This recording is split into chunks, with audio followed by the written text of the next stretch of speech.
traditions and advanced education system.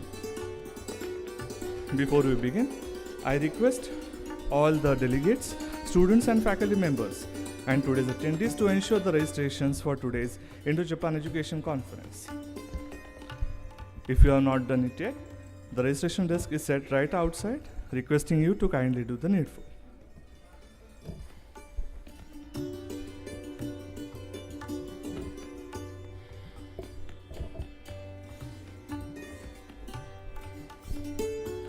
I request all the guests and dignitaries to occupy the seats reserved in front row of my right side of the auditorium and media representatives to join on my left side. Respected dignitaries, esteemed guests, distinguished speakers and my dear students, a warm welcome to the highly anticipated Indo-Japan Education Conference. If you are not registered yet, kindly do the needful.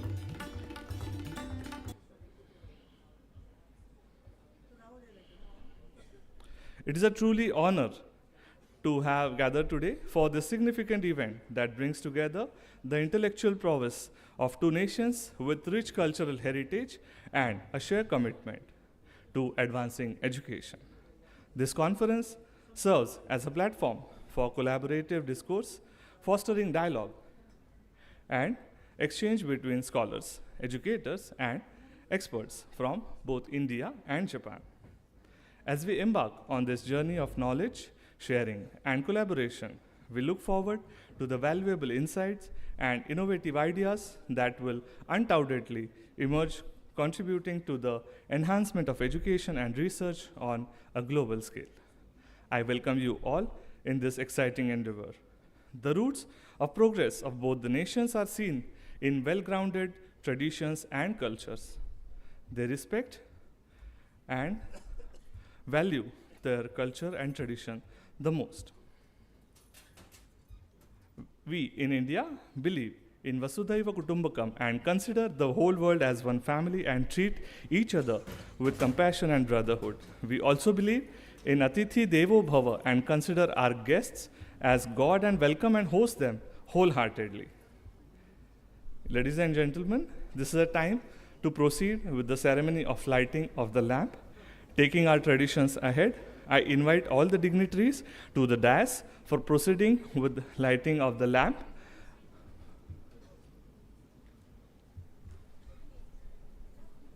Yes. I request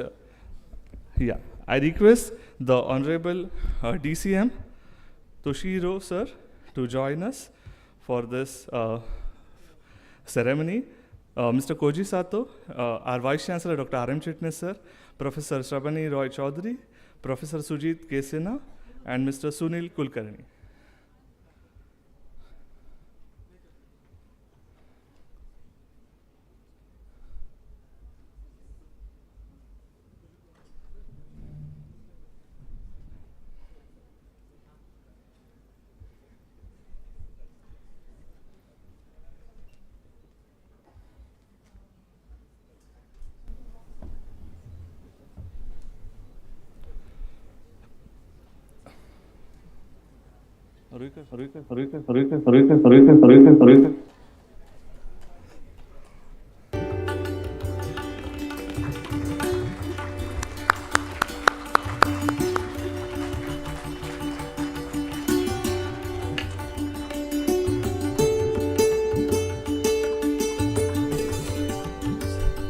Yes, I welcome IJBC President Siddha Deshmukh sir on the stage.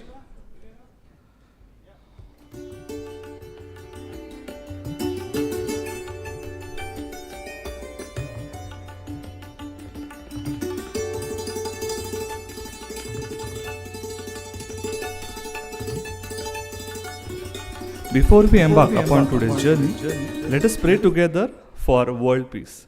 I request dignitaries on the dais and all the attendees to stand peacefully as we listen to the world peace prayer. I now request the technical team to play the world peace prayer.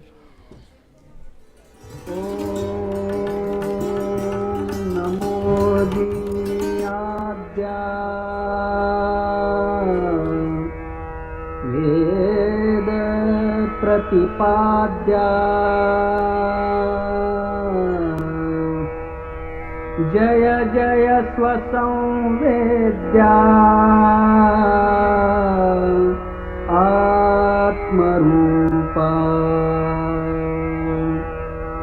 देवा तूची गणेशु सकलार्थमति प्रकाशु म्हणे निवृत्तिदासु अवधारी goji गुरुर्ब्रह्मा गुरुर्विष्णु गुरुर्देवो महेश्वरः गुरुः साक्षात् परब्रह्मा तस्मै श्री गुरवे नमः।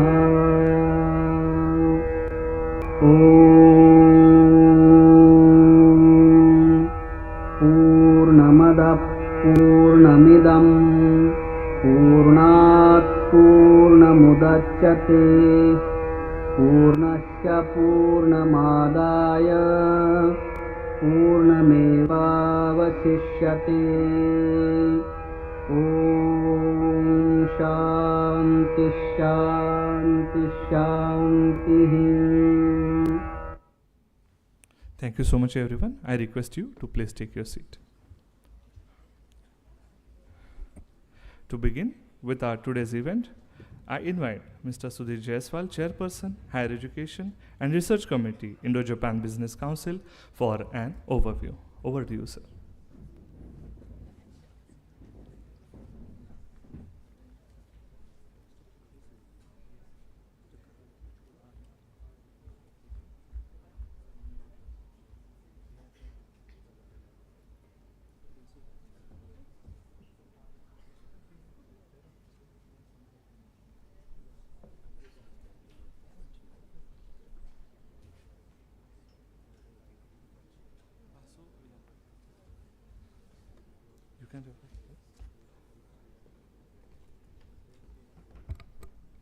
Yes.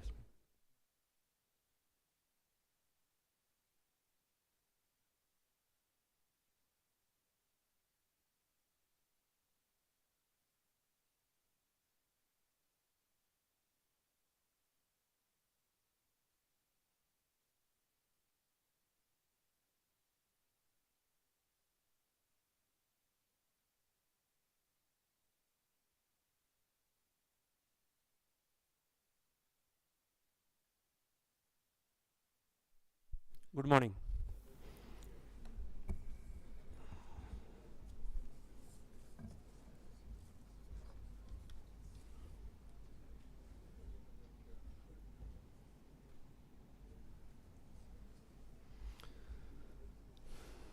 Honorable Mr. Toshihiro Kaneko, Deputy Chief Mission, Consulate General of Japan in Mumbai. Sri Rahul Kadar, Managing Trustee and Executive President, Mayas MIT Group of Institutions and Executive President, MIT World Peace University, Pune. He is not here present at this stage. He has some other appointments. Dr. Ravi Kumar Chitnis, Vice Chancellor, MIT WPU, Pune. Dignitaries, students, research and faculty members, Chairman of IJBC and other member IJBC, dignitaries and dais, advisors of HERC, guests, and all the dear participants from whichever part of the world you are attending this program.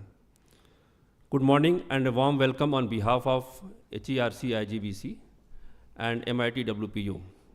Thank you so much for giving your time to come here and attend this conference. It's actually my pleasure, more than pleasure, it's my honor to talk about this conference, which is going to kickstart in a while. HERC is a committee basically, and the education conference is a flagship program of HERC of IJBC. And I will take few minutes to talk about what HERC is and what are its mandate, where its focus area. We already had conducted a HERC conference last year in Pune only. It was a half-day session. We had a very good response on that, and encouraged by that, we are conducting this full-day education summit this time. So can we see the presentation?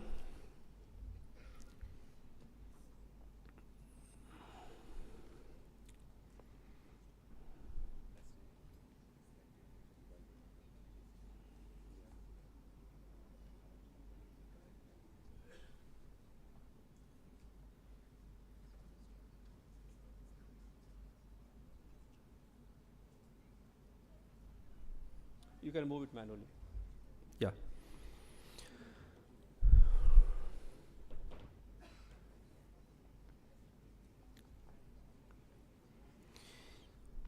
Yeah, next slide.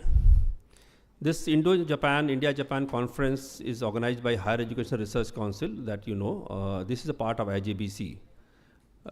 To start, IJBC is an entity which is largely focused on synergizing India and Japan engagement in the area of business, trade, education, and culture. We believe that basically education and business are two strong pillars of society, and we picked up one pillar, that is education, and formed HERC, Higher Education Research Committee.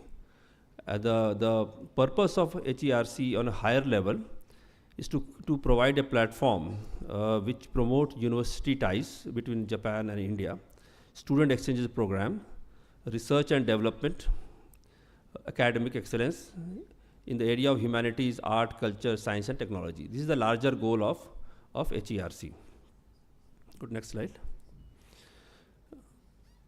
Our purpose basically is to focus primarily on building strategy, set the directions. It is a not-for-profit organization in the field of education and research. So what we do is that we intend to disseminate information, create awareness among students, researchers, faculty members, and identify and understand the policy of two nations in the field of education, because two countries have a different education pattern. We try to understand what are the policies and where we can bring synergy and create awareness among the students.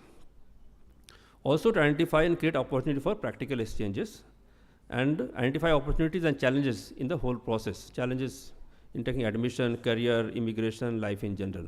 All right, go to next slide. So therefore, our focus is to work on the matters which is going to help to grow the people-to-people connect. So the key area is to build people-to-people connect, because the different connect happens at the government level, corporate level, but real issue is the ground level people-to-people connect, and that's where we intend to work. And the matter which students care about, that the education and career are a key thing for students when they talk about two countries. And can we find a common ground between education institute of two countries. Also, among all this, the real focus is the North Star we don't want to forget is the matter which is core to India and Japan relationship. One point we'd like to highlight that there are many entities and institutions working in this space, so we intend to collaborate with them, we intend to complement them, not to disturb any other activity going on by various institutions. So to give an example, you see during the course, JETRO is an active organization working here, and they are promoting a career forum in Japan, and you will see the pamphlet today. And we aggressively help them and support them, and they also work with them in this space, all right? Go to next slide. So our action items for HERC, since it is just 2 years old to work as a think tank, is basically to work on higher education and research and disseminate knowledge through various activities, which is going to be bi-directional, no India, no Japan, both ways, all right? So you see the speakers today are coming from both from Indian institutions and Japanese institutions. So one is the introduction of IJBC to Indian and Japanese university, first thing, create webinars so that the information is disseminated, publication of articles, panel discussion and conferences, this is one of them, and delegation to India and Japan, student delegation, researcher delegation, and support those various government and the other institutions in this space, okay? That's all about HERC and IJBC. If you need more about it, we can talk about it. Now, coming back to today's conference, as I said, this serves as a platform for students and academicians to come together to explore various opportunities we have in Japan and India, so that they know the landscape of the top universities in Japan, where they can study, where they can think of scholarship, where they think of career development in those universities. We have a good mix of, in this conference today, you'll see it's a very packed agenda, but good mix of academicians, subject matter experts, industry leaders, to give you a precise, their personal experience and what is there for students to take away from here, okay? So we intend to focus upon the collaboration between two countries, the career education prospects, what you can take away from here today's conference. And you'll hear from eminent personalities who have worked in Japan and India context, and they have very good understanding of cultural, educational, and industrial aspects of two countries, which is going to be more practical than theoretical for you, all right? So I would like to highlight one aspect. For example, when we talk about career education, Japan is highlighting, putting a lot of emphasis on digitalization and automation. All right, so there is a lot of scope for Indian students to get a job, but the question is how to get a job. Apart from, let us say, education conference like this, as I mentioned, JETRO is actively promoting the, some career forum, which is one of the career forum is there on 30th November, for students to see that what all universities are there, what kind of hand-holding can be done for the immigration purpose, or any other challenges they face to live and study and make a career in Japan. So thank you so much for coming here, and all the dignitaries for giving your time here. I will not take more time and request for the kickoff of the session today. Thank you so much for your patient listening.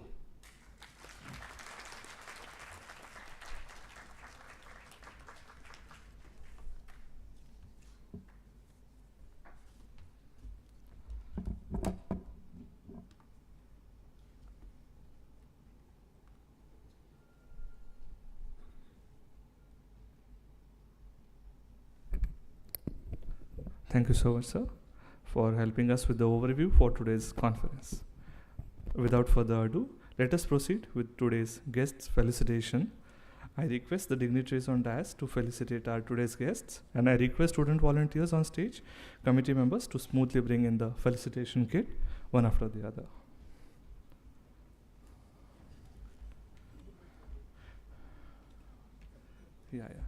Put your hands together for Honorable Toshiro Kaneko, Deputy Chief of Missions, Consulate General of Japan in Mumbai.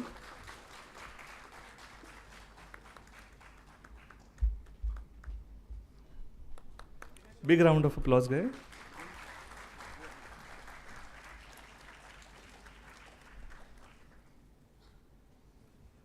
Big round of applause for Mr. Koji Sato, Director General, the Japan Foundation.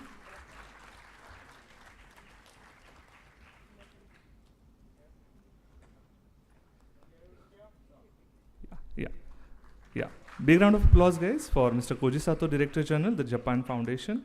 Join me in round of applause for our Vice Chancellor, Dr. R.M. Chitnis, sir.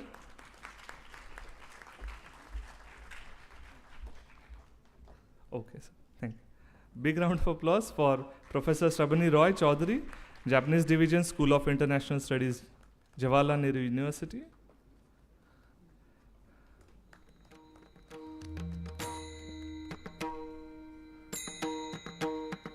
Ladies and gentlemen, Professor Shabani Roy Chaudhary, Japanese Division, School of International Studies, JNU.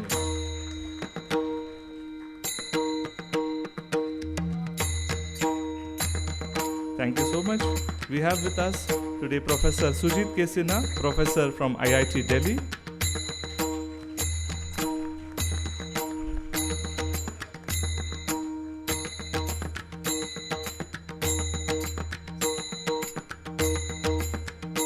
Thank you. Put your hands together to felicitate Professor Sujit K. Sinha, Professor from IIT Delhi.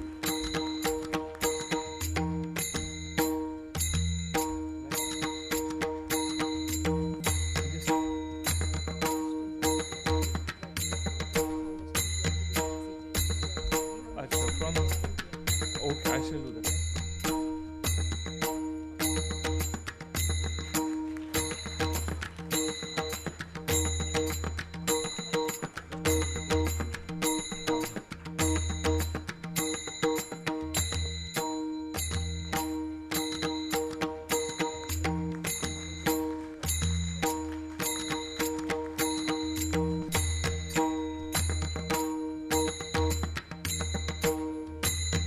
Let us felicitate Director General, the Japan Foundation, Mr. Koji Sato.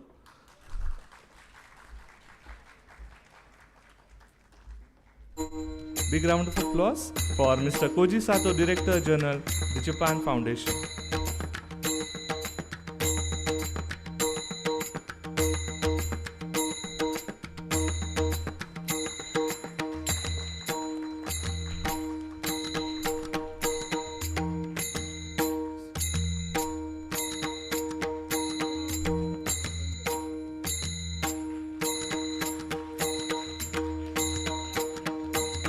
Thank you so much. Big round of applause for Mr. Sunil Kulkarni, CEO, Fideltech Software.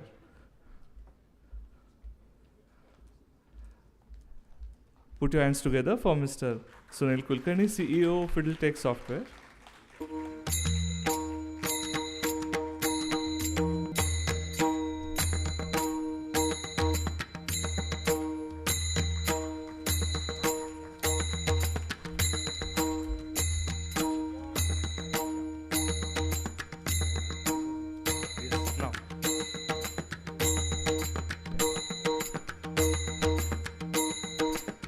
Put your hands together for the President of IJBC, Siddharth Deshmukh sir.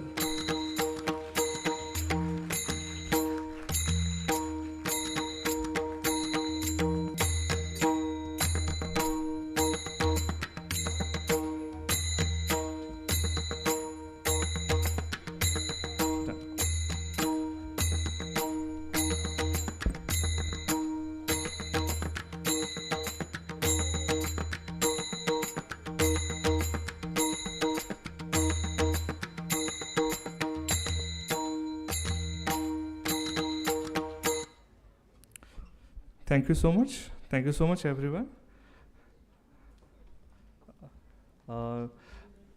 I now request all the dignitaries on the dais to please take the front row seats of the auditorium as we proceed with today's sessions. Yes. Join me to invite our mentor and inspiring personality, Dr. R.M. Chitnis, sir, our Vice Chancellor, for the welcome address. Put your hands together, guys. Good.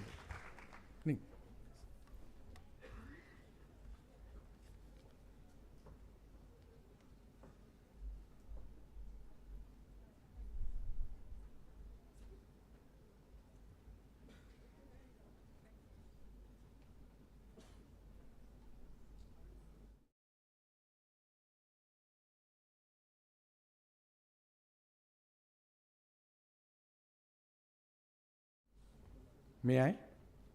Yeah. Good morning and namaskar to all of you. Honorable Deputy Chief of Mission of the Consulate General of Japan, Mr. Toshihiro Kaneko, dignitaries on the dais, on behalf of Founder President UNESCO Chair, Dr. Vishwanath Karad, on behalf of Dr. Rahul Vishwanath Karad, Executive President of MIRS MIT Group of Institutions,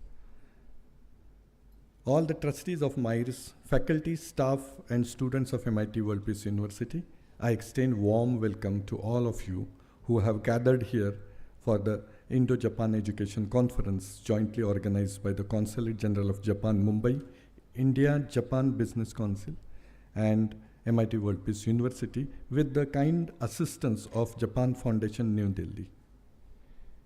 Friends, the prime objective of this important education conference is to showcase the treasure of opportunities that this mighty country, Japan, offers to aspiring students, those who are sitting in front of us.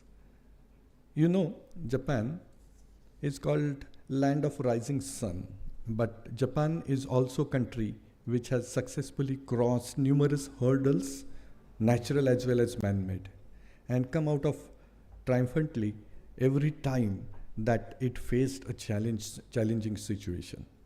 You may be aware that most of the country's terrain is made of mountains, and the majority of the population is situated on the coastal areas. So the challenge that began from the origin itself went on to frequent earthquakes, tsunamis, volcanic eruptions, and they came out with World War, which devastated Japan very badly with the first atomic aggression. But in spite of all these odds, today we see Japan as the third largest economy of the world. And the astonishing fact is that it is at 62 in terms of size of the country. So before we talk anything else, let's give a very big round of applause for the Japan as a nation. Let's big round of applause for Japan as a very successful nation. And it is not surprising that the education system in Japan has incorporated all those challenging factors so that the students can learn to deal with them right from their childhood. One such training to the Japanese school children is their preparedness in case of earthquake, a natural calamity which Japan faces almost every day. In general, as I understand, Japan believes in 7 life transforming concepts which can bring about the necessary positive change in its people. Let's learn them. One is Kaizen, seeking continuous improvement. Don't say at any point of your life, even if you are 80, 90, 100 year old, that I have done everything and I know everything. Kaizen, Kaizen, Kaizen, continuous improvement, every moment I go ahead. Ikigai, finding a purpose in your life. Ikigai, finding purpose in your life. Obitory, avoiding comparison with others. Wabi Sabi, embracing imperfection. Hara Hachi Bu, eating until you are 80% full and then stop. Don't eat 100% and don't overeat at all. Shikata ga nai, accepting what you cannot change. Let it be. The benefits of Japanese concept are also reflected in their longevity, their fitness, their productivity, creativity, and happiness. For appraising our esteemed guest, we at MIT World Peace University have made it our motto to impart a value-based and holistic education for life transformation of our students to become responsible global citizens. For the students community, Japan provides great opportunity in terms of education, in terms of technology, research, development, culture, and living standards are much higher. This education conference will provide a platform for students to explore range of higher education opportunities or working opportunities in Japan, subject like education and career in Japan, dynamics of India-Japan partnership, research and scholarship opportunities, admission procedure, India-Japan collaboration in engineering research would be touched upon through presentations after this, in case, and there would be separate case studies also. It is also features a Japan Facilitation Center, which will provide a round of help for students. I formally declare that MIT World Peace University will start Japan Facilitation Center on this very campus. This will be the first of such kind in this part of country. And look who are there with us today. Representatives of top leading universities in the world, those who are of Japanese universities, University of Tokyo,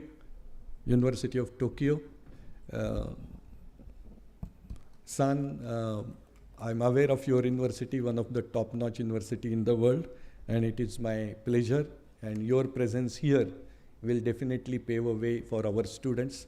Arigato gozaimasu. Asia Pacific University, APU, Asia Pacific University, arigato gozaimasu. International University of Japan, International University of Arigato. Kansai University. Kansai is coming online, I think. Oh, he is reaching. And then Shimen University. Now, put together, these top universities coming together in one place is a very rare thing. And there are many students from out of MIT WPU. And there are many students from WPU sitting here. And please try to accept this line which I am saying. Japan means discipline. Japan means seriousness. And also what we have in common, MIT WPU means discipline. MIT WPU means seriousness. So these two values are coming together. Round the day in this hall, only those students will be there, those who want to do something in their life they will be very serious and show the best of the best disciplinarian face of yours. Friends, Japan is also well known for just in time. So when this education conference gives our students, teachers and parents the best opportunity to explore the education and career opportunities in Japan, it is beneficial to the students to act as fast as just in time to take the right decision. We hope that Indo-Japan Education Conference will provide right guidance and right awareness to the curious minds of our young students. As I understand, there are some very basic differences between Indian education system and Japanese education system, right from the admission process, the academics during the course, and opportunities post-education. We hope that this Indo-Japan Education Conference will address all those issues diligently, and at the same time, it is our appeal to all the Japanese representatives who have come here to observe Indian education system too, especially on the backdrop of recently introduced national education policy by Government of India, with rapidly evolving and developing curricula, teaching pedagogies and methodologies. Today, we are at the threshold of providing education for life transformation. So we invite Japanese students to come to India and study in our particular country, which is known as Incredible India, maybe on our campus or any other university in India. Before I conclude, let me also say that Sunil Kulkarni ji is here from Tokyo. Sunil ji has 2 IT companies, if you can just wave our students.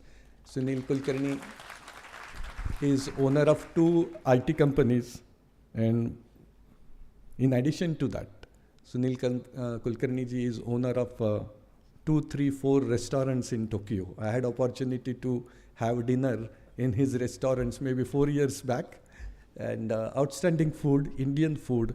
And then he arranged to invite 25 Indian, those who work in Japan from different part of Tokyo or Yokohama, and we spent evening, Rahul Karad, myself, and so many other Indians working in Japan. 2, 3 things. One is prepare your passport. 2, apply for visa. 3, apply for admission. 4th, learn Japanese. There are levels 1, 2, 3, 4, 5, 6. So you should have proficiency in Japanese. It's good. Not that all courses are in Japanese. They do have English courses too. Then learn about the kind of discipline they have. It's not 9 to 5 job, 8 hours. It's every day 12 hours. Be ready for such challenges. When I was there in Tokyo, and once, then another time in Yokohama, and then 3rd time in Tokyo, I met a lot of MIT students there. And MIT students took me for evening tea snacks, because only that time was available. And I asked them, what is the difference between going to US and going to Japan? And this particular answer came, sir, when you go to America, Saturday, Sunday is off, you don't have to work. When you go to America, it is 9 to 5, 8 hours you work and then you get out. But in Japan, it's like a family. The office is like home, it's your family. And we start working here on our own without any pressure for not less than 10 to 12 hours every day. And the pay packets are much, much more. And they take care of your next 3 generations. That was the answer. Not only you, not only your would-be spouse, not only your would-be children, but their children also. Now, that is what is missing in America. If you work for some American company for 10 years, next day you may get a letter saying goodbye, we don't want you. But that is not there in Japan. So that kind of a long-term relationship, healthy relationship, is there in Japan as a family or culture. And I expect the similar kind of a relationship between MIT and these universities. My son, my son's son, my grandson, all should be, connected to you through this day. That with this expectation, I would like to stop here and say that for our parents and students and faculty, platform is now open, and let's go for technical sessions. And then at the end, you please ask question. No question is silly question. People who want to go ahead in life, they do ask questions. That question may be very, very simple. You may feel it's silly, but it may help you and many other people at the same time. With this, I would like to thank IJBC Siddhartha Deshmukh ji I would like to thank IJBC Chaudhary ji and our Shraddhanjali to President of IJBC, Mr. Atre San, who is no more here. We lost him in Corona. And for all the students and faculty, this association is IJBC, and our association, DCM San, is going for last 4 years. And we met last year also in such, but the association is last 4 years. And for last forthcoming many years, this relationship should go on. We will retire, we work at certain age, we attain, we will retire. Your colleagues also will retire as they attain certain age. But two big brands, India and Japan, should come together, and they will show the light of knowledge and wisdom to rest of the world. With this, I once again thank you. Arigato gozaimasu.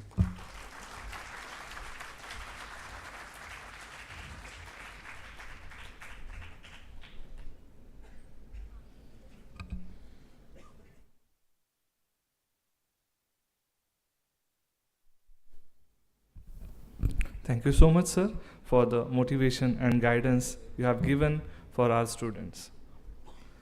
Now, I invite Honorable Mr. Toshihiro Kaneko, Deputy Chief of Mission, Consulate General of Japan in Mumbai, for his keynote speech.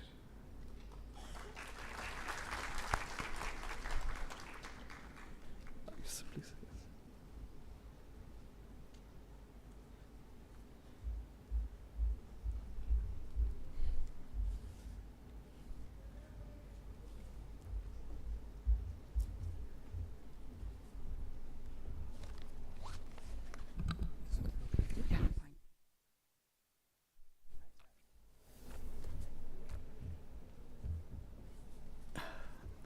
Vice Chancellor Chetnis, MIT World Peace University, Mr.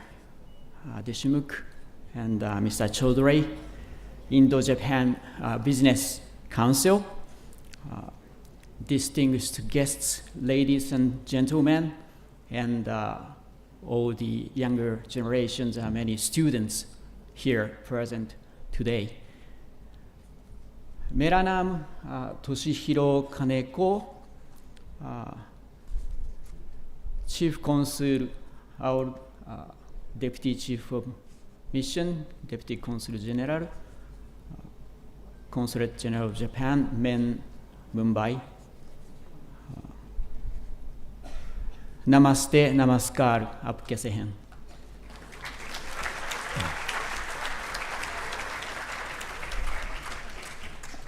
Because I'm from the Japanese diplomatic corps, so therefore I'd like to start talking about a little bit about the importance of the diplomatic relationship between Japan and India. This year celebrates the 76th anniversary of diplomatic establishments between Japan and India. First, I'd like to inspire you to look at Japan from a diplomatic point of view. Why is Japan-India relationship very important in terms of a diplomatic relationship, international relations? It is because friendship between Japan and India is indispensable for world peace and prosperity through the realization of free and open Indo-Pacific FOIP policy, which Japan has been promoting. By connecting East Asia and African continent across Pacific and Indian Oceans with free and open India as the center is a key for stability and prosperity of the international community.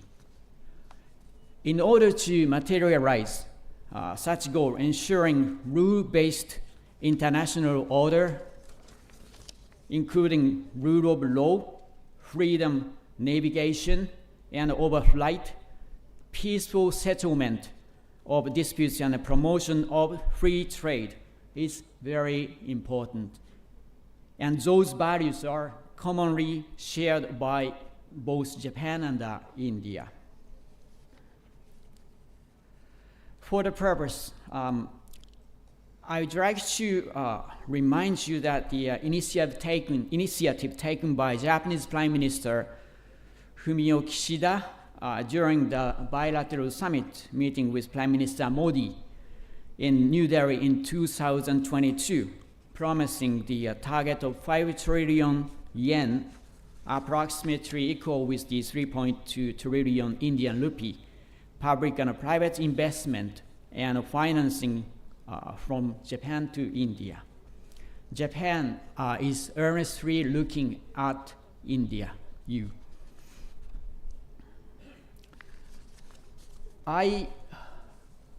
Now I'd like to talk about why western part of India is very important to Japan by looking at the historical point of view towards now. As you can see that on the slide, we have over 1,500 years Japan-India history, and Maharashtra as origin of over 130 years Japan-India modern relations. Could you, yeah. Japan and India shares history continuing over 1,500 years since Buddhism arrived in Japan from India in 6th century. The story of Indian monk opened eyes of giant Buddha in Japanese ancient capital Nara in 752. This is giant Buddha, great Daibutsu, eye open in 752 is a culminating history between two countries, between two people. Japanese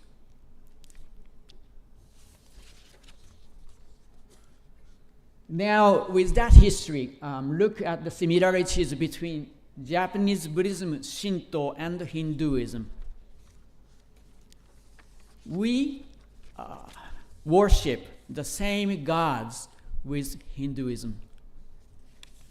I'd like to introduce to you the examples of those same gods we play in different names. Buddha, Vishnu, Kishoten, and Lakshmi,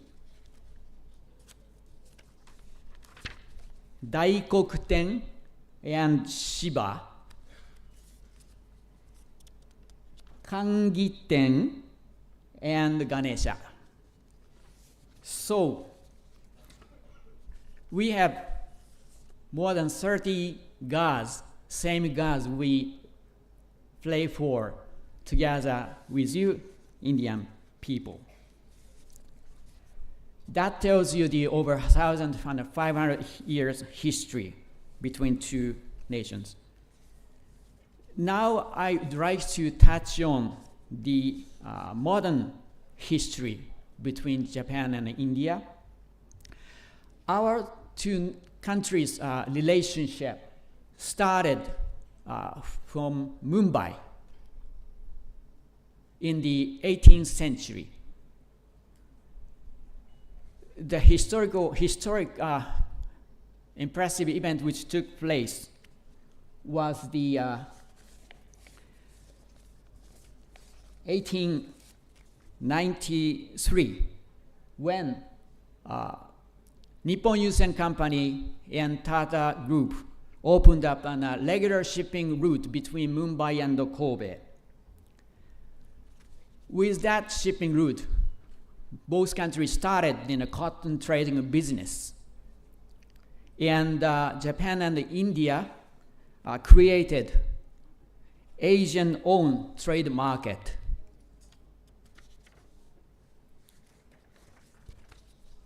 We entered Japan-India cotton trade contract. And in 1894, our Japanese Consulate General Office in Mumbai was established as the first diplomatic mission of Japan in India. At that time, Japanese companies, trading companies, even went to purchase cotton to Madhya Pradesh. So we were deep into India. We had over 3,000 Japanese nationals resided in Mumbai vicinity, and now Japanese population in Mumbai area, Maharashtra, Pune will be about 1,000. So we had over 3 times larger Japanese populations before the wartime. That tells you how our two countries' relationship in Asia, the pursuit for our independence and self-reliance collaborated between two countries. Now you can discover, recently I've been doing research about that history in modern history and discovered many historic facts remain in Mumbai area. As you see that the Japan Cotton Trading Co. Mumbai company is placed the old company building ruin exists under the land of Mumbai Port Trust. And this company was formed by many Japanese trading houses which even now exist. Then this company mainly succeeded by Sojitsu company now. Then Japanese Gymkhana, even Japanese Gymkhana existed in Mumbai. This is located just next to Woodhouse Gymkhana and the Victoria Ladies Gymkhana in Mumbai. Unfortunately, this building was demolished. I think probably because of the war, sad history. Then Japanese house building apartments located in Colaba, Mumbai. That's where I think that the Thai restaurant,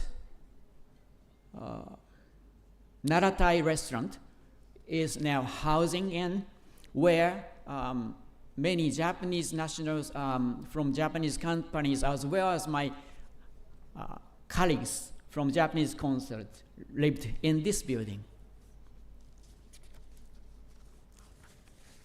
Then this building, one of the Irani cafe, Mumbai, I still have not been able to specify which building it is, but I think that top left, this small building, which used to be the Japanese bank.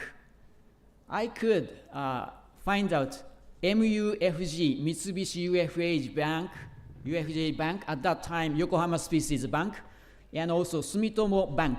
Those two banks were, existed, had operations in Mumbai too. Then you find Japanese hotel, Kikuya Hotel. That's next to, just close to the Taj Mahal Palace Hotel in Mumbai. So those historical sites tell you how Japanese communities existed in Mumbai since 19th century. Then now this leads to the current recent history. Now I'd like to introduce, now in Mumbai there is a Japanese Nipponzan Myohoji temple in Wari, which in 1930s, the Japanese monk of this grand master of this temple introduced, conveyed to the your Prime Minister Modi ji about the three wise monkey stories. I'm sure that you all know that Mahatma Gandhi's iconic three wise monkeys statuette placed at Gandhi Ashram in the Gujarat, but those three wise monkeys were presented by the Japanese monk in 1930s. Then that story say Blamat Deko Blamat Sno Blamat Kaho Mizaru see no evil, Kikazaru hears no evil, and Iwazaru speaks no evil. This philosophy was conveyed to Mahatma Gandhi's in 1930s. Then this Japanese cemetery enshrines Japanese nationals demised since 19th century. You can see the names enshrined and a year passed away or carved at the back of this cemetery stone.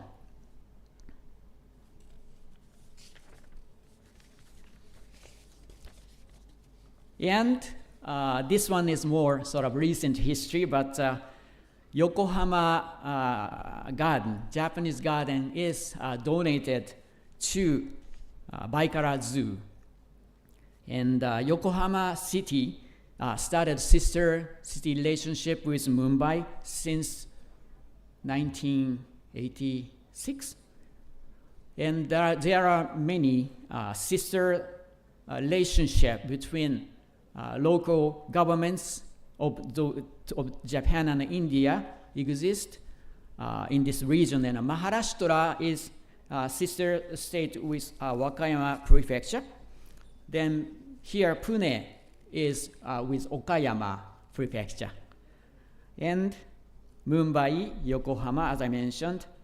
And recently, Osaka City has initiated exchanges. Now, as you might heard, that there are projects ongoing in Maharashtra. We have assistance of Japanese official development assistance by Japanese government ongoing in Maharashtra. Then you might have heard that the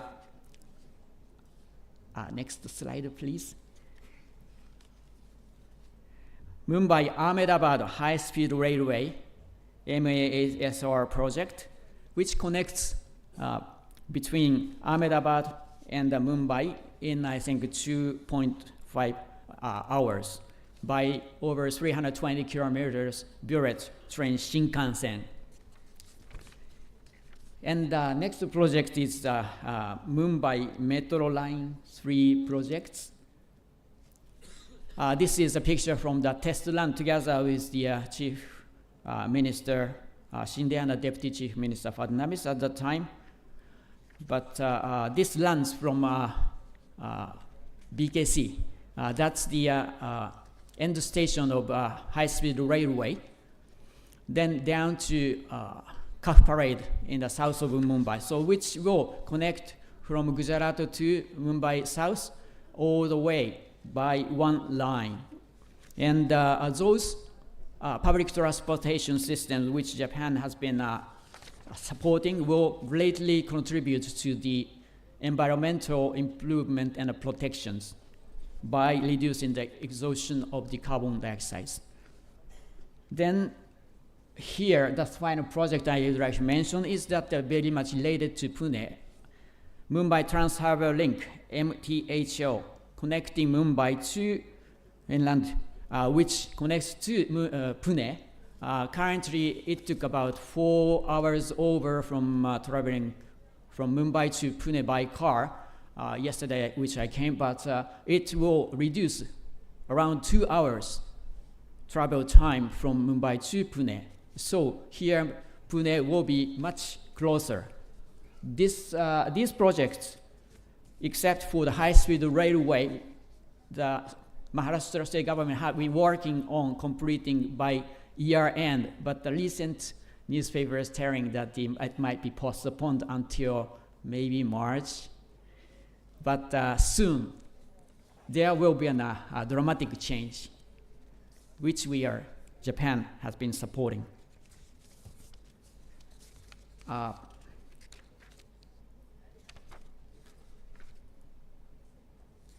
So as I mentioned that Japan and India have a lot of commonalities and connections historically.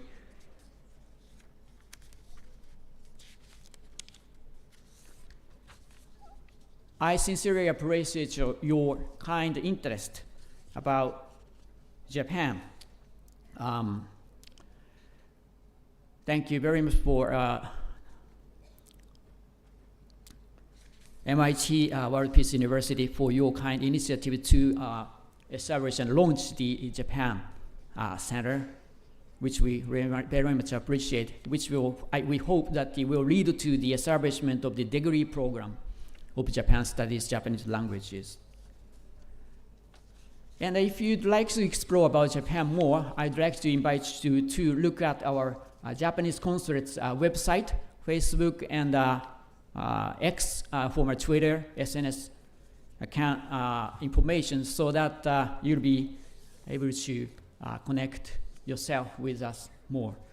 Now, I'd like to finish the part of the history, and briefly, I'd like to talk about the study in Japan.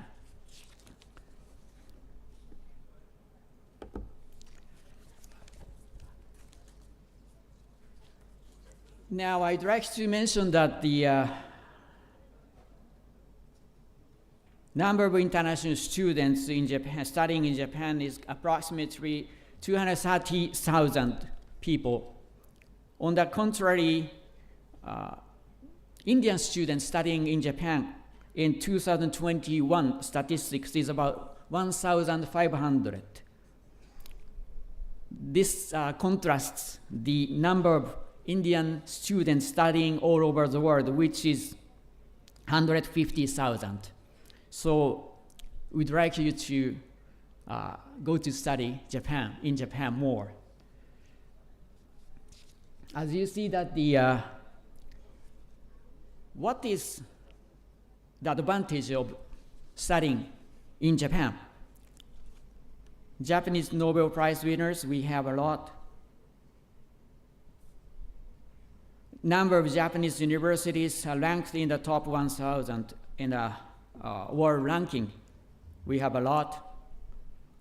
And as you might see that Japan is famous for technology, probably in your observation that the number of industrial robots in operation, second in the world, and a number of exported automobiles. Many of the Japanese automobiles are also produced in India too. And especially young generation, the students might like the literature, like Murakami Haruki, and pop culture, manga, animations, and also, of course, the traditional culture, which you can see in the slides. Culture, nature, food, and I'd like to emphasize the safetiness of Japan. I'd like you to know that, be aware that it's very safe to study in Japan.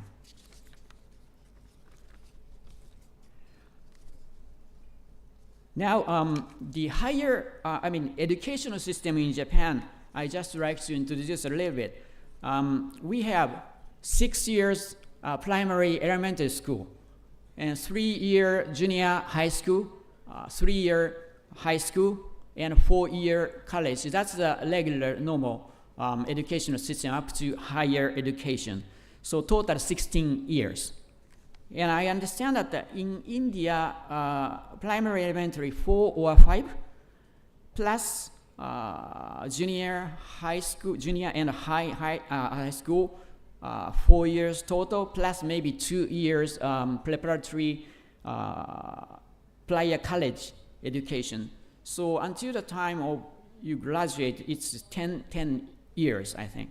Then plus 3 to 4 years college educations. So if you like to study in Japan and apply for the colleges, you might be asked to satisfy the number of years you studied in under formal educations.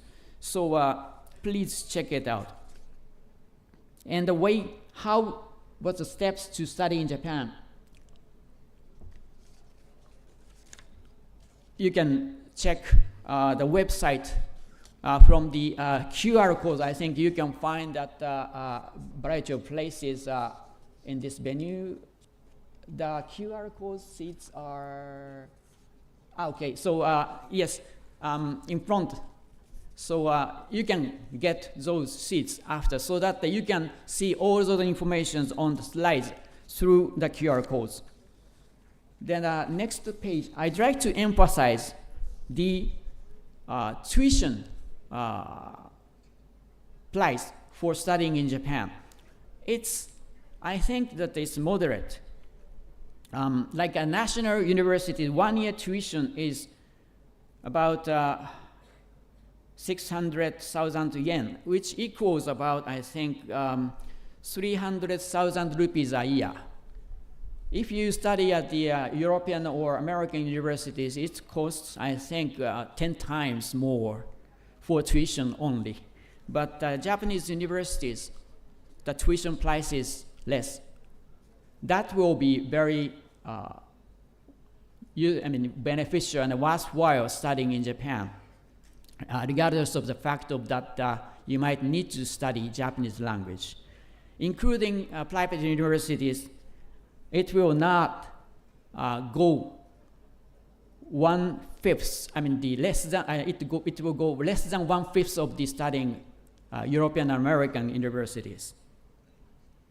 Then the living cost for students is also not expensive. As you can see that 93,000 yen per month, it's very minimal kind of standard which shown, but it's equals with the about 50,000 rupee a month. People think that Japan is expensive, but if you get to be used to the way Japanese people survive or live in Japan, it's not expensive, which if you go to study in Japan, many of your friends and your colleagues will be able to teach how you can live. And we have scholarship, financial aid. I'd like to emphasize the Japanese government scholarships offered through our embassy in New Delhi as well as the consulate. So from here, you can inquire my consulate general office or the embassy in New Delhi. There are undergraduate program, graduate program up to PhD programs, technical studies, Japanese language and Japanese culture. We have a variety of categories of Japanese government scholarships. And finally, the number of students who are employed and in Japan is very much increasing, as you see on the slide. In the end, I'd like to mention a little bit that maybe many of you who are not familiar with Japanese language, might think that studying Japanese language might be a hurdle for studying in Japan. But if you think about like Germany, France, Italian, and other European countries where you are going, you would also need to study those languages. So if you think from that kind of point of view, studying Japanese together with French, German, Italian, and other European countries, that will be your advantage. In addition to the knowledges, you will be able to acquire additional tool of communication with people. So studying in Japan is not difficult. That will give you very much advantages for you to expand your horizon towards the future. Yes, so that's all for my speech. And thank you very much, Dhanyavad, and wish you a good luck. Thank you.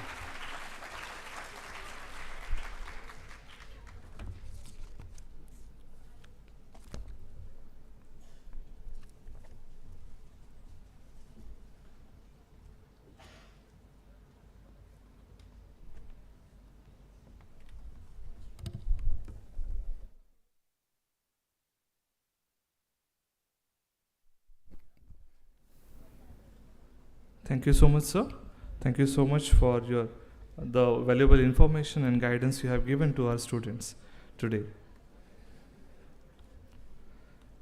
Dear students, we have with us many universities and many representatives who will be sharing a lot of information about their respective universities, the academic programs, the scholarships, and various opportunities for you after this particular session. So stay with us, and with this, now I would like to proceed with this Japan Facilitation Center, which was announced by our guest and respected Vice Chancellor, Sir.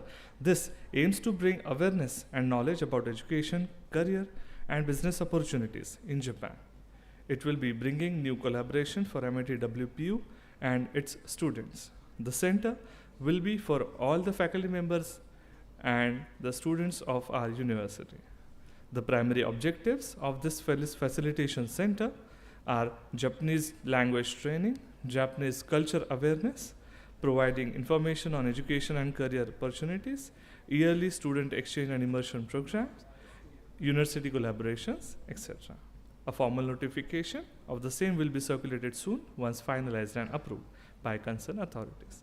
This center stands a testament to our commitment to fostering international collaborations and promoting cultural exchange.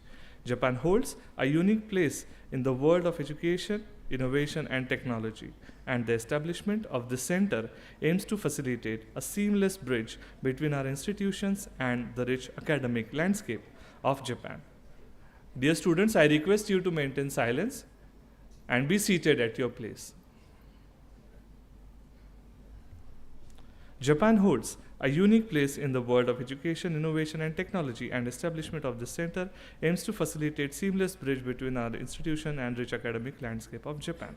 Through this center, we aspire to provide a dedicated space for students, researchers, and faculty to engage in collaborative initiatives, research projects, language exchange programs, and various other opportunities that will deepen our understanding of Japanese culture and further strengthen the contributed to the realization of this initiative, and we look forward to the fruitful collaborations and cultural enrichment that will undoubtedly emerge from the activities of the Japan Facilitation Center. Ladies and gentlemen, esteemed guest and member of academic community, it is with great pride and excitement that we announce the launch of the MIT Japan Facilitation Center, and as a symbol, we are going to have a ribbon cutting ceremony here on the dais.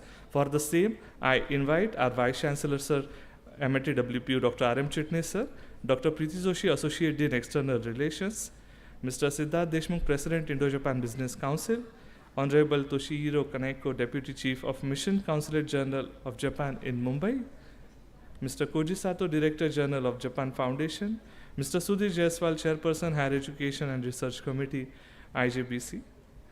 I request all the dignitaries to join us on the dais for the ribbon cutting ceremony.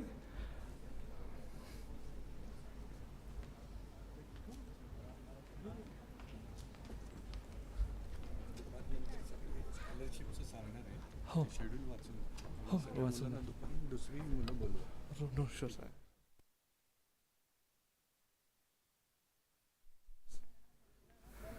हाँ, go. Come this side, बेटा. अच्छा, ऊपर, यहाँ जाओ, ऊपर से.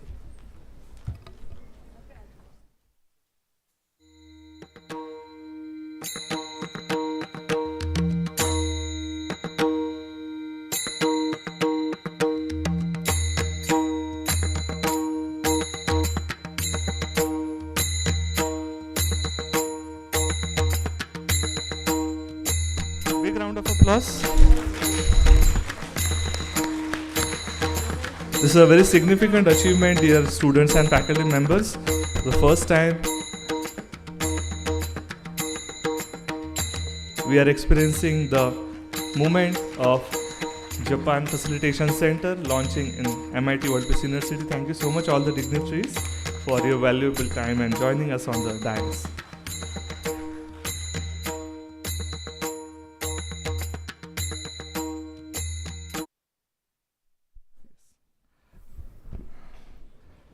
Now we will be having presentations from the Japan Foundation, who will be talking about the various opportunities in Japan. Then we will be having sessions on various scholarships and career opportunities and various trainings for our students and collaboration opportunities and how to improve your career and job opportunities in Japan, and about language training. Various sessions are lined up right after this. I request further, I invite Mr. Koji Sato, Director General, the Japan Foundation, for his presentation. Big round of applause, everyone.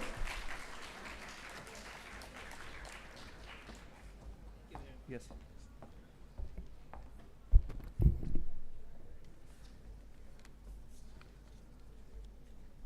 Honorable Vice Chancellor and Honorable Vice Deputy Consul Kaneko-san, distinguished dignitaries, Devian Sachnon, Dost, Namaskar. मेरी बात शुरू करने से पहले थोड़ा technical बात है।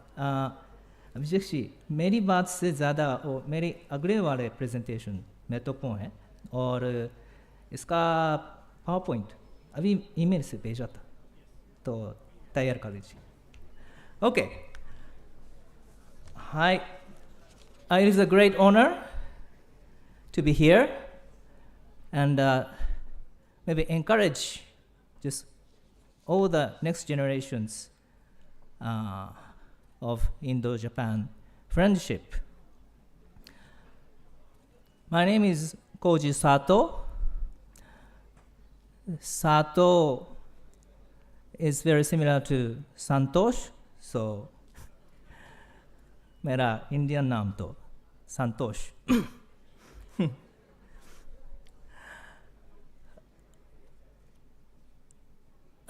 मेरे पहले वाले प्रेजेंटेशन में भी बात आई थी कि भाषा सीखना तो मुश्किल काम नहीं है, और बहुत खुशी की बात है, और ऐसे दूसरा भाषा प्राप्त करेंगे तो ऐसे आपस में इतना प्यार से बातचीत कर सकेंगे ना। और तो जापानी भाषा, it's very much congratulatory that today Japan Facilitation Center has been launched in this MIT WPU. Actually, I got to know about it just this morning, So very much congratulations. And just all of you, just please just utilize this, platform and start learning the language and culture in parallel just with your disciplines, so that just you will be the, future leaders of progressing Japan-India friendship and relations.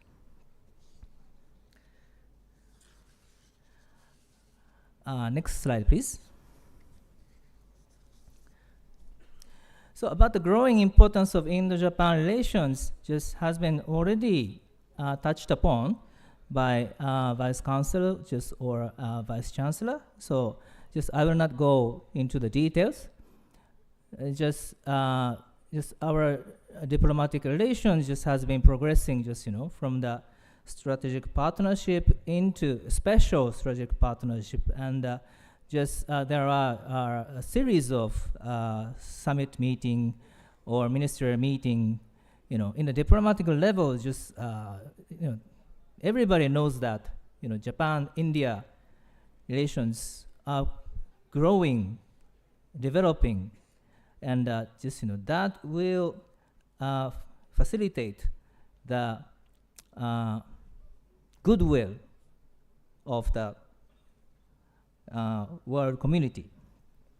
So I don't go into further, but in the field of diplomacy, there are just FOIP or Quad or Act East. There are lots of agreement, under which just both countries or just people are working on. And in terms of economy also, just both countries has pledged the infrastructure development and also the investment, just 5 billion Japanese yen in next 5 years.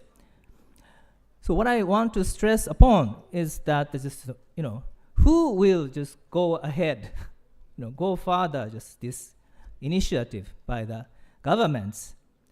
It's you, well, we, people, and just I like to stress that there are specialists just in the, senior or, middle-ranged field of society or business. But still, just I'd like to say that specialists who work on really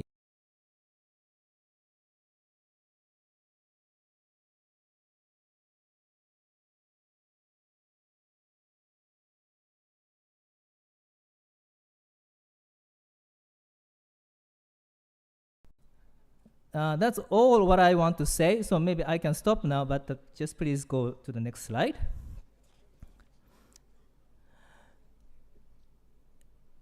But just, maybe I'd like to say that thresholds, just, that you will enter into the, journey to be a specialist are many.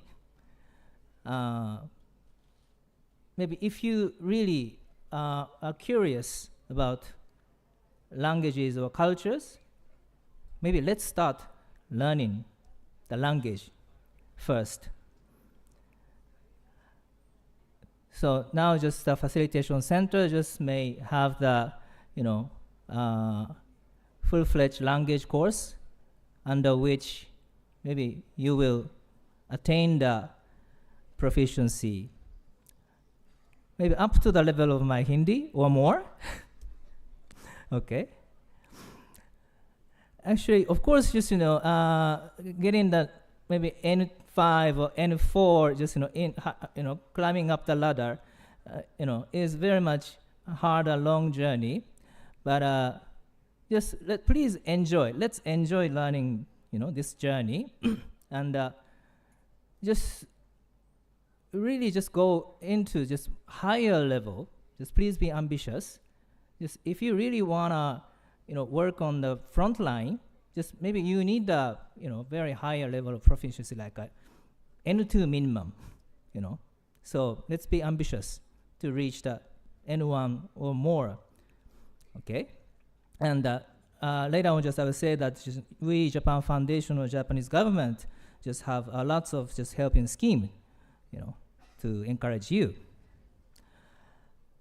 And just if you are really, kind of academic minded people, just why not just pursuing the Japanese studies or area studies, just in which Japan is also just included. In India, there are a certain number of universities that have a BA or MA or more, just PhD courses of Japanese studies, such as Delhi University or JNU. And here in Pune, just, I heard a very good news that the Pune University has just started the master course in this August. And just for celebrating just, this auspicious matter, in this occasion, just I just come together with Professor Takamichi Mito Sensei to just give the special lecture in this afternoon. You know, really we want to encourage the seekers of knowledge on Japan who would be the, you know, real sense of specialists on Japanese studies. And so those specialists just, you know, will just create the next generations, as well as, you know, disseminate or share the knowledge just with the wider public, and also just, you know, become a kind of an influencer, you know, just who will make a policy proposal to the government, just both governments, you know, to really change, you know, to be the change maker. So if you really want to, you know, go in that direction, just why not starting now? Or just, you know, if you are not so much, you know, in Japanese studies per se specific, and, you know, go into the each discipline, social sciences or liberal arts or whatever, just, you know, let's pursue that. And just always just keep in mind that the Japan is also just, you know, the, you know, part of just your scope of, how to say, intellectual interest. And just, you know, we, the government or just, you know, social organizations are always just, you know, welcome, not only the, you know, very narrow sense of Japanese studies specialists, but the, you know, wider sense of, you know, specialists who has a wider, great knowledge about Japan. And just, you know, there are various type of issues or concerns that the global community shares. So just, you know, with the participation of all those specialists just in various fields, only just, you know, the global community just can tackle, you know, all those very difficult questions for the future. Last but not the least, of course, just, you know, science and technology just, you know, must be the maybe topmost field that Japan and India just can work together. Just, you know, both countries have a very much strengths, just or have taken the leading roles. Maybe for that matter, just maybe I will just leave it to the following speakers. And basically, just we, the Japan Foundation, also supports the language and liberal arts and social science. So just maybe to the next slide, just maybe very quickly introduce about just what we are and what we can do just to help you out to be the, you know, leaders of India-Japan relations. Japan Foundation just is the governmental body just who's working just very closely just with the Ministry of Foreign Affairs, or Kaneko-san. We have almost 26 overseas offices, and in India, just unfortunately, we have only one center in Delhi, and that's why just I'm just flying here and there, just, you know, every week. But just we are very much just, you know, enthusiastic and energetically just promoting the Japanese culture, language, and mutual friendship. Next slide, please. We have just 3 pillars of programs.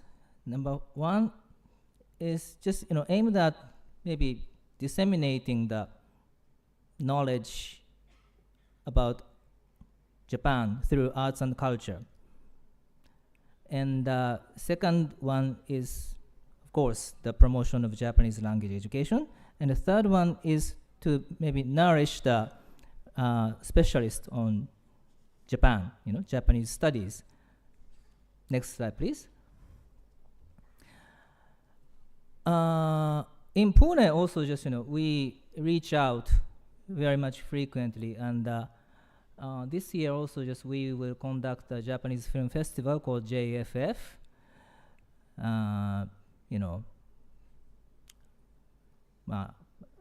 Needless to say, that's just manga or anime just rules the world, and the Indian youth like you just, are also quite fascinated just, about the latest manga and anime. So we always just include just, those contents, to entertain you and just, help you just gain more knowledge and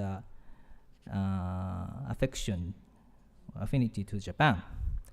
So we just, go out and just hold many cultural demonstrations or workshops like calligraphy, origami, or just yukata or whatsoever. Next slide, please. Yeah, so just we do exhibitions. So maybe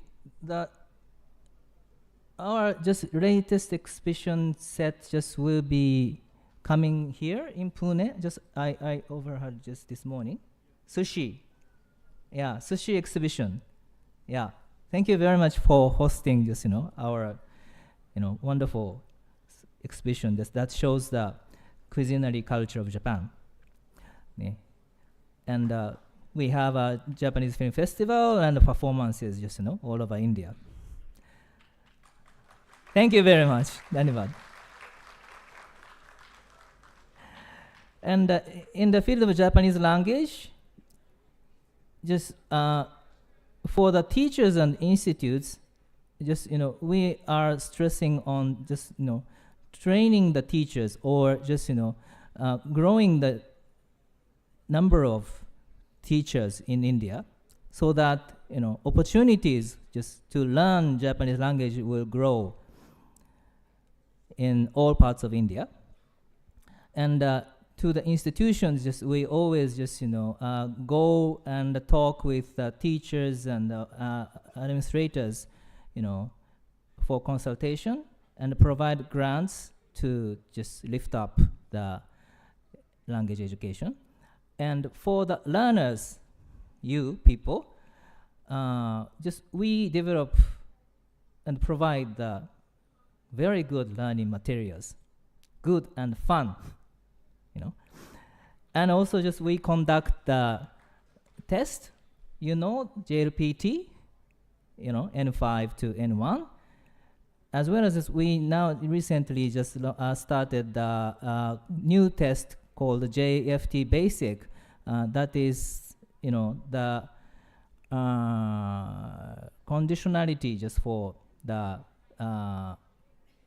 new visa status called SSW, Specified Skilled Workers. Likewise, just, we just, provide the exam or test that just, measure just that your reached level of proficiency, so that just, you know your status now and just go further, Hi, next slide, please. Yeah, this is the just, part of the teachers trainings, We just make it online, so anyone just who have mastered Japanese language can join in the course to be the good teachers. It's a 360 hours course, and I think just, some of the fellows here just, who are teaching now also just have, mastered this course in the past. Hi, next, please. And this, teaching and learning materials, just please Google it just with Minato space JF. Just you will gain many many easy to learn or fun to learn materials. There are online courses of our JF created textbook called Marugoto, and there are some course to learn Japanese language through manga and anime, or just there are some applis just through which you can learn hiragana, katakana, kanji, those scripts quite easily and fun, And for that Marugoto online course, you will just sign up and then start, and you can really reach the level of N5, N4, maybe N3 तक तो बहुत आसानी से पहुंच जाएगा. Okay, so let's begin today. Okay, and if you have become confident, just go to JLPT. Pune is the city that we hold the JLPT. The Teachers Association called JALTAP just organizes just every July and December. So the next exam is coming very close. Just anyone who are taking the test? Oh, many. Best of luck. 頑張って. Hi. Okay, so next slide, please. Yeah, this is the Minato, ne? Yeah, just please, Minato plus JF. And just lastly, if you once you acquire the higher level of Japanese language, if you really want to learn more to be a real sense of specialist, just please serious to learn,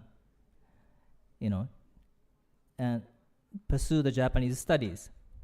Okay, so this is different from that kind of a scholarship. This is sort of just after that, after you learn in university and get the BA or master, then you go for the PhD program, and at the final stage, we support those who write the doctoral dissertation, provide the opportunity to study in Japan for maximum 12 months. And also we provide the grants to the institutes that have a Japanese studies department. And also we conduct lots of online, offline seminars ourselves. Just please go into the Japan Foundation's website. And also we support the Association of Japanese Studies.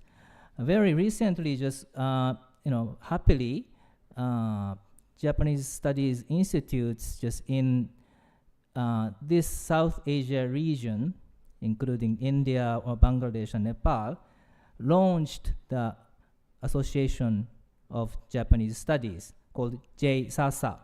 And now their website is dramatically opened, and membership is jumping or growing very high speed to become maybe 300-400 right now. And senior scholars have contributed their past thesis or books on PDF on the site to help the next generation, to refer to those past works, and they go into their own studies. And there are other site that regularly conducts the online seminar on various topic on Japanese studies. JSI, Japanese Studies India, and Kizuna India-Japan Study Forum that is run by the Mombusho Scholarship Association of India, MOSAI. Every month, something very interesting is happening. So, if not, you have already become the Japanologist, it's really, full of intellectual stimulus. So please join in. Hi, next slide, please. And not limited to the narrow sense of Japanese, as I say, just we welcome just many more intellectuals who are working on various fields. So Japan Foundation just have launched a new fellowship called Indo-Pacific Fellowship, and FOIP, or Indo-Pacific, free and open Indo-Pacific, is quite a wide concept. But in order to materialize this, we need the people to work on it, just on the ground. So we support those aspiring people to just go and study, this area. So the eligibility is just this Quad 4 countries: Japan, Australia, India, and US, right? So we encourage just those candidates to go to just minimum two other just Quad countries to study, maximum 12 months. And also just on specific global topic like climate change or disaster mitigation, we collaborate with foreign institutes like East-West Center of Hawaii University or just Australian Institute of International Affairs. We conduct a kind of a short-term group fellowship program, called under the networking fellowship. So just for both programs, just India is eligible. So please join or apply, okay? And just, not limited to the Japanese studies, but is on this wider range of common topic or common issues of the world. Just we hold or support many seminars or dialogue, in such topic as listed below. Maybe that's for it, just for my humble speech. And just I'd like to pass on to just my respected senior sensei, Mito sensei, further. Thank you very much. Dhanyavad.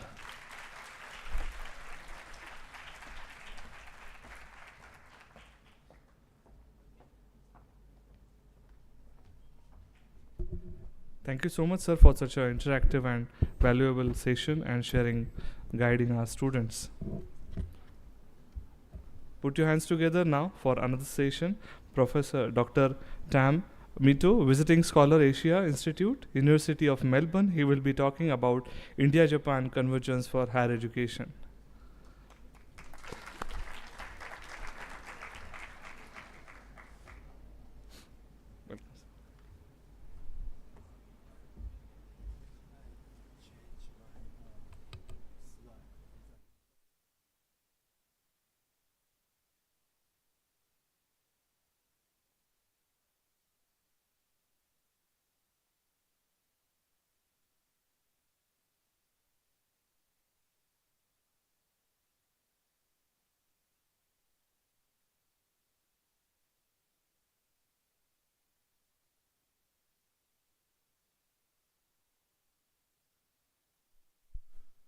Good morning, everybody. I'm Takamichi Mito. Currently, I'm the Japan Foundation Visiting Professor of Japanese Studies at JNU, Nehru University, India, as well as I'm affiliated with University of Melbourne. I'm very delighted to be here, and I'd like to say thank you for the leaders of MIT Peace University, Japan Foundation, Consul General of Japan, and then all the students and audience. But I'd like to also thank you, the co-organizer, India-Japan Business Council. Although I officially retired from my last employer, Kunsei Gakuin University, in Western Japan, I served as professor in many other universities, including Kyushu University, the Chinese University of Hong Kong, Waseda University, before I moved to KGU. And at KGU, I started up a joint collaboration program with JNU in 2011, and I used to bring my students every year for a joint seminar, or sometimes JNU students came and studied with us with the support of the Japan Foundation.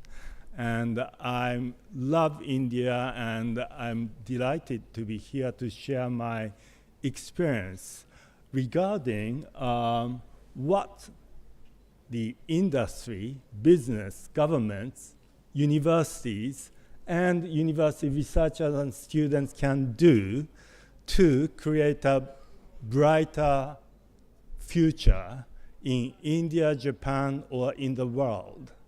So I'd like to share my experience. One of the areas I've been working on is how to develop the ecosystem to support university-originated startups, students, let's say, joint ventures in Australia, Japan, working with Australia-Japan Business Collaboration Committee in Sydney, or Australian government or embassy in Tokyo. So I'd like to share my experience, but before then, I'd like to just briefly would like to brief you about the importance of technology and universities in making our life safer, more comfortable, more peaceful. First of all, many started to look, or maybe look at, say, China or other economies. Japan seems to be not as attractive as before. However, when we check what Japan has achieved or is doing, it's still a good country to learn from. For instance, among Asia-Pacific countries, Japan has been given, I guess, 29 Nobel Prizes. I don't know, they're good indicators of the level of research in sciences or medicine, but excluding Nobel laureates in peace or literature, 25 Japanese nationals were given Nobel Prizes so far, which is the top among Asia-Pacific or Indo-Pacific nations. Of course, US is the top, but Japan's record is still, I think, quite shiny. Then the number of research publications, Japan's now the fourth after China, US, Germany. But within top 10% of publications, Japan's ranking is the 10th. It's hard for many Japanese researchers to publish their results in English. It's one of the major reasons, but according to last year's Ministry of Education's white paper on science, technology, and innovation, Japan is ranked as number one in terms of the number of patents granted, followed by US, Germany, Korea, China, France, etc. However, I don't know how they got this figure. When I check other sources, Japan ranked third after China and US. So I have to check the source they used to come to this figure. So to begin with, how important is technology or our knowledge which you learn at university? and how important are universities in this area. So when we look at how fast the Japanese economy grew, double-digit growth after the war until the early 1970s,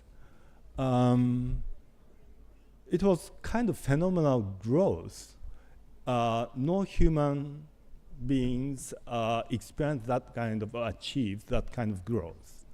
At the end of the war, Japan's per capita income was about 200 American dollars, or 1,346 US dollars in 1990 US dollar terms. It was only the 11% of the US figure. But between 1946 and 73, the economy grew 9.6% annually and became the third largest after the US and Soviet Union. And by 1990, per capita income in Japan was greater than that in the United States. It's been reversed, unfortunately, but how did Japan achieve such a phenomenal growth? According to economic studies done by experts at Brooklyn Institute, almost 50% of the Japan's high economic growth achieved was a result of new knowledge and technology. You can say how important technology and knowledge is.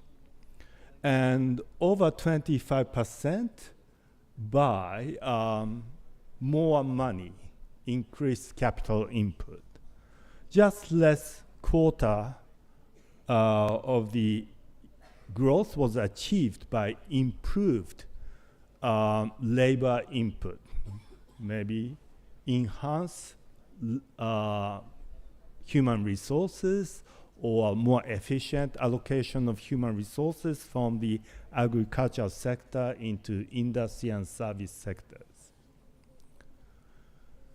Then in scientific research, who played a major role in Japan? 74% of output has been produced by universities. Universities are very important. Then 14% by government research institutes, and only 4% by industry. It doesn't mean industry or government are not important. Actually, a lot of research done by universities in Japan is done by national universities or grants from the government. And also, although the share of the industry seems very low, but most patents approved among Japanese applications come from the industry. They're very good at commercialization. Now, technology and innovations are very important components of Prime Minister Kishida's economic agenda, Society 5.0. He aims to create Society 5.0 where the cyberspace and the actual physical world are integrated to solve the challenges which we face today. It's the next generation society which will emerge after information-based society 4.0, industrial society 3.0, agriculture-based society 2.0, and hunting society 1.0. Critical to this advancement is the integration of humanities, social, and STEM fields with the help of mega data analysis, which you Indian people excel. But Japan is still good at, we have supercomputer at the Institute of Scientific Research located in the city of Kobe where I live. It is world's most powerful, fastest computer in the last several years. Japan doesn't seem to have enough production facility for ordinary semiconductors because many companies were trying to produce the best in the world and neglected mass market. But we have the most powerful, fastest semiconductors produced in the world, and as a result, we have the most powerful supercomputer in Japan. But society 5.0 will be very diverse, resilient, rich, human-centered, sustainable society, and in which diverse well-beings of all the people are realized. And I think we have a lot to learn from India, which is very diverse, accommodating. There are a lot to learn from India. Now, this is the national ranking of university-originated startups in Japan, according to Nihon Keizai Shimbun, published in May last year.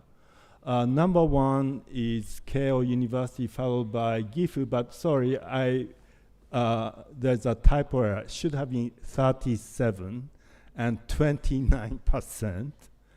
Okay, and then Tsukuba, one of my alma maters, Ritsumeikan, Kyoto, Tokyo University of Sciences, Kagoshima University, Kagawa University, Osaka University, Tohoku University, my previous employer, Konsei Gakuin University, Kindai University, then Digital Hollywood University, specializing in animation, game development, etc. But when we look at the number of unicorn companies, that means a company, young company, which was set up in the last 10 years, whose value excelled $1 billion American dollars.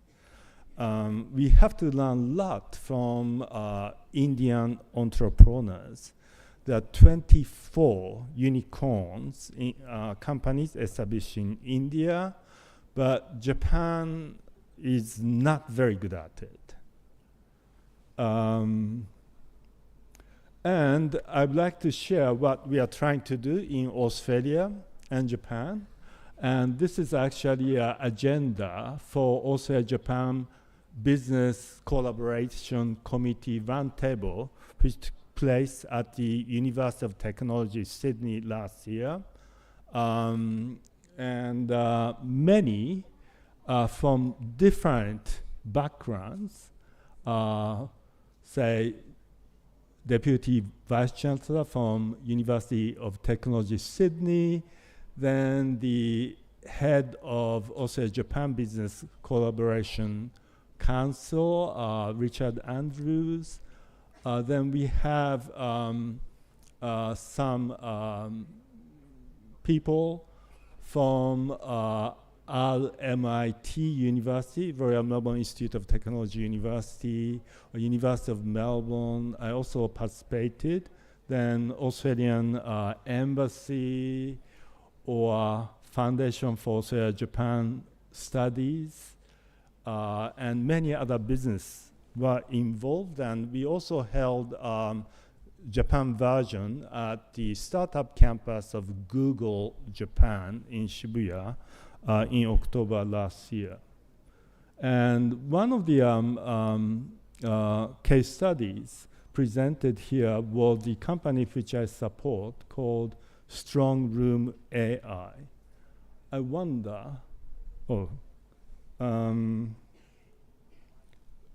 you show the second PowerPoint? And we'll come back to this one. And this, okay, thank you. All right. So this one was presented at the round table last year. Oh, it's, you had it. Sorry? 大丈夫です。Here. So I support this company as company director until April. I gave my position to an Indian businessman in April, so I'm now senior advisor. But I'd like to show you what students may be able to do. So actually, the CEO is my son, Max. He studied history and economics at the University of Melbourne, and he met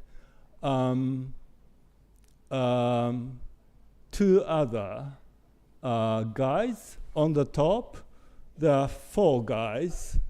The Max is the second left, and Kirin, he was a master's student in computer engineering.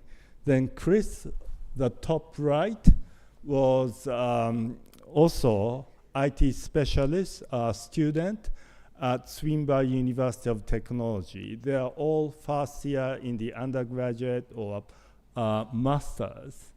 And it's now quite a big company employing about 45 full-time staff. 4 or 5 of them are Indian nationals, naturalized citizens. One of the executive directors is Indian. So it's a very diverse company, and it has developed platform to support pharmacies, hospitals, and aged care using facial recognition technology and AI analytics, which will calculate any excess dosage of medication when some people take different medicines, but some of them may have the same substance, such as, say, painkiller. It may exceed the daily limit, and even paracetamol is very dangerous. It can kill you. I've met someone whose auntie passed away this year with overdosage of paracetamols. She didn't know that different drugs had the same substance. And about 20% of hospital admissions in Australia or US result of either overdosage or conflicting medication or malmedication. So it will help a lot of money for the insurance companies, governments, hospital, doctors, nurses, pharmacists, etc. So it used to be based on paper, but now they use AI facial recognition to recognize who the patient is. In aged care or hospitals, doctors and nurses and caregivers may change all the time, and they may give wrong medication to wrong people. So they are now moving into the British market, and maybe they may come here as well. But this company started in the garage of a home in Melbourne, but in 2010, 2 years after the founding, it got a grant, meaning you don't have to return the money, $30,000 from Swinburne University of Technology. They gave them space for the first time, so they moved out from the garage to the university. The following year, University of Melbourne also selected the company and gave them $20,000 grant. But also the industry recognized, and the Victorian government gave them about $350,000. The Australian federal government gave them research grant, and Australia gave them to expand their business overseas. So these numbers at the time of, January last year. Today, I think 30% of pharmacies in Australia use their platform, and New South Wales public hospitals may use their software in the coming 20 years. So the market value of this company is now more than $100 million. And they have many experts. And I met someone from Osaka University, guest associate professor, Dr. Sadi Vural, was one of the directors. He left now. Then we have many professors and medical experts at Imperial College, London Medical School, NHS, or Monash University, or Toronto on the board. And though I left the board in April, I'm now senior advisor, and my position was replaced by Indian businessman familiar with pharmacy sector in Australia and around the world. So this is what students may be able to do and achieve with the help of universities, governments, and industry, and many institutional investors have invested in strong room AI, almost $10 million to date.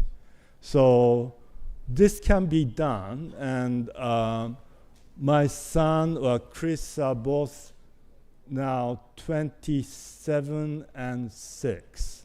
So I encourage all students to look around and see what can be done. And when you study Japanese studies, for instance, I think we can transplant many things. For instance, I had a food poisoning for the first time in India this time. I've been here once or twice every year, but never happened. But then we need good toilets everywhere. And in Japan, we do have, for instance, convenience store chains where you can just go and use easily. And I think transplanting of convenience store chains may help and save a lot of difficulties and hardships faced by Indian people. I think you can learn a lot and help create brighter future here, learning from Japan. And in Japan, we can also learn a lot from India. You are excellent at fire management, crisis management. And many Japanese companies and students are good at managing kind of routine work. So here we are. Let's collaborate, learn, and build brighter future together. Thank you for your attention.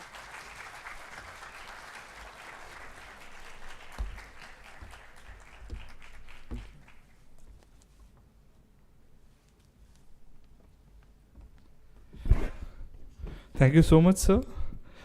After this session, I would like to invite Professor Shrabani Roy Chaudhary Japanese Division School of International Studies, Jawaharlal Nehru University. There are 2 more presentation students after this before we break for the lunch. Put your hands together for Professor Shabani Roy Chaudhary.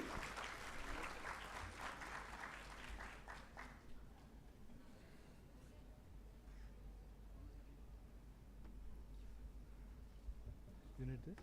Yeah, I can use it. Yes. Which this is the thing.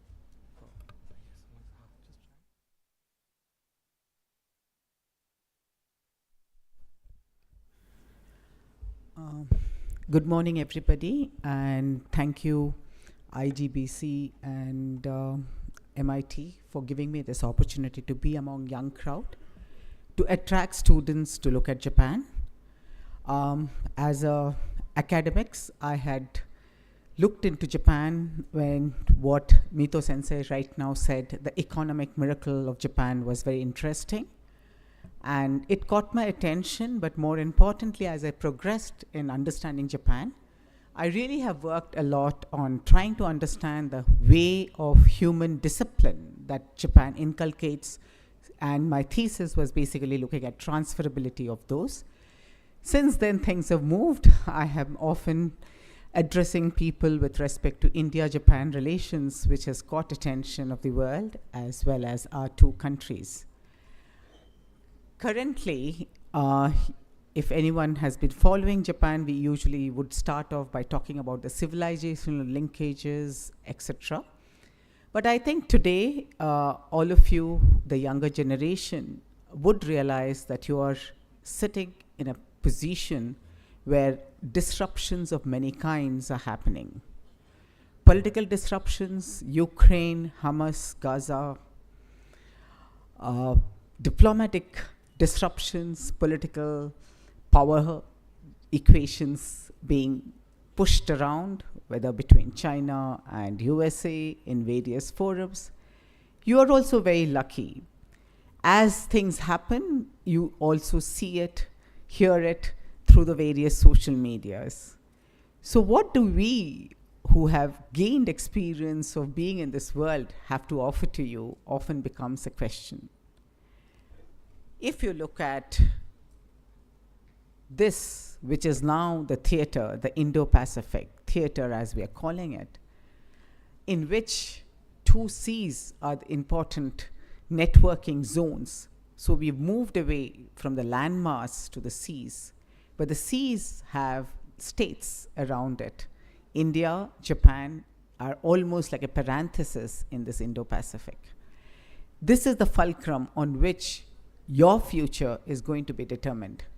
Whether are you going to be an IT specialist or a liberal arts social scientist, many of you will be engaging in various forms to redefine this geographic, redefining it through global commons, like what you've been hearing across these few presentations that you've seen, sustainable development, climate change, etc., or more specifically to the disruptive technology that is consuming India today, and India wants to put its foot firmly in place as being a technological hub, AI, pharmaceuticals. Pandemic gave us certain advantages in those lines, and we should be now pulling ourselves together into it. And this is an opportunity which comes to us essentially because the Indo-Pacific region has not only become a region to be looked in from the point of view of securitizing it with safe water, movement of free goods and services, but also with respect to how we would economically come together as a like-minded nations to put forward an alternative that would be much more useful and a contributor to peace and stability of this region. India-Japan investment, for instance, is a growing synergy between India and Japan. We've seen it since the 2000, when we first inked a global partnership in 2001. In 2006, we made it strategic, in which we included our security concerns. And in fact, from 2006 to a larger extent, we've been consuming ourselves towards understanding how we can come together and converge in the pillars of security, economics, and people to people. Why does people to people become important? Becomes all the more relevant as we have moved forward in this relationship. Because convergences that can happen at the government to government level through policies, decisions taken in boardrooms cannot make any impact until and unless we have people to orient themselves towards those kind of policies, which will then find grounds in the ecosystem that is created. And that is why over a period of time between 2015 and today, all our joint statements give a sizable amount of importance to people's exchange, in which we talk about culture, we talk about tourism, we talk about business to business movement of people, but more importantly, we would like the youth to engage themselves. Youth in various forms, whether it is school exchange programs that Japan and India are moving into, or whether it is college students coming and going movement between Japan and India. In fact, every year during their summer, many Japanese students of various universities do come to India backpacking and understanding India through backpacking mode. It's a very, very interesting journey for them because they're used to a very disciplined lifestyle, and here they understand that there is chaos yet discipline. It would be very nice that if we could, over a period of time, and IJBC is really, really working towards this, to create a platform where people can meet on these directions such that more integrations can happen. Let me now take you through what are the opportunities that the India-Japan's vision fulfillment has for you. India as an alternative hub is something that most of you must be hearing in various forums. But it needs strong directions from the business, directions from higher educations, such that there is a synergy that is created between what you people learn and what is needed by the industry. Indian growing rank in business environment with respect to ease of doing business is actually pulling a large number of Japanese firms into our fulcrum. The reason why Japanese firms for often had shied away from India was basically the fear of how to conduct themselves out here. This fear has been eased out by institutions like IJBC and other affiliated companies who work very hard to get Japanese company to understand how to do business in Japan. I think the step up for us now is to produce people who would merge into their way of style of doing things easily. And that is where I think the skill development programs would become very important. While Japan now moves towards de-risking and de-linking from China, it was very interestingly looked into as soon as Japan came up with this policy during the pandemic, and one expected a good flow of investment into India. However, that has not been the case. Why have India again lost out to countries like Vietnam and Indonesia? Of course, easy answer for us is closer home, usual cultural affinity, etc.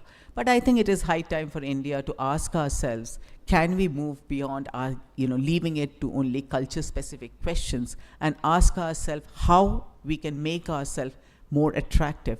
After all, Japanese firms did go to USA and Europe. Cultural affinity definitely was much less than what we were. Opportunities, therefore, need to be identified and targeted both by our Indian business houses as well as Japanese. This is the synergy on which the IJBC is planning to work and have been constructively putting things together to enable.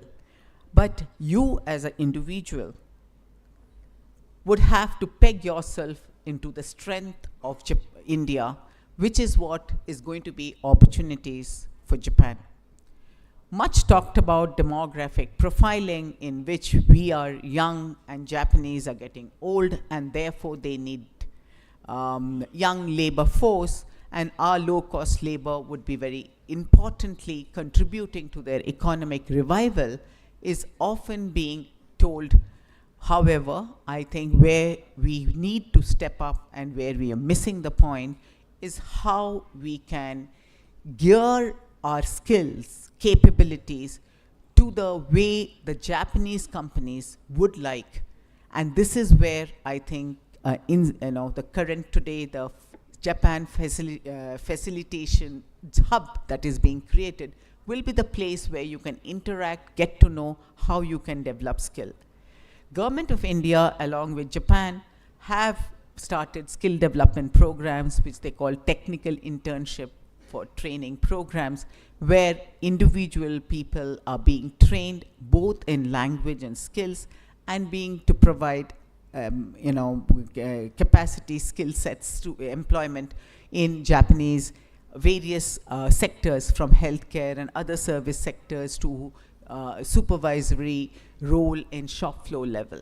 These are small attempts that has been started. It has to gain momentum, and this momentum can happen only if you as an undergraduate or postgraduate students start showing larger interest in going to Japan and studying or working rather than looking at West alone. Remember, West is not going to be the place in future because of my first slide that I put across. It is the Indo-Pacific theater. And in the Indo-Pacific theater, with respect to technology, capital abundance, and advancement in respect to AI and digital, is a place of convergence for both India and Japan. It is this that you people have to, take hold of and try to see where you can peg yourself. Remember, digital and AI is not limited to the STEM studies. It has large significance for even social science and liberal arts study. Gearing up to use this technology for societal good, or what is today being talked about as Society 6.0. In Japan, for us, it is Society 5.0, is where you can contribute. No longer can you as an individual look at a career stream which is going to be open-ended by the time you finish your master's. It is important that your education ends in a narrowed, specific niche area in which you can develop yourself. And for this, what you definitely require is more exposure to the kind of alternatives that you can have while you are studying. And I think this is a kind of institution where you're getting it. Try to make use of it and try to connect with people, which is where there are platforms. Since morning, there are 12 platforms that has been shared. And many more will come during the day. Use those platforms to get right knowledge, think what is best suited for you, and go forward. It is not my place out here to tell you what to do, because this is not a forum for that. But what I would request you, if you're looking at Japan, is to definitely try to learn the language. With the kind of possibilities that you people have in the form of digital or platforms available for language learning, which has made it simpler because you'll waste a lesser time in travel, etc., you can actually manage to do a sufficiently good language learning through that mode before you engage in one-to-one learning or in face-to-face learning program. As a people-to-people's exchange, therefore, I would leave you with these few thoughts. Need for capacity building is completely in your hands. How are you going to build your capacity to put in your CV things that would attract a company is all in your hands. And how you do it is how you position yourself. What kind of a niche you make from your education. Skill India program with Japan initiative is available. It is part of our national skill drive. You can actually see how things are going out there. Maybe you're not really the profile that they are attracting currently, but in future I'm sure it would be moving to that scale. Make in India initiative and Japan's response to it has been tremendous. Large number of manufacturing industries are here. Remember, there are two different ways of looking at how you want to join and work. Japan in companies in India give you a longer life with lesser entry-level salaries than that of the US companies. But what you have is a larger learning and training initiative embedded into their HR policies, which make you a much more technically sound person for future. So it is not always to look at the figure of salary that is being given to you at the time of entry. Do look into what kind of training programs you can have, which will enhance your CV as well as your skill set. I think this particular thing is something that goes amiss during the management students as well as students of language who take up jobs in the companies, be it Japan, be it any other company. So you need to explore higher education in Japan, and as you will see today, there are a large number of very good universities who have come here, and in the second half, you will be exposed to the learning that happens there. Learning is always little difficult when you enter into higher education in an abroad situation because you have cultural constraints which you carry with you.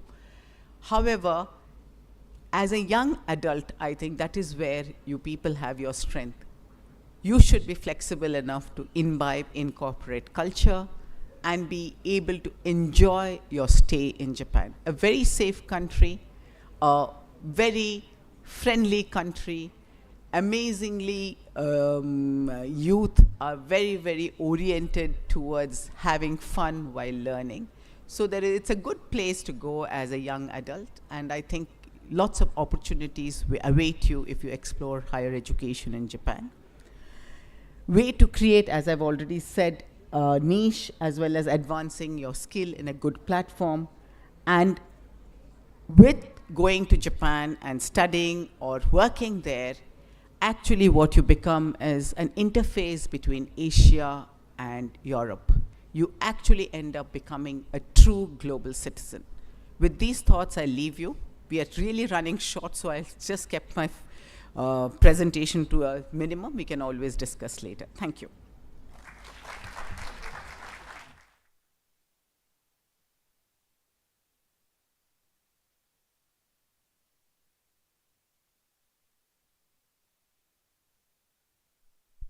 Thank you so much, ma'am.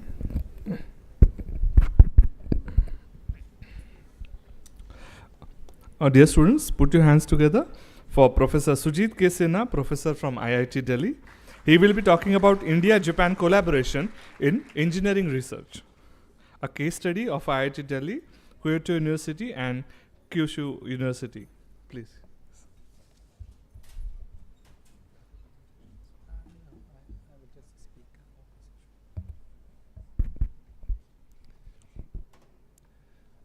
Thank you very much. Thanks to all the organizers and all the honorable guests here. And thanks to all the students for coming to this presentation. So I'm from IIT Delhi. And here, basically, I have not prepared any slides. So I'm going to tell you a slightly different thing, which will be like from my own life. So since very beginning, I was very much interested in Japan, and especially the technology side. So I'm sure everybody looks at Japan through technology, and I also did the same. And when I was in my undergraduate, the very first thing that my father bought was a calculator, the calculator made by Casio company, which which still works. Even today it works. So he gifted me in 1985, and even today it works. And I always look at it with lots of pride. I preserve something from the past. So Japan was very fascinating for me in terms of technology. And later I realized, I saw it by my own eyes when I visited Japan. So I, after finishing my master's in India, I actually went to London to do my PhD. And there I started exposing myself to more of Japan, because that was not the internet time. So, being in India, I had very less exposure. So being in London, I had much more exposure to Japan, because there used to be many visitors from Japan, many professors coming from Japan. And I always made sure that I attended their talks and learned about technology. Always it was about technology, but because I am in that area. So I was very fascinated by Japanese technology. Actually, being in London, the very first book I read was Made in Japan, written by Akio Morita of Sony. And I made sure that I read that book. Some of you might have read, or I would suggest you should read that. It's very fascinating story of Akio Morita, how he started from just little bit of ideas after the war to making Sony as the top company. And later I was fortunate enough to actually collaborate with Sony. So I think that it's all starts with our interest. If we are not interested in something, it will not happen to us. So if you are interested in Japanese technology or Japanese culture, I think you have to imbibe, you have to bring a lot of interest in yourself, that you want to learn something new. And for me, Japan stands for innovation. As some of the speakers have said, that Japanese people are very innovative by nature. They innovate on small things which you may not care, but some innovations will be there, and later that innovation will be adopted, adopted in the life, in some products. So that is also important, because if you innovate something and you just leave it there, it is almost no use. So after having innovated something, you must bring it to the application, to your use. And that is how people create some commercial companies, because when you innovate and commercialize, then it becomes a company. So Japanese people have this very innate nature of innovation. And as many of the speakers have said, that they are very disciplined. So which a quality that I liked most, and I try to learn a lot from Japan in general, not just technology, but also their innovativeness, their hard work, and very being precise. Precision is one of the important things, which is very important for technology. So all these qualities have led Japan to grow so much in the technology field in the world. So I think there is a lot of scope for Japan and India to collaborate at people's level, because both countries are supporting peace. So world peace is being supported by India and Japan through various initiatives, and this is very, very important for the world. Especially Japan and India, we are very fortunate that our relations have always been very, very good. And we should build on this relation for the future, both in technology field as well as other than technology fields, so that we can both benefit. People from both countries will benefit. So Very briefly, I will give you some examples how I actually came to Japan. So it was in 1995 that I got a short fellowship. And the fellowship was given by JSPS, Japan Society for the Promotion of Science. This is a very, very important organization, and especially for technology or engineering students, I'm not sure about other field, but for engineering students, you will get a lot of opportunity to visit Japan on JSPS fellowship. So this is the first fellowship I got for 3 months visit to Tohoku University. Tohoku is in the north city of Sendai, and very, very, very beautiful city. So in this 3 months, it brought me a lot of changes, lot of learning about Japan.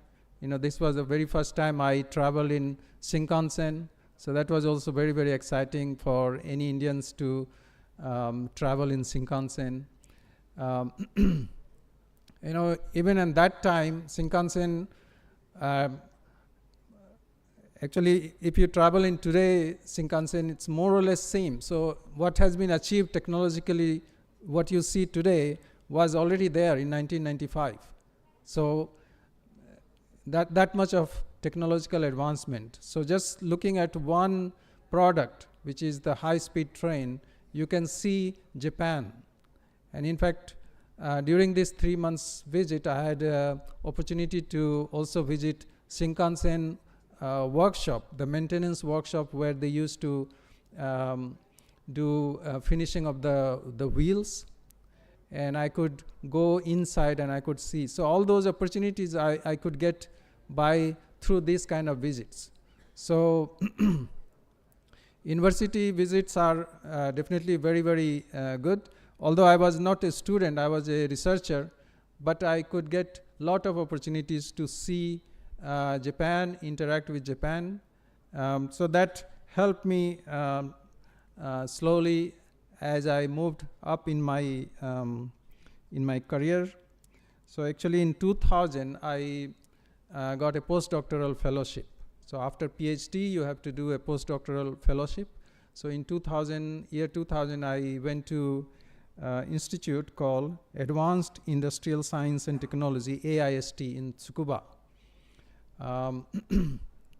So again, you know, I have been building my relation with Japanese people, and it takes time. You know, it's not a very quick thing. It takes time to build relation, and you have to work on it. You have to understand how people behave, how people think, and actually working with Japanese people, I would say that a lot of spoken words, but a lot of unspoken words also work. Okay, so you have to learn how to speak without actually speaking. So you have to understand that part. And of course, language will be very, very helpful. I'm very unfortunate that I never could learn Japanese. So this is very, very sad for me. But I can manage to travel in Japan. So nowadays I travel alone in different parts of Japan whenever I get the chance. And I can communicate. A lot of things you can communicate through sign language also. But to be a student, yes, of course, you have to learn Japanese. Okay? That way you can maximize your stay, maximize your experience, and make some very good friendship in Japan. With your age group, and as you grow further in your career, they will become your collaborators in the future. So, and after my postdoctoral fellowship, when I became faculty, first I was in Singapore, and then I have made sure that every summer I visit Japan. Again, most of the time I get this JSPS support. So if you are a faculty or if you are a student, I think that will be a good chance for you. You know, since 2014, I have been working in India, and here also I continue my collaboration. So basically my collaboration is with Kyoto University, which is one of the top in Japan, with Kyushu University also.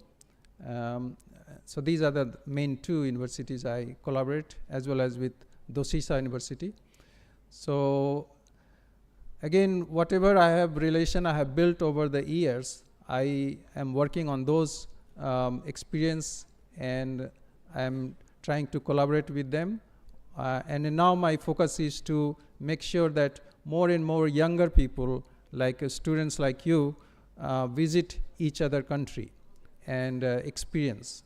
So through my research collaboration, many Japanese students actually come here to IIT Delhi, to India, and they experience India, Indian food or Indian culture. They are very much interested in those things. As well as in terms of our engineering research, we continue to do the collaboration. And some of my students, they go to Japan to spend 3 to 4 months, and they do conduct research in Japan. So this bilateral collaboration is very, very important, because there are a lot of things that we can learn from Japan, but there are some things, at least, which Japanese people can also learn from India, and at least it will help in our good relation and for the future. So always I have a very good experience in Japan, and always I learn something new. So I make sure that the moment I land in Japan, and because I'm interested in technology, I look at the technology part, and I am always amazed that so much of innovation. It's like every year, if you visit Japan, you find something new which will surprise you. So this is what we can learn from Japan, and we can perhaps do in India. Okay? In India also, we need a lot of innovation. We need growth based on innovation. So, basically, with that thoughts, recently, other than technology, I'm also interested in some historical part, because now I'm little senior, so I'm interested in historical or social aspects of India and Japan relation. So just last visit, I visited Nakamuraya restaurant. So I think many of you do not know about Nakamuraya restaurant in Tokyo. This is the restaurant where Ras Bihari Bose, our freedom fighter, actually he landed up there, and he actually ran that business. And Japanese Indian curry comes from that restaurant. So if you are in Tokyo, you should visit that. So I visited, and actually I had that curry. I also visited this Renkoji temple in Tokyo, where Subhash Chandra Bose memory is kept there. So that's again a very, very good feeling when you go to Japan and you see that some of the Indian history or Indian past has been kept and respected in Japan. These are quite rare. As well as I visited Benzaiten Temple. It is in Osaka. So Benzaiten is basically Saraswati temple. So I came to know about this, but then I wanted to visit by myself, so I visited there. So both in the technology side and other than technology, like social, historical things, Japan will really amaze you. So my suggestion will be that you start learning Japanese and take interest in various things. Japan, not just manga or those things, but also there are many, many other things. There's so many things which will surprise you. Okay? Myself being a student of metallurgy, I was very much interested in Japanese sword. You know the Japanese sword? Why Japanese sword is, yes. the sword. Why Japanese sword is so famous? Okay, it's also made of steel, but this sword can break other swords, which are also made of steel. Okay, so what are the good qualities? So later I try to find out. So these are very, very interesting things. You know, the Japanese houses are made of wood and paper, but also there is a way that Japanese houses are made. You know, in our books we always read that Japanese houses are made of paper or wood, but actually if you study them, it is more like a composite material, which so whether it is from the past of Japan or it is present or recent times of Japan, both will excite you. Okay, there are a lot of things that will excite you when you are in Japan or interacting with Japan. This kind of feeling I didn't get in other countries like Europe and America. You know, so there are a lot of things to learn and a lot of things to collaborate, and it will be important if we do the collaboration both ways. You know, not only Indian students going to Japan, but also we try to attract Japanese students as well here. And I think many of them are interested to learn about Japan. Just last time I met one Japanese PhD student in Delhi University. And he is studying Buddhism. So we came in touch with that. So I was quite impressed that there is a Japanese student who is studying here. Okay, so we have to create both way of you know, visits and collaborations, so that we can both as two nations can learn and contribute to world peace through technology and through you know, society and the culture. So thank you very much. Thank you. Very short presentation.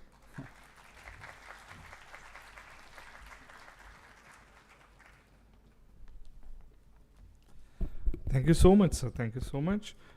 Ladies and gentlemen, let us invite Dr. Manasi Shigurkar, founder the Japanese Hub.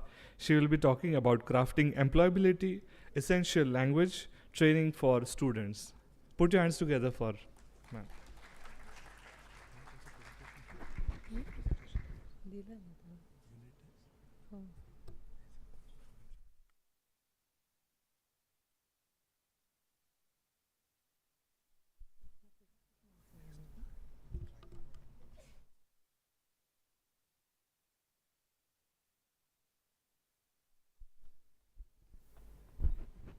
Good afternoon, everyone. I'm aware that we are running out of time. I'll keep it short and precise. So I'm Manasi Shirgurkar. Basically, they have introduced me as the founder of Japanese Hub. It's my own small company, but otherwise I have taken up responsibility as in charge of Japanese post-graduation section at Pune University, Savitribai Phule Pune University. So what I'm going to talk about today is out of my experience so far as a teacher, as an interpreter, and yeah, some interesting facts I realized during my journey. When we talk about the employability of students, basically we need to think what employable means and what the employability skill, the skills one needs to have. So how much your skill set qualification as well as your personal qualities meet the expectations of the employer, and whether you are able to appeal the employer is the key question, I think. So broadly, the employability skills can be categorized among three sections. You can say that is basic skills, your fundamental skills, maybe your domain knowledge, technical skills, in your case if you are an engineering student. Then higher order thinking skills like problem solving, analytical thinking, and so on. And then comes personal quality. So these personal qualities which you enhance or possess or try to develop are of utmost importance when it comes to Japan in particular.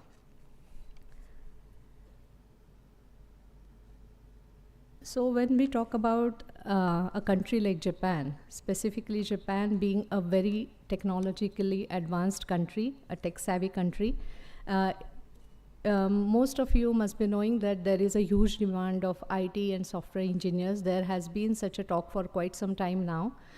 And obviously the world of web and software engineering in Japan needs more people because of their diminishing young population. They need more people from outside Japan. So as a result of this decreasing population, they are unable to keep up with the demand of technological growth. That is, more people who are technologically expert, they are technically expert. And as our nation is seen as a talent pool of IT and engineering professionals, I think we have a very good solution for their problem, and we can learn a lot from this country. By 2030, it is estimated that there will be a deficit of 420,000 to 790,000 IT engineers in Japan. So think about the scope, the scale we are talking about.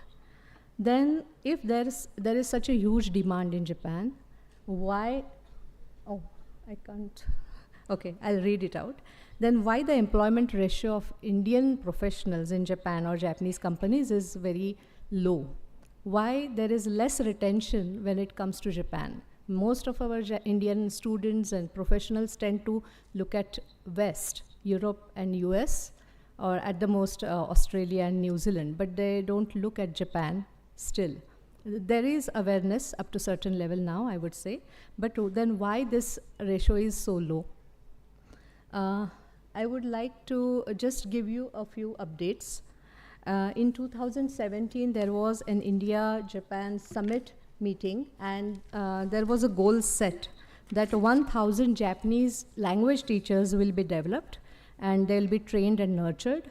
And in 2019, I think you also know that SSW visas were opened. And this is particularly not about IT engineers, but many such professions where they need workers, Gemba as they call it, at the actual on the actual field. Okay, so so being the third largest economy in world, they need people in various fields, right from farming to elder care. They need people everywhere.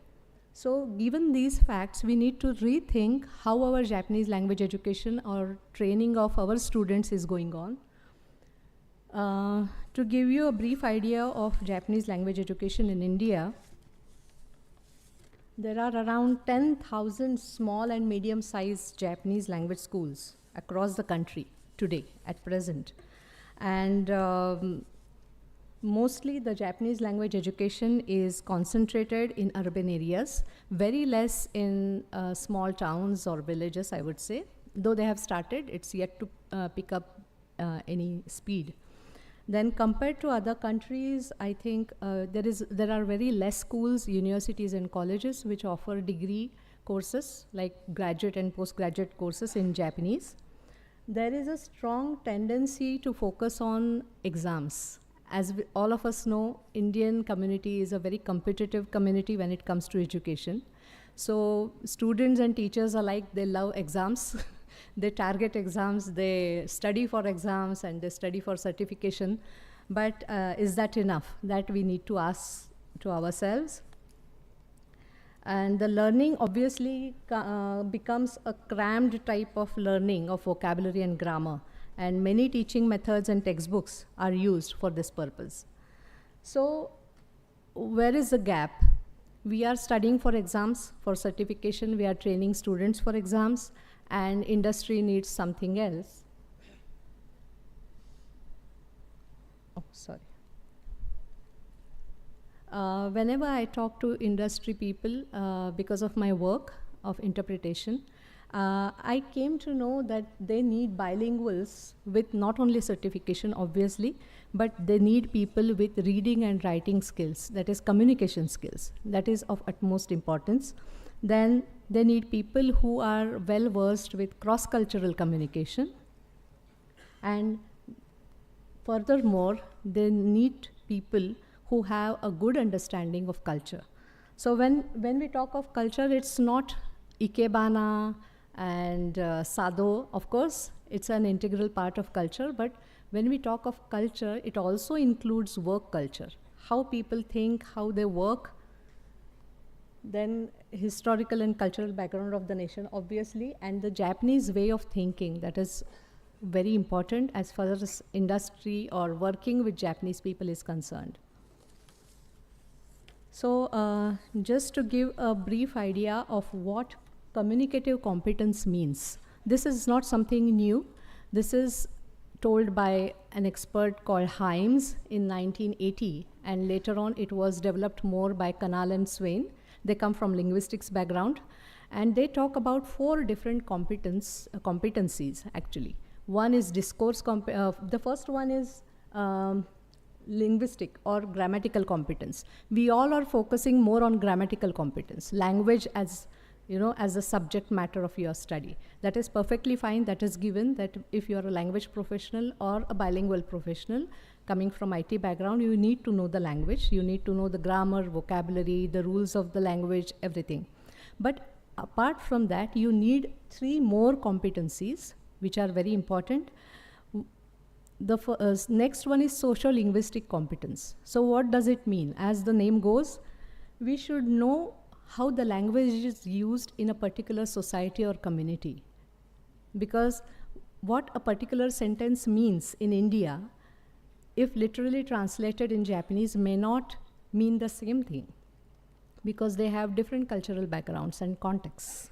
So that is interpreting and producing the utterances with a specific context, with a specific culture in context, and the appropriateness of your expression. That is very important. So for example, if you ask a Japanese how the word sumimasen is used, what is the translation of sumimasen, there will be 3 to 4 translations to one single word. It may mean sorry, it may mean sorry to disturb you, I apologize, or excuse me also, to call someone or attract someone's attention. So there are various shades to one single word. It may not be literally translated in our languages. So that is social linguistics. It also takes care of the concepts like politeness, directness, or rudeness in a particular culture. So it's not sufficient even if you know the honorific language, that is te itadakemasen ka. There are some students of language, Japanese language here I see. So it's not enough to use the honorific form of the verb, but you should know how to use it, in which context, in which situation, and while talking to whom.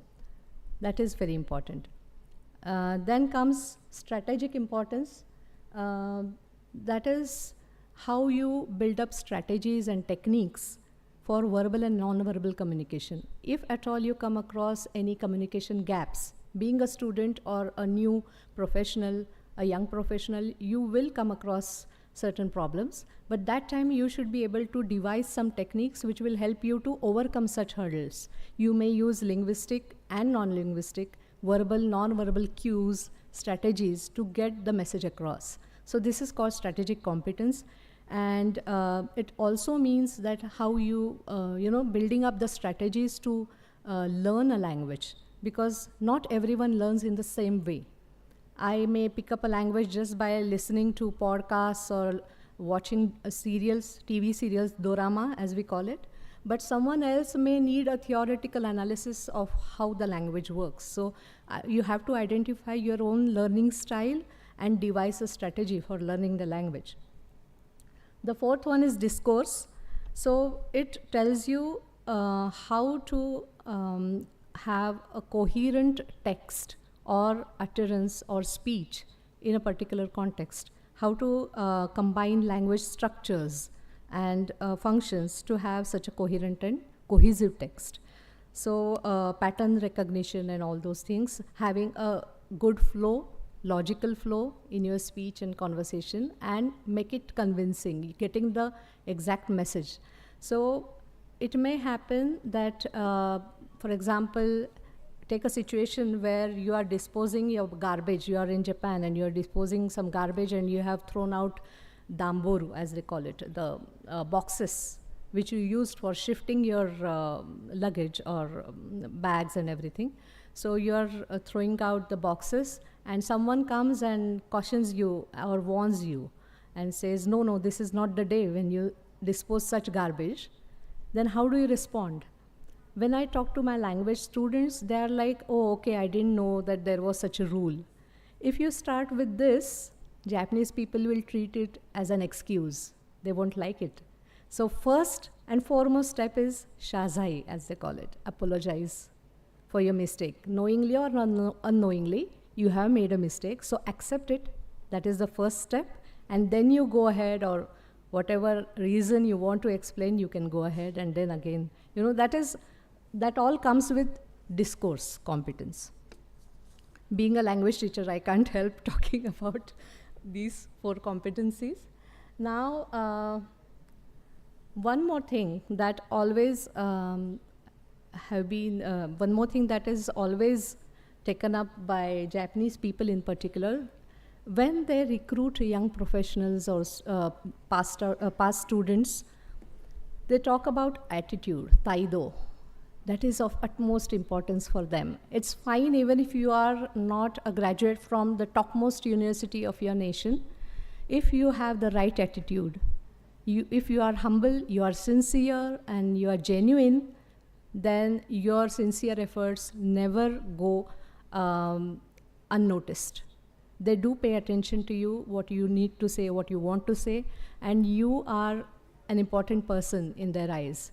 So this attitude is something which is important. Even, while screening the CVs, they will go through how you have presented yourself and how you talk about yourself. And even during interviews, they will see how your attitude is, whether you are ready to learn things, new things every day.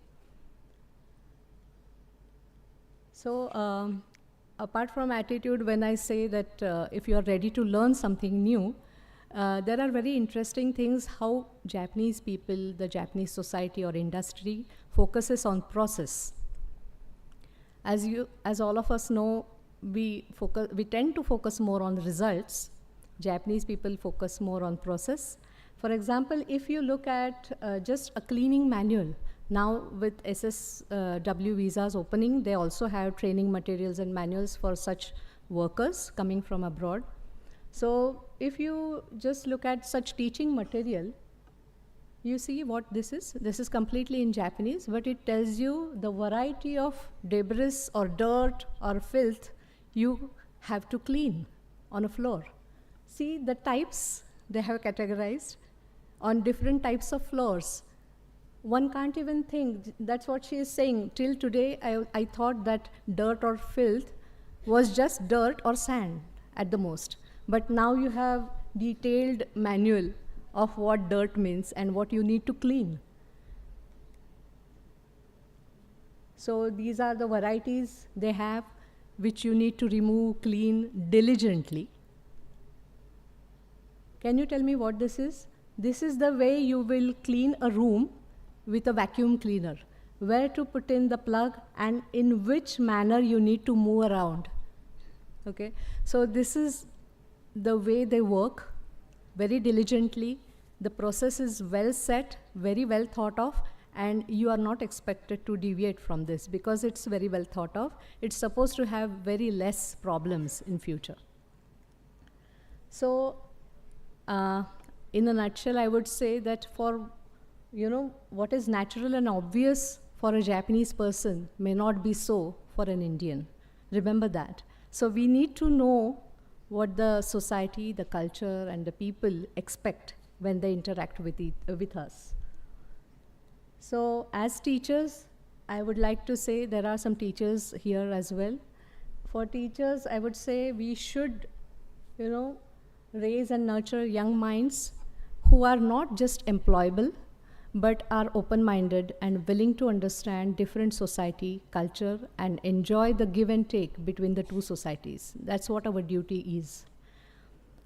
And particularly at this juncture when our nations are very much in dialogue and they are working towards having a mutually beneficial relationship, I believe that no, this relation is not purely transactional. You know, when we talk about the profits and industrial give and take, it may sound transactional, but it's not so.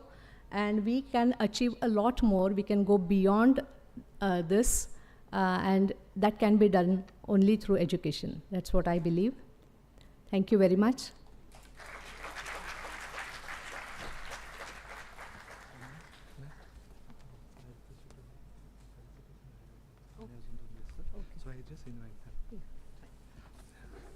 Thank you so much, ma'am, for pointing out the smallest details and helping students to understand the importance of it.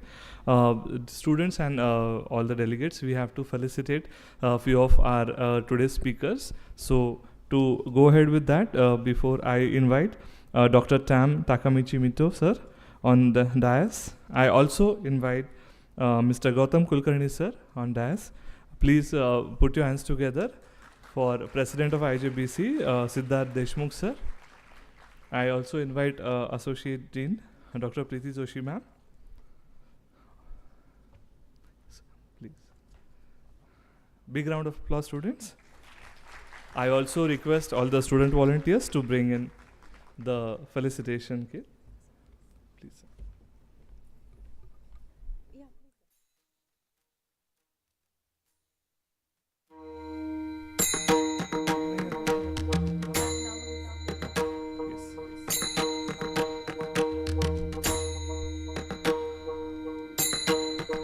Dr. Tam Takamichi Mito, Visiting Scholar, Asia Institute, University of Melbourne.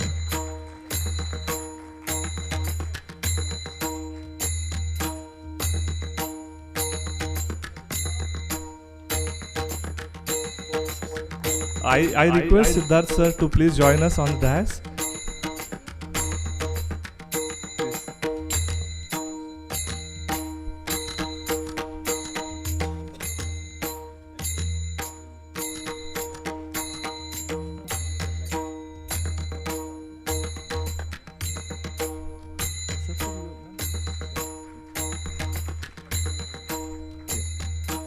Put your hands together for Dr. Mansi.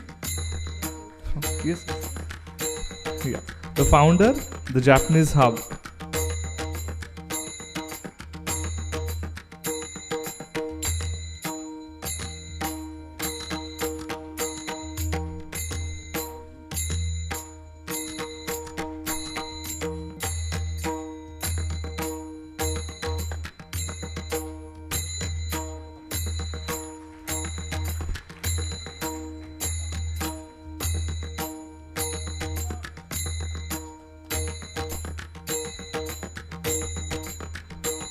Please put your hands together for Mr. Gautam Kulkarni, COO and co-founder.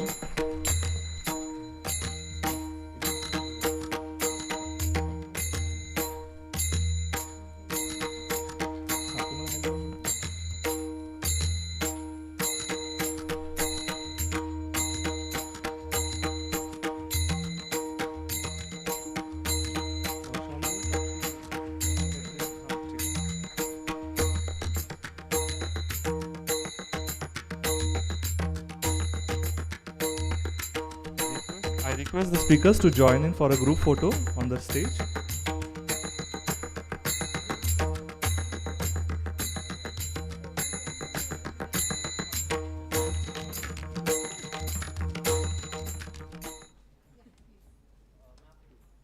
Just help them with frames. Yes, please. One more frame.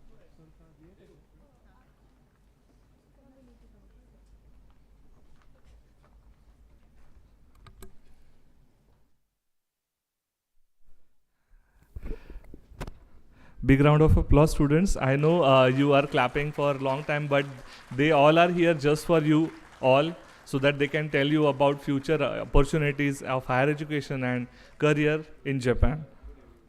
Thank you so much, all the speakers and dignitaries.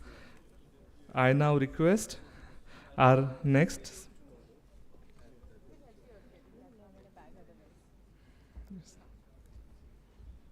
Yes. I now invite our next speaker for today, Mr. Sunil Kulkarni, CEO Fideltech Software. He will be talking about various opportunities and jobs in Japan for which you all are waiting. So big round of applause, guys.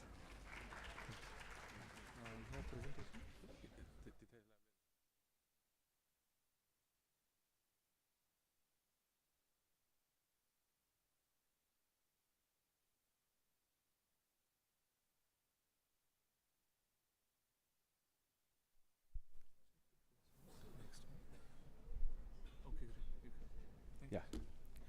Hello. Yeah. So, honorary dignitaries, senior management from MIT, IJBC officials, my dear friends, thanks a lot for your time today and inviting us. I'll be just trying to brief myself in, because we are, I think, waiting for the lunches and move ahead. But I think my topic would be more about opportunities in Japan. My understanding is today we have students from first year to say BE from different faculties, mechanical engineering, IT, or different curriculum. And the other assumption is you have taken the admission from a perspective of getting into good jobs in future. So with that, obviously you have a lot of options. Getting a job in India, getting a job in US, getting a job in Middle East. Japan could be one of your options. So I'll be keeping extremely sharp so that we don't go here and there. As Dr. and some of the slides might be extension of Professor Mansi. So by 2030, as she mentioned, the numbers could be here and there. You can check on the MITI website. But Japan seriously would lack professionals, be it IT, be it mechanical engineering, be it professionals. So today, what we want to look out is how we tap these opportunities and what would be the challenges. So if you are a first year student or a second year student, you have exactly 2 more years to land into a good internship or a good job. If you are a fourth year student or you are already graduated and still looking for a job and an internship, you might want to just quickly look at these things, prepare yourself in the next 6 to maybe 12 weeks, and again come into this job board. Just briefly try to plug ourselves. So my company name is Fidel Softtech. I'm the founder. My name is Sunil. I'm in Japan since 1997. So it's almost 25 plus years. We are in the space of LangTech consulting, languages and technologies. So when you, let's say, type tomato in your iPhone or Android, there's an emoji of tomato. So this linking of languages and technology together is something that we work. Okay, so there I just want to highlight your own mother tongue could be a very strong attribute for yourself. So if your typical arts tendency is to highlight English, French or something, but tomorrow if you know Konkani, for example, or Marathi, that could be your strength. Because, so today, for example, when we are working, if you have heard of Amazon Alexa, so Alexa speaks English. Alexa change the music, Alexa change the lights. But to make Alexa understand Konkani, for example, Telugu, will require your expertise because Amazon would be looking for these language specialists and technologists, okay? So Fidel works in these areas. Again, Japan population continues to decline. अब हम लोगों को कुछ लेना देना नहीं उससे उनका there are a lot of social factors. People are not getting married, not producing kids, this, that. It's expensive, that's fine. Key is, this is an opportunity. That said, Japan still is a number 3 economy. If you ask a typical Japanese person, China is catching up, this, that, for them doesn't matter. India is catching up because they have already reached a certain level. Okay, the infrastructure is strong. The average person's life is extremely convenient. Japan still dominates in a lot of industries. So if you open up your iPhone, 60% of our components inside would be from Japan. If you are a cycling enthusiast, if you have heard of Shimano cycles, they would be controlling almost 60-70% of the geared cycle markets and so on. So a lot of manufacturing, a lot of service industries dominate the world. Okay. Now, Japan people shortage. you'll hear a lot of articles, Japan needs 1 lakh people, 200,000 people, this, that. Doesn't mean any Tom, Dick and Harry is welcome to Japan. Okay? So Japan has unemployment also. It is not that everybody in Japan is employed. Japan has unemployment also. What we are talking is Japan doesn't have enough skilled people, okay? Because people are getting older. Japan needs IT skills or technocrats. You could be a mechanical engineer, you could be a robotic engineer, but this technical skill set is needed. Japan works in a specific cultural way. So if I walk in, hey, I want to do this, that, they'll say, oh, even if you have technology, we don't want you because you are unable to work with us, with our team members. So if you now define the problem statement, कि Japan को कैसे लोग चाहिए? Japan needs specific technology skilled people who are willing to work in a specific way and what? To churn goods or services. मला जपानी येतं, मला जपानला घेऊन चला. काय कशाला इधर सब जॅपनीज लोग आहे, आपका जॅपनीज आने से क्या फायदा है? और but मला जपानी येतं and I know robotics. Now you are talking, and I am willing to work in a certain way. Now you are talking. Okay. Who in Japan is hiring? If you are a professional, you don't again want to go mumbo jumbo. Your job is, or your specific thing should be, 4 साल के बाद मुझे job किधर मिलने वाला है, and can I start mapping myself? So if, and I'm saying, if you are not interested in Japan, that's fine. There are ample jobs. But today, if you look at the geography overall, US में recession है, Middle East में there is war happening, Europe there is Ukraine, Russia, next foreseeable 2 years ऐसा ही चलने वाला है. And if you are graduating in next 2 years, then you are in trouble. So where could be the jobs? India could be a market, Japan. So when you look at Japan, where are the jobs? So you have to identify type of companies that hire. So one, typically in our language, what we say is the system integrator firms. So again, because you are young people, maybe you don't know what type of companies. So when I say system integrators, Wipro is a system integrator. Infosys could be a system integrator. Entity Data, Entity Communication, IBM. Then there are what we call as product firms. Oracle, SAP, these are all called product firms. And then lastly, what we call as end user firms. They are actually developing or churning out cars, maybe food sauce. They are leveraging technology. Now, if you directly today apply to Honda or Sony, chances are very less that you will get hired. But because if I apply to, say, Ajinomoto or Honda, what they will say is, hey, I like you, but my entire IT is outsourced to Infosys or Entity Data. So आप उधर जाइए and आपको job उधर मिलेगा. So if you look at the percentages, system integrator firms today are hiring almost 70%.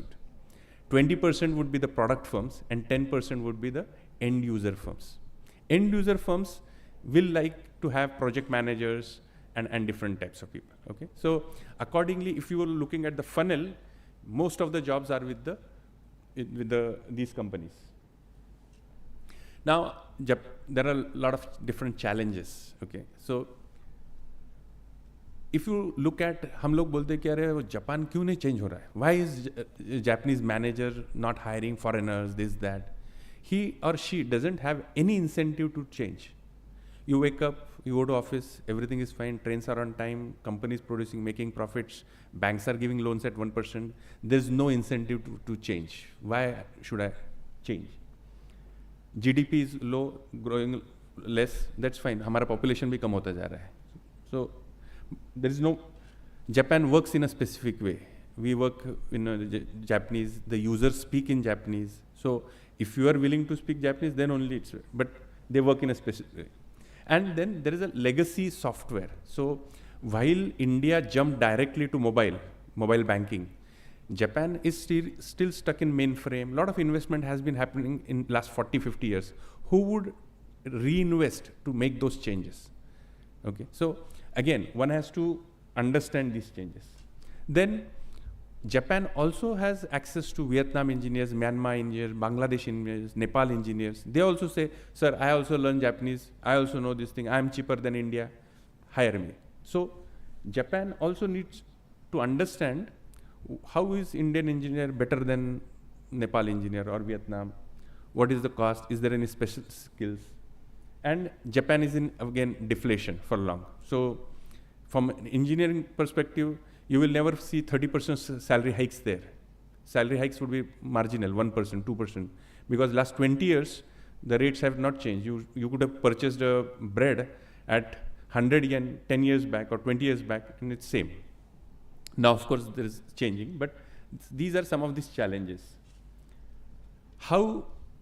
So if still you are trying to overcome these challenges, you still want to go to Japan, how they would try to evaluate you? One, are you willing to invest in Japan? Are you willing to stay here for longer duration? मैं 6 महीने क्या 1 साल के लिए आऊँगा, निकल जाऊँगा. No, they wouldn't want you to. At least when you are applying, you should be able to say, sir, I want to stay there for long term. I'll be there for 10 years. Whether you come back in 1 year or 2 years, that's fine. But nevertheless, your commitment to that market, because why would I hire you, train you, invest in you if you were to leave back in 6 months? So at least from that perspective, you have to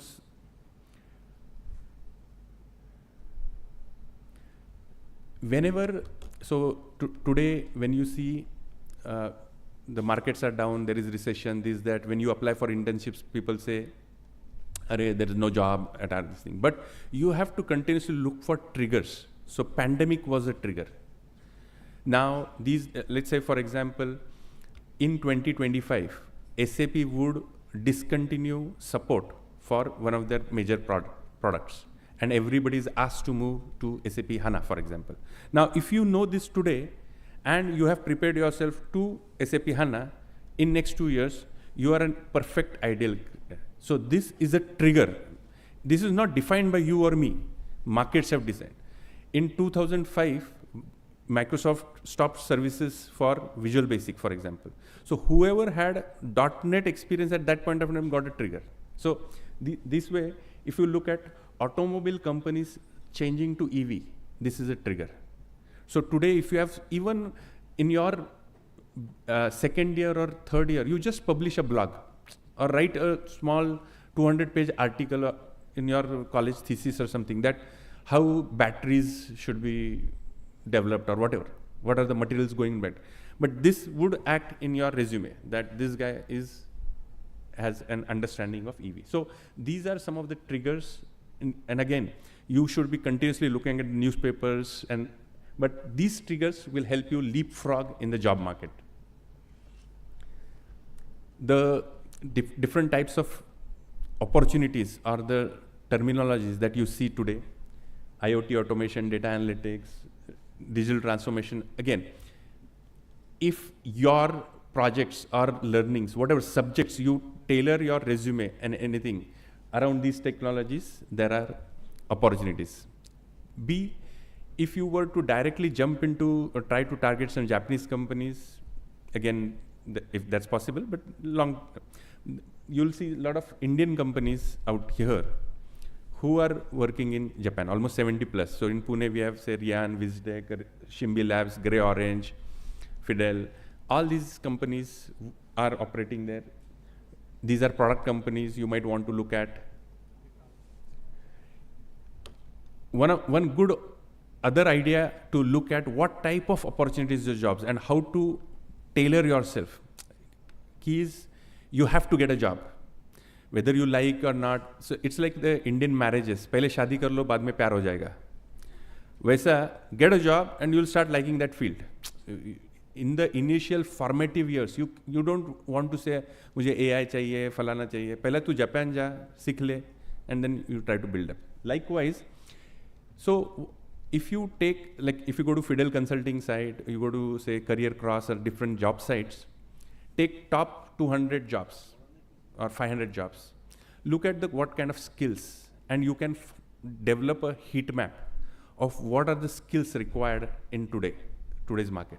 So if we look at heat map, you'll find, say, digital transformation, you need falana these skills. By the way, this slide deck is available with IJBC. You can request them to to ask them for these details. But so I'll just strip off automation. If this 5G, there are these skill sets. So you'll see that these skill sets are in fashion now, and hence, if you align your skill sets accordingly, you'll get immediately some opportunities. When I say opportunities, again, many people think is, "Arey, mujhe programming aana chahiye. I have to become a programmer." No.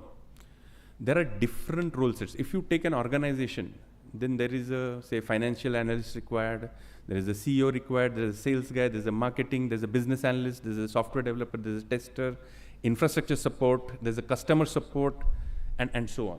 So if you look at different this thing, what is your liking? And if you are able to map that, accordingly get internships around that, you'll get a lot of mileage in that. So positioning yourself as just a developer might not be a strategy. You might want to position yourself as a digital marketing executive. As I said, there are different types of roles, different types of skill sets required, different types of domain is there. So for example, if you are an engineer, but that engineer requirement in automotive engineering and that same engineer working in a financial would be different. So if you, and hence having an understanding or liking or at least a brief reading of different domains might be helpful. When you are applying for an internship or a job or anything, please look at my resume. Why should I? ऐसा ही mail आता है कि अरे sir, look at my resume, or I would like to go to Japan. I know Japanese. If you try to position yourself as some kind of you're helping, as you understand, college तो आप पैसा दे के आए, college will welcome you, और पैसा दो और अंदर आओ, that's not a problem. If you are joining my company is going to pay you. Or if you are joining Honda is going to pay you. Why should they pay? Why should they hire you? And hence, if you are able to solve some of their problems, so one is, you have to understand कि सामने वाले का problem क्या रह सकता है. Now, if you come to my company, आप लोग देखिएगा, Fidel का क्या problem है आज? तो वैसा Japanese companies का भी problems है. So one is, Japan market is not expanding. As population is shrinking, market is not expanding, so they are also trying to go overseas. Can they go overseas? No. Why? उसको Japanese आता है, उसको English नहीं आता है. Now English could be your strength. As I said, if they want to come to India or they want to go to Middle East, they have to learn Arabic or Urdu or something. And you say that मुझे उर्दू आता है and मुझे Japanese भी आता है and I am a technocrat and I am a digital marketer, then you are solving their problem. Okay. So one is Japan marketing, Japanese companies want to go to foreign countries. So can you handle them? And can you help them out? If you can, then that's a opportunity for digital marketing, sales support, demo and pre-sale support. These are the type of jobs that you can look for. Japanese manufacturers, retailers are trying to compete global. So Japanese technology is good, of course. But if you look at your home, how many appliances are Japanese today? LG, Samsung are trying to beat it, which means Japan has to be very competitive now. 20 years back, Sony Trinitron, Sony this, that was there. But today, other than automotive industry, they are losing that competitiveness. Hence, they have to be competitive, which means they have to implement new technologies. If you are bringing in something, of course, that's welcome. Japan has a lot of data. Last 20, 25 years, they are already using computers, this, that. But somebody has to start connecting that data. If you are into data analytics, data sciences, this is a huge requirement. Again, so business is moving to cloud. So key is position yourself as a problem solver. Last but not least, India. So when I'm in Japan, I'm not competing with an Indian company or something. We are competing with Vietnam, Myanmar, Bangladesh, Nepal, other countries. Business will always go to a lower cost destination, or somebody will try to compete with you and take your jobs. So key is how you protect yourselves, how you build your career from here. If you take a certain area and you develop certain skill sets, now you have an exact roadmap. What are the technologies needed? In next 2 years, what kind of blogs should I publish? What should I areas? What are the kind of companies? Who are hiring? अभी आज पूना में Fujitsu है, Entity Data है, These are all system integrators. You can start applying there. Ki, sir, can I help you? How can you position yourself problem solving? And so on. So if you start your groundwork today, it need not be you, your brother, your sister, your colleague, your relative. There are a lot of opportunities in Japan. Japan wants to hire for skills. Just plain vanilla Japanese, of course, will not help you. That coupled with some skills, it could be anything, is very much needed in Japan. Thanks a lot. Yeah, appreciate it. Thank you so much, sir, for sharing the importance of various details which are associated with the job opportunities in Japan. Dear students, we are moving towards the final session for today's first half of this conference. Please put your hands together for Mr. Gautam Kulkarni, COO and co-founder of DG Future Tech India. He will be talking about synergizing opportunities in India-Japan partnership. Welcome, sir.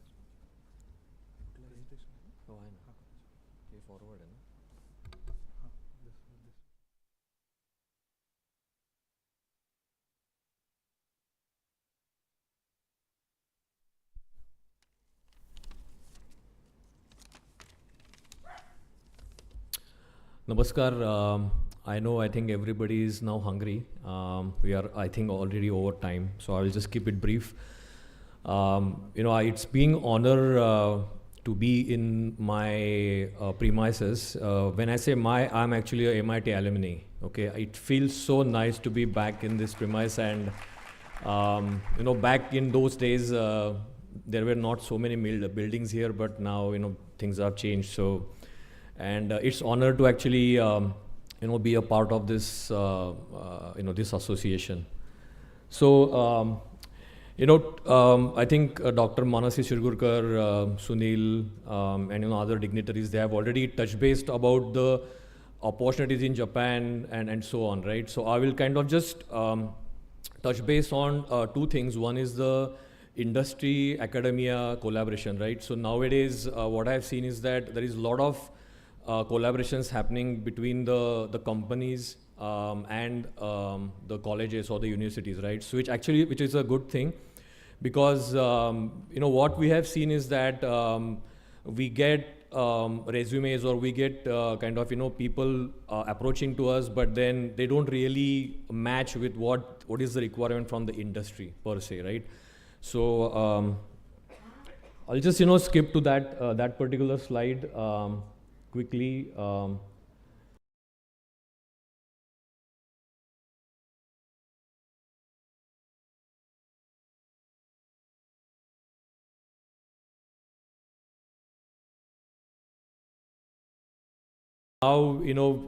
there is a good understanding about what is required in the industry specifically, right? So now when we talk about Japan specific, as we kind of talk about language is one thing, okay?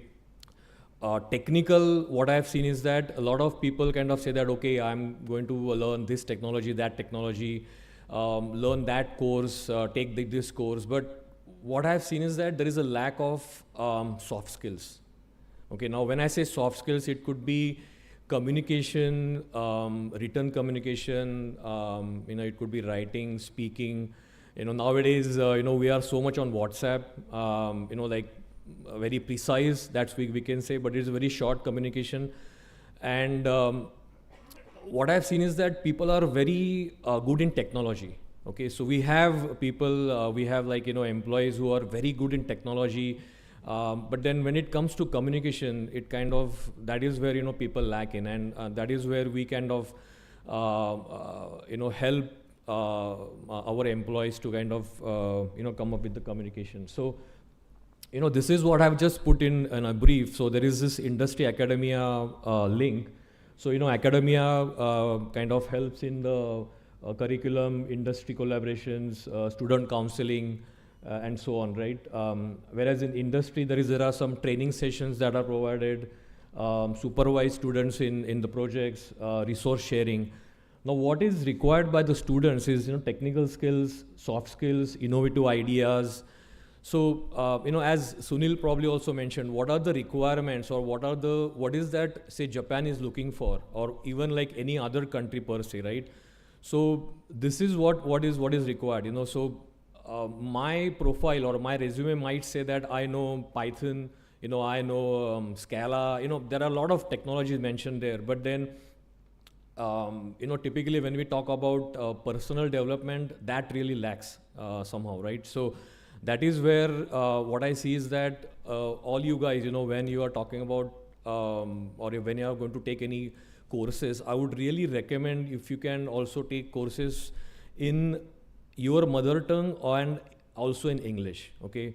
Now, I myself, frankly speaking, I was not good in speaking. Even now, I don't know if I'm speaking properly or not, but I think when we go for an interview or when we are going to go to other country, that kind of representation, when we are going to speak, that is very important. Okay, so that particular part I wanted to stress. I was in Japan for around 15 years, and during that 15 years, I have few learnings which I would like to share with you.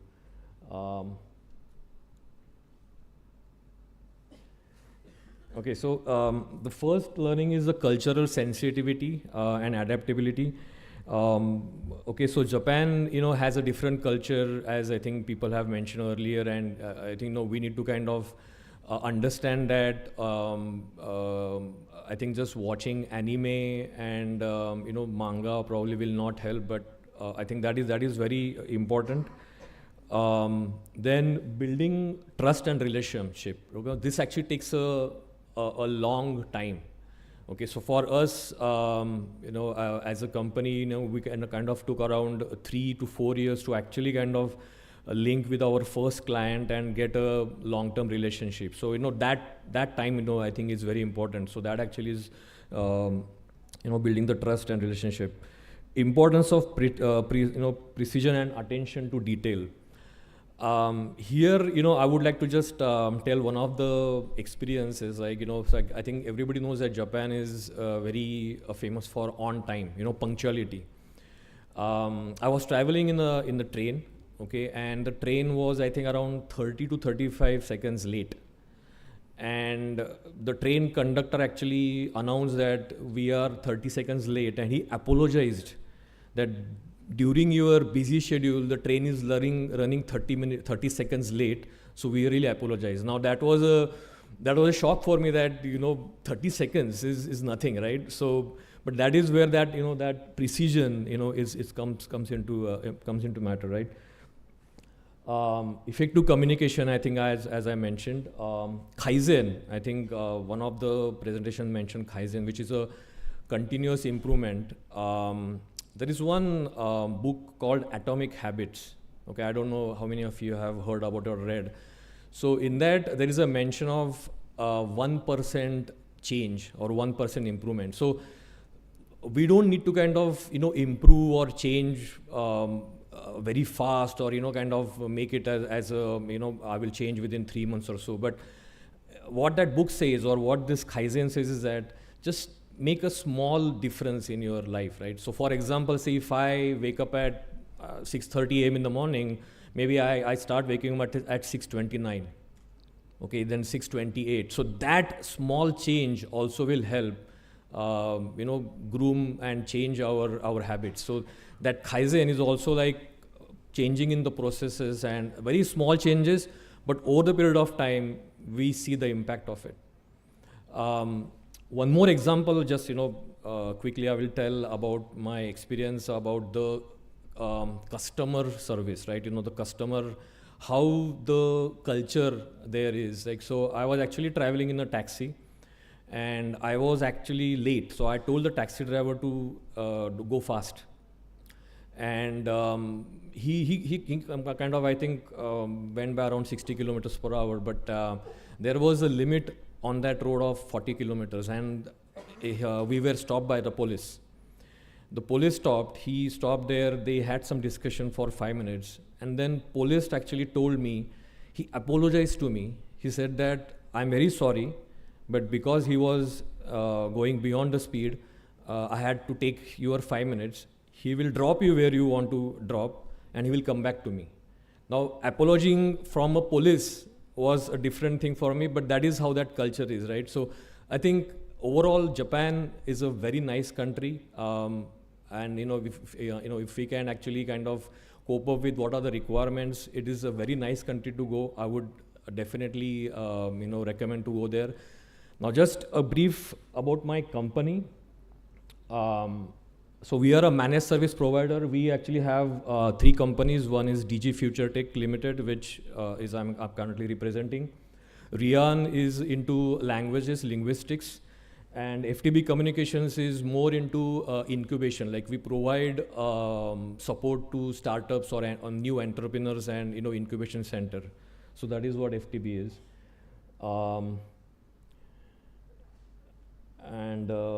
Last thing which actually I wanted to mention is we are going to actually have some seminars specifically for the new graduates or people who are willing to actually go to Japan. So we have a booth outside, and the details about that is available. So everybody is welcome to go there and understand the. So we are going to have some webinars around early December and in January. Okay, thank you. Thanks.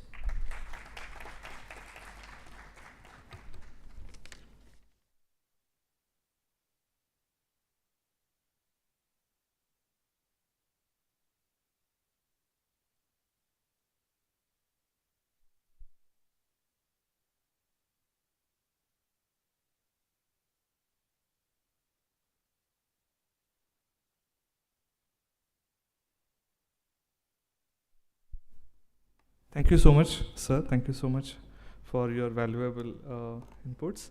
Dear all, we are towards the concluding this first session of today's conference. Let me begin the formal vote of thanks.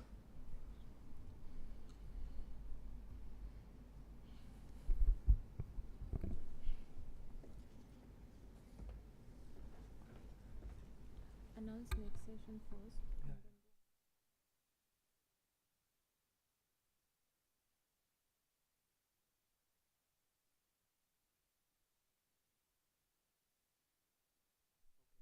Thank you so much, ma'am.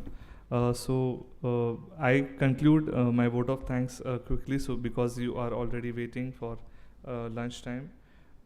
Ladies and gentlemen, esteemed guests, my dear students, I would like to extend my formal vote of thanks, starting with our beloved founder, President, Professor Vishwanath Karad, sir, who has embedded the values and culture of this institution in each faculty and students. I also would like to thank our Executive President, Shri Rahul Karad, sir, who has inspired us always to go extra miles for our students and the institution. I extend my sincere thanks to Honorable DC M. Toshihiro Kaneko, Consulate General of Japan in Mumbai, for his presence and for providing all the necessary permissions to make this collaboration and conference a success. I also thank Director General Koji Sato, the Japan Foundation, for his valuable support. I thank Mr. Siddharth Deshmukh, who has led the IJBC from the front and helped us get all the collaborations required for this particular conference. I would like to thank our mentor, Dr. R.M. Chitnis, Vice Chancellor, MIT WPU, World Peace University, for his guidance and the global opportunities for our students and faculty members. I thank Mr. Sudhir Jaiswal, Chairperson, Higher Education and Research Committee, Indo-Japan Business Council, for his valuable support. Last but not the least, I thank all the team members who worked for this particular smooth conduction of this event. And if I have missed out any names, then let me thank each one of them for contributing immensely for this collaboration.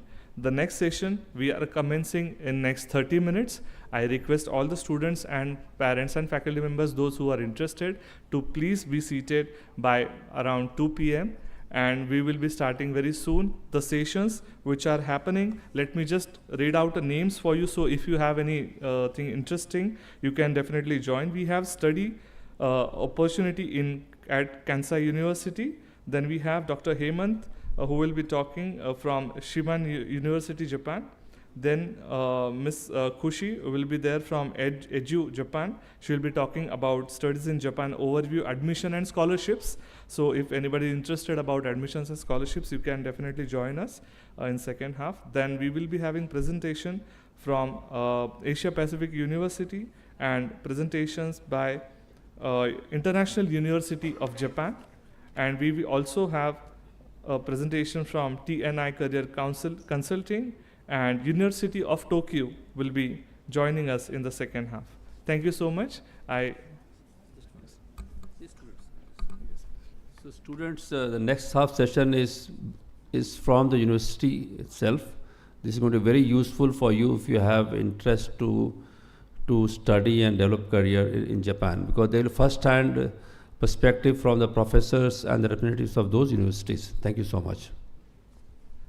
Thank you so much. I announce this session concluded. Please join us post-lunch. Thank you so much, everyone.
Education Conference. I would like to tell you the speakers who are going to come next. We will be having Mr. Shinjo Nagamatsu. He is from the Kansai University. We have Dr. Hemant Nuthalapati. He is from Shimane University. Ms. Khushi Zaveri, EDU Japan. Ms. Ai Yamamoto, she is from APU.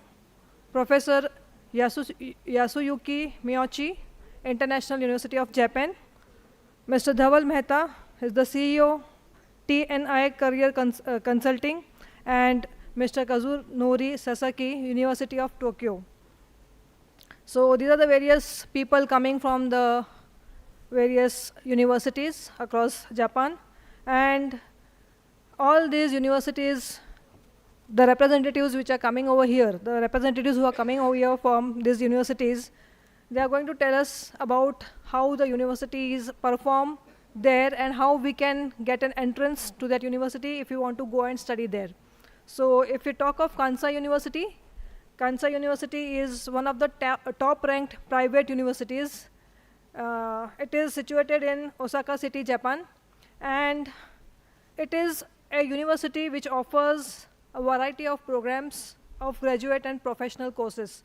So a lot of courses in arts, management, law, education are being offered by this university. The Shimane University is again a public national university of Japan, and it offers a wide range of courses. So courses at all levels in mathematics, social science, Japanese, English, science, physical education, music, art, moral sciences. So you name a course and you find it in the university. It's the top-ranked national, one of the top-ranked national universities. We also have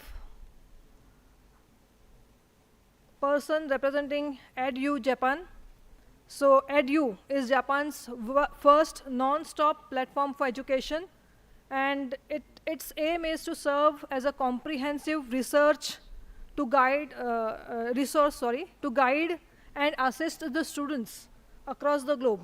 So this university, the representative is going to talk about the overview of how the admissions take place and the scholarships which are provided in that particular university.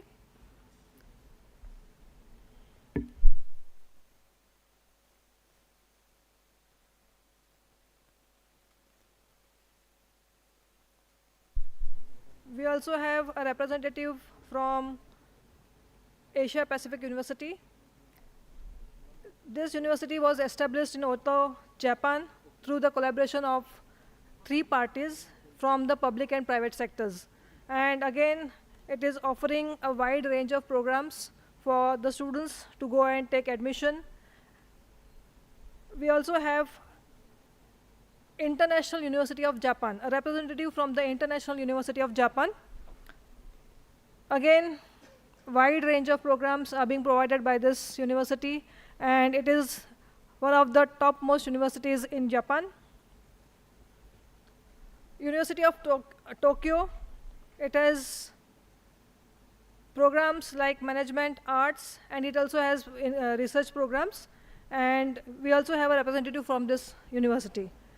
So I would now request the first speaker, Mr. Shingo Nagamatsu. He is a professor, Kansai University, and he is going to talk on study opportunity at Kansai University. Please, sir.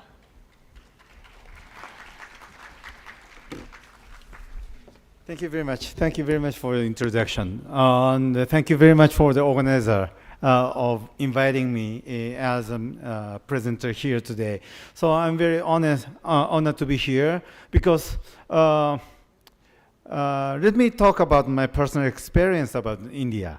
When I was the early career of my academic research, it was almost 22 years ago.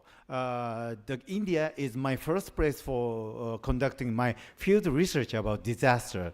Because I'm a disaster researcher, so you know, the 2001, there was a big earthquake that hit Gujarat state, and after the event, I visited Gujarat several times, and I saw that the devastating area has been recovering very smoothly and quickly, and I knew that the Indian people are I knew how Indian people are resilient. So that was a very, I inspired by the recovery process from that disaster. So that is my motivation to learn, motivation to be the academic researcher in disaster management. And I watched a movie that is called Lagan, which was a very famous movie. And I really love that movie because the Indian people love their country and the feeling of the solidarity. So it was very amazing. So I'm very happy to be here to bridging the Japanese society and Indian society. Thank you very much. Anyway, my presentation, the first half of the presentation will be devoted to the introduction of the whole university. And I came from the faculty of the Societal Safety Sciences, and the last half of my presentation will be devoted to introduce my school and our program. So anyway, the Kansai University, as is introduced by the master, our university is one of the leading, the big private university and top-ranked private university. And we have 137 years of history, which is absolutely one of the oldest university. And our number of the student is as much as 30,000 students. And we have already 500,000 graduates in Japan. So probably most of you doesn't know about the Kansai University. However, most of the Japanese people know our name. So please remember the Kansai University as one of the possible opportunity for your future educational opportunities. So we also have the more than 1,200 international students and 30 faculties and graduate school, and 2 professional graduate school and 6 campuses. And the location is, this is located in Osaka, right? And the second largest city. And it has an ancient capital. It was in the 16th century. So our location is very close to Kyoto, Kobe, and Nara, which is very much more ancient city than Osaka city. So it was very good for sightseeing, and we are having many tourists almost every year. So our campus is located here, and I'm gonna skip this. And we, as I told you, that we have 13 faculties. That ranges from the social sciences, human sciences, and the natural sciences. And we also have, so I should tell you that we have 5 campuses. So the location varies all over the Osaka, the Sakai, Umeda, Senryama. So this is our main campus. And my campus is here, the Takatsuki area. And we're also going to have new campuses, the 6 campuses. We bought this area, and it's gonna have a very big campuses. And we are open the new school, which is called Business Data Sciences. So that is very growing importance of the academic research, right? And we have some very important research projects that is funded by the national government. One is the smart polymer. It's a production of the polymer, the KU Smart Projects website. And this project is funded by the Ministry of Education. And also, we are very famous for the historical study about the Japanese ancient history. So they are conducting their research in Japanese, but they say our research is very global. Because most of the Japanese researchers coming to the Kansai University and studying and reporting their studies in Japanese. So this is one of the leading research fields in our university.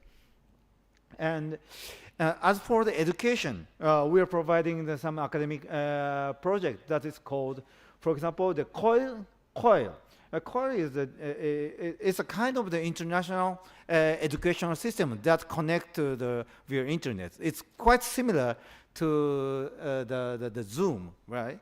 So it's not. So recently, many universities has been doing the remote education. However, we have been doing this program since 2016 or 15. So we have a long history of doing this kind of the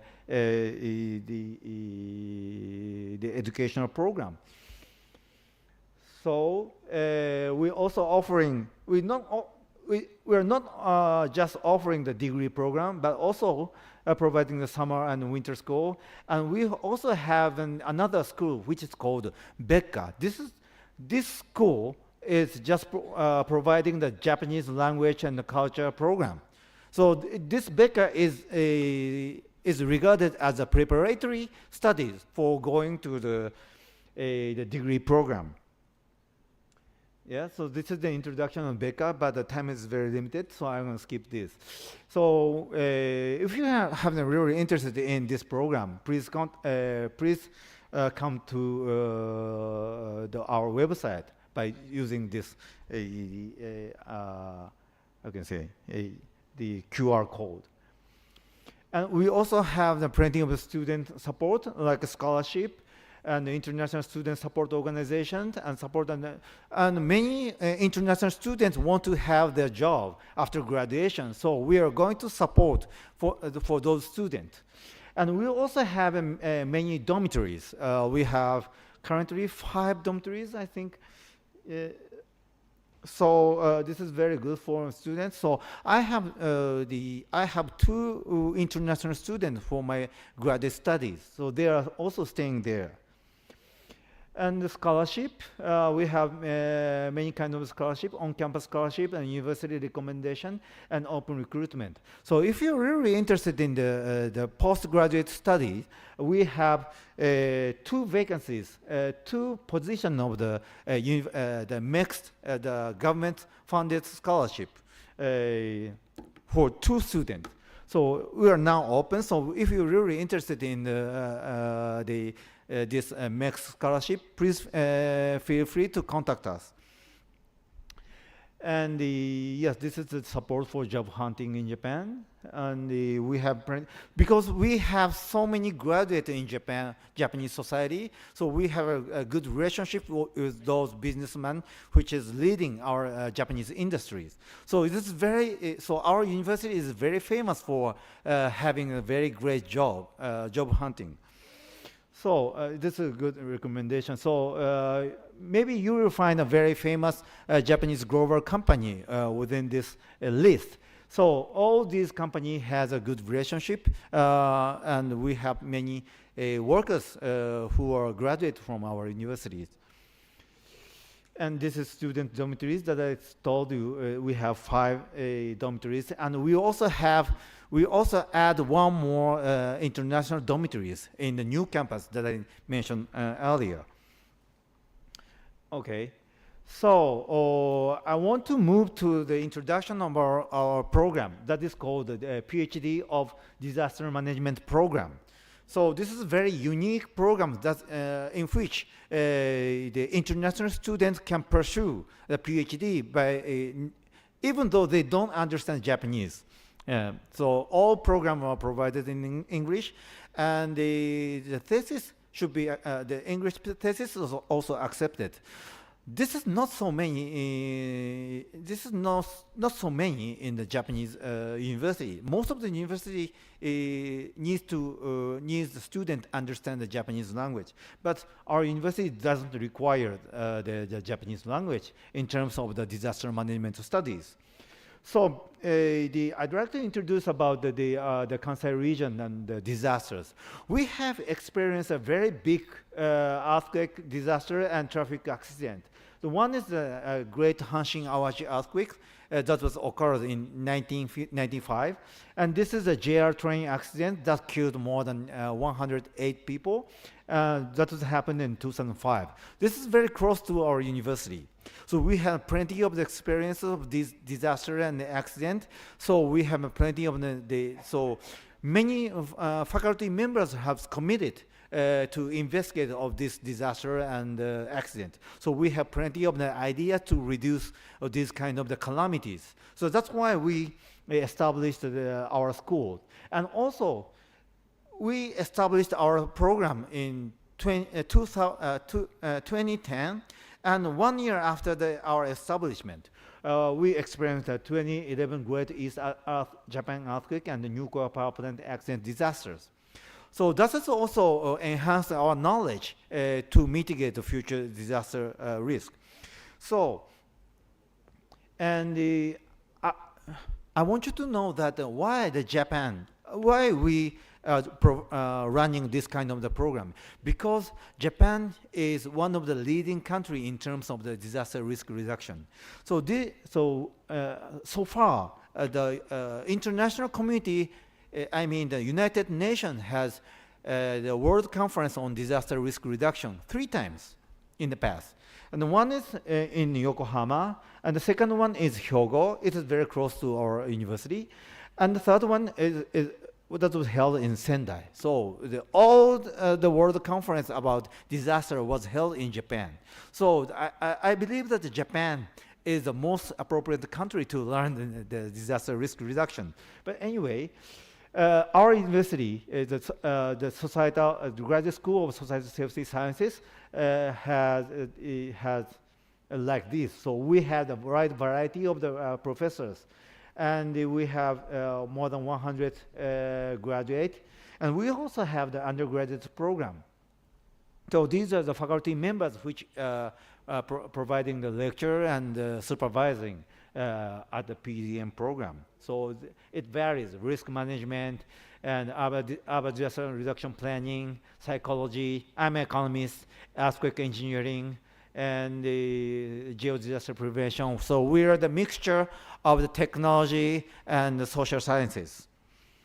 So these are the activities of our program. And this is my personal story, that I have 2 graduate students from the African country.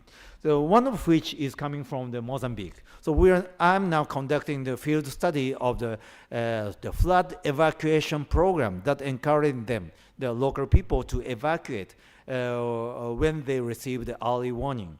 So we conducted the field study and along the Lekong River basin in Mozambique. It was very exciting field work because many people don't understand what early warning is. So we are trying to provide some training program for the understanding the disaster risk information. So that's kind of the research that we are conducting. So anyway, and we are trying to be the hub of the international students for disaster risk reduction in Kansai region. In Kansai region, probably you know that the Kyoto University, that is one of the leading university in Japan, and also Kobe University and other university has also many international students. So we are going to establish the network of these students. So we are going to have the networking event of the disaster risk reduction student in Kansai region. Okay, so thank you very much for your attention. I'm looking forward to having your inquiry.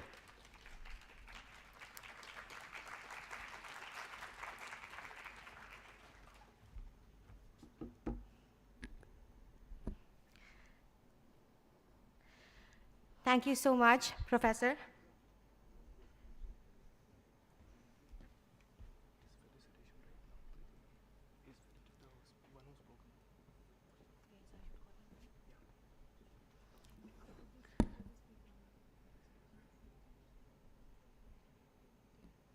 Should I call everyone just? No, just.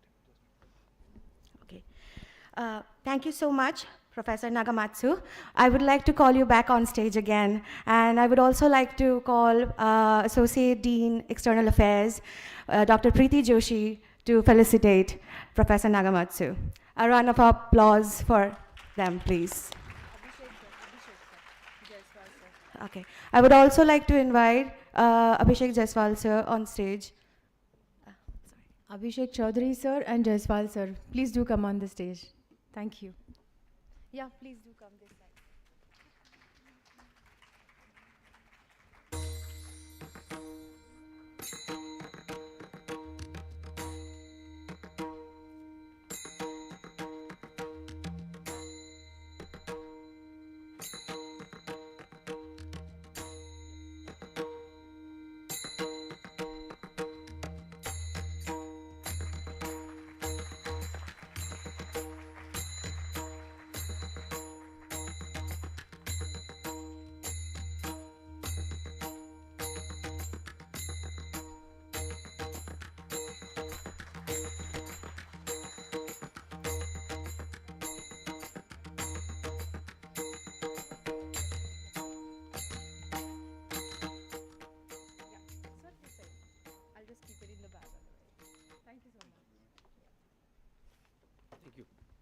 Thank you.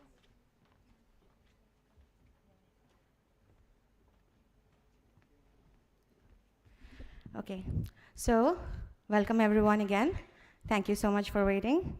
And without much ado, I would like to call Dr. Hemant Nuthalapathy, Assistant Professor, Department of Life Sciences, Shimane University, Japan, to talk about research opportunities in Japan. A round of applause for him, everyone.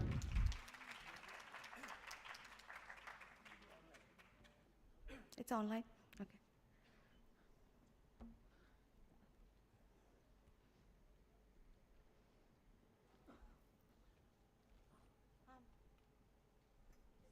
Hello. Am I audible?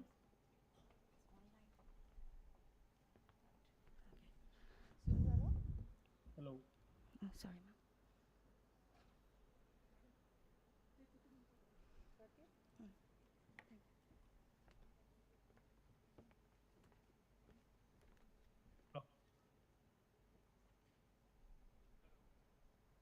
Yeah, can you hear me? Okay, perfect. Then can I, do you also see my slides? Perfect. Then can I start? Yes. Thank you. Yes.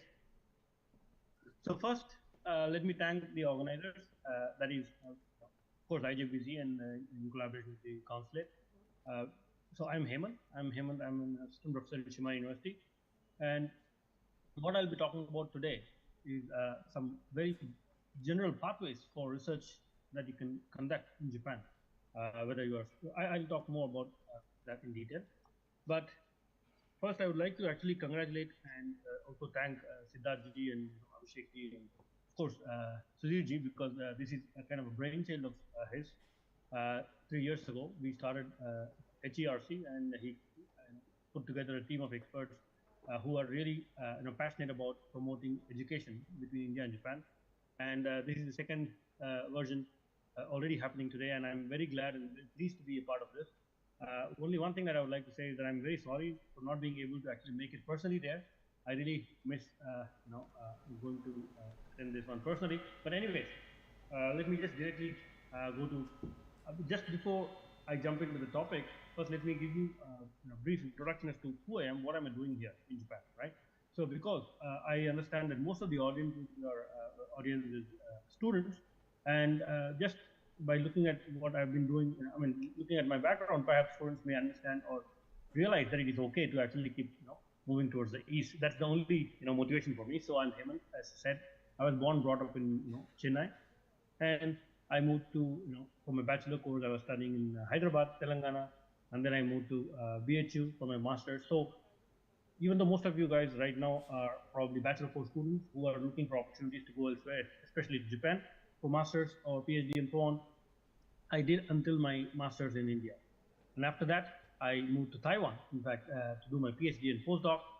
And then finally, I started working in Japan. So there are so many takeaways just from the very brief career that I had so far, because I haven't studied in Japan and I could get a job in Japan.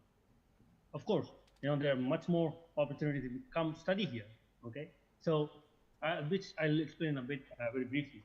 But what, in terms of research that I'm doing currently, primarily I'm looking at biomedical spectroscopy with a big, chunk of, contribution to data science, especially because we are looking at molecular information. We try to use spectroscopy, lasers, and so on to get molecular information, and then use such spectra in order to make, for example, the diagnostic decisions, especially looking at cancers and oral cancers and so on, and with the help of AI.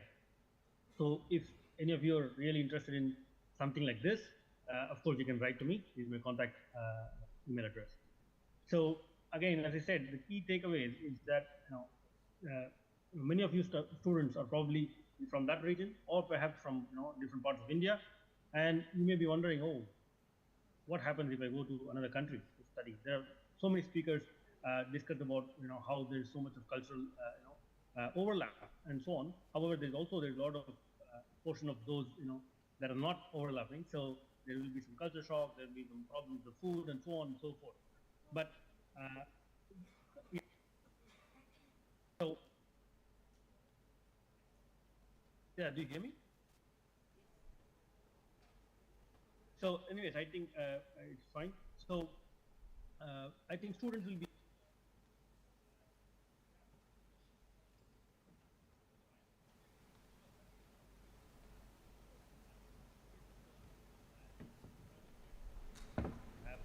proper food or things like that. So don't worry about any of those things.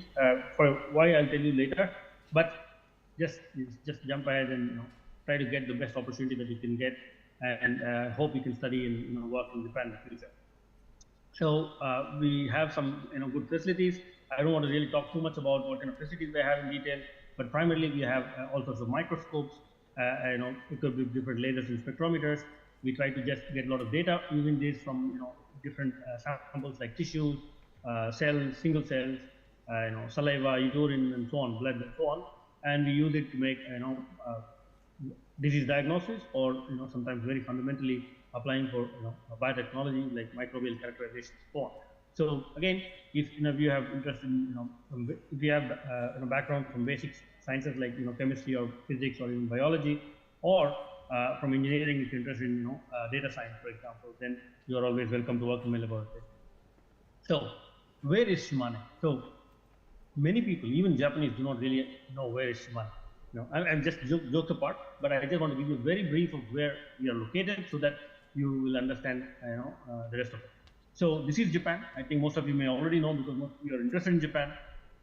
And this part of Japan, right? So Tokyo is somewhere here, Osaka is here, and Shimane is here. Shimane is the name of the state or the prefecture that we call here, and the capital city is the Matsue city, right, which is somewhere here. And we are located in Matsue city. And what we offer, this is a very remote part of Japan, to be very honest, where we call it as inaka in Japanese, kind of village side. It's not village; it's a big kind of a moderate kind of size city. But what is interesting is that we are one of the least populated states in Japan. So the whole state, the whole state has only about under 7 lakh people living. Can you imagine? That is the state of the village side scene of Japan, and that is one of the reasons why the population is declining, and regions like us are really kind of at the severe end. So we have a lot of land, a lot of ocean here, and there are a lot of interesting things. For example, this is one of the oldest, culturally oldest area in Japan. We have several UNESCO World Heritage sites. The whole island here is a national treasure. UNESCO Geopark. We have 2 national treasures. Castles are always very, very famous in Japan. All over Japan, you will find castles, but there are only 5 castles that are very, very high importance, and one is in Matsue. And we have silver mines. We have one of the best gardens. Again, like castles, wherever you go in Japan, you will always find gardens. And these are kind of very, very important and also aesthetically very pleasing. And number 1 gardens in Japan for the last 20 years is actually located in this region. So there are lots of things, and also a very, very important temple again, or a shrine, I would say, is called Izumotaisha, which is around here. So this region is very peaceful, very quiet, very suitable for education and research, I would say. Well, the title said research opportunities, and so research opportunities for who, right? So today the most, the largest group of audience is probably students, which again I think primarily undergrads, some masters, or probably even students who are doing PhD already currently in India, right? So this is the major chunk that is probably interested to what I'm going to say in general, because I'm just going to show you the pathways where you can realize that these are existing, and you can take any of the routes you may like. And of course, who have already completed PhDs and probably who are doing postdoc, or even people who are working in various scientific institutions, research institutions in India, or whether somebody who is already working as a professor, whether it's assistant, associate, or full professor, doesn't matter. So any of these will be primarily, I think, be interested if you're interested in Japan. I mean, however, there are also other programs for public servants who are working in Indian government, but we will not be talking about that at all today, because that is not open, and it's only very specific to sectors, and it's very time-bound projects that two governments talk about. So we will not be touching upon that. Well, for all these students and academicians, why Japan? Right? Why Japan? We have been, of course, traditionally going to the West for a long time, but now suddenly, Japan is coming to the scene, especially for higher education. There are, of course, many good reasons. People have, speakers before me have very clearly explained the big advantages that we have, especially, given the geopolitical situation in the current scenario. But just to put it technically, there are about 800 universities. This is the number of universities, right? This is the number of higher education institutions in Japan. And then the blue line, if you look at, this is the number of universities. The number of universities have been steadily growing until early 2000, okay? And now it's kind of plateaued, and probably it may go down a little bit because of the lack of, number of students. But again, that is primarily because of the lack of, population decline. So let's not get into that kind of discussion today, but at least what I want you to realize from this slide is that there are about 800 universities, roughly, right? Roughly speaking, about 800 universities. And what is the interesting point is that more than 40% of the private universities, so this includes all national, public, and private universities. In terms of national universities, there are about 80, 90 universities. In fact, we are also one of the national universities. Now, what I mean by national universities, like central university, you're talking about the JNU, or you're talking about Hyderabad University, or HCU, Hyderabad Central University, Pondicherry University, and so on, right? Pune University, and so on. So those are central universities funded directly by the national government. And of course, there are also prefectural universities or state universities, like we have Anna University and so on. So all included, we have about roughly 800 universities. And of course, it primarily means that large chunk of these are private universities. So out of 800, perhaps you can think of it as more than about 600 universities are all private universities. And approximately 40% of the private universities are unable to get enough Japanese students, right? Because there are no Japanese students, that many Japanese students to reach the enrollment capacity. So obviously, the point is that at their peak, they have established fantastic laboratories, excellent facilities, hardcore facilities to do advanced research. However, the facilities do exist, the number of people are going down, so there is not enough students or researchers to actually use the available facilities well, right? So that is exactly what I am interested in. That is why I'm pitching for Indian students to come and take advantage of this situation, right? Especially who are interested in research. So that is only one. And just to give you an idea, the number of international students in Japan, steadily increasing. So obviously, because of pandemic, I don't have the exact data now, but obviously now all the things have resumed and students started coming in. So I'm sure it's going to be increasing very rapidly from now on.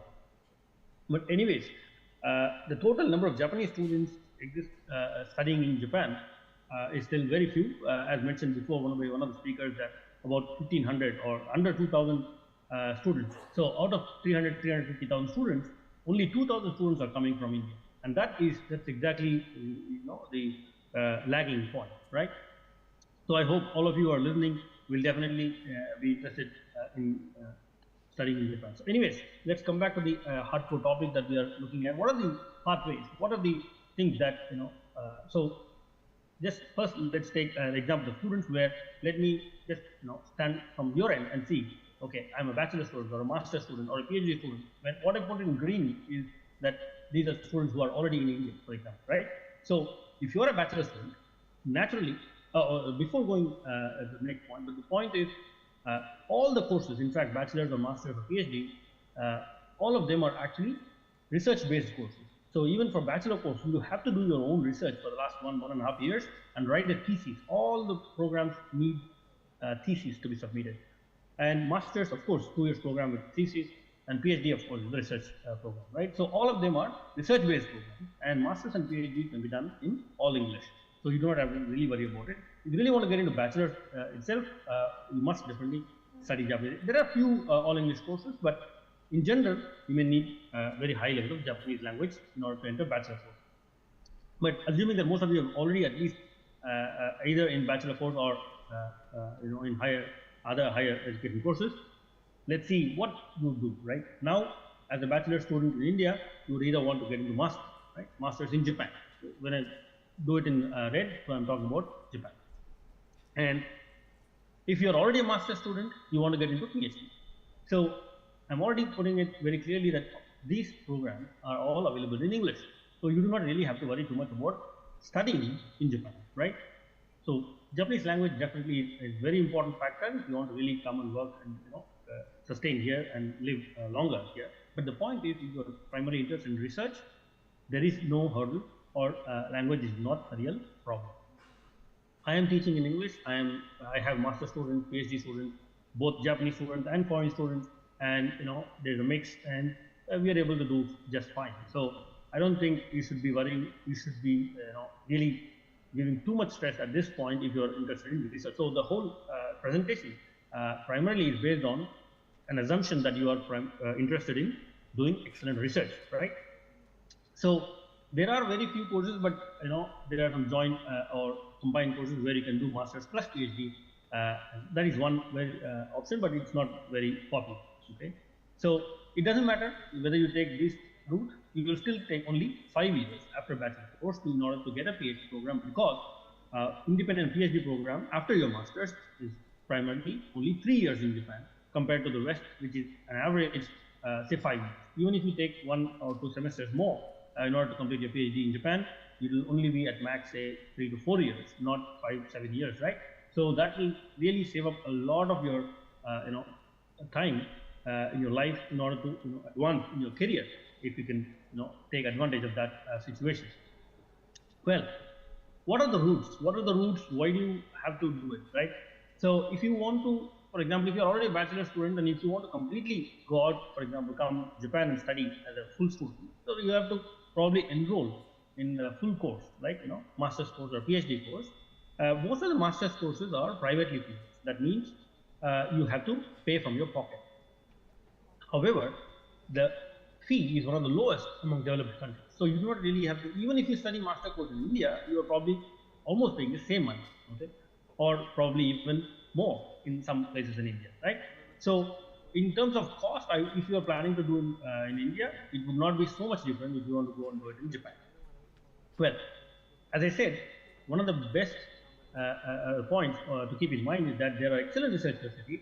Not many people to use those facilities, and if you are a serious, if you are serious interest in research, you just have, you hit a jackpot, because if you go to any other place, you will have very low machine time. You cannot just use the machines whenever you want, but here there is much more advantage in order to that means you can push through and get good results in a shorter time.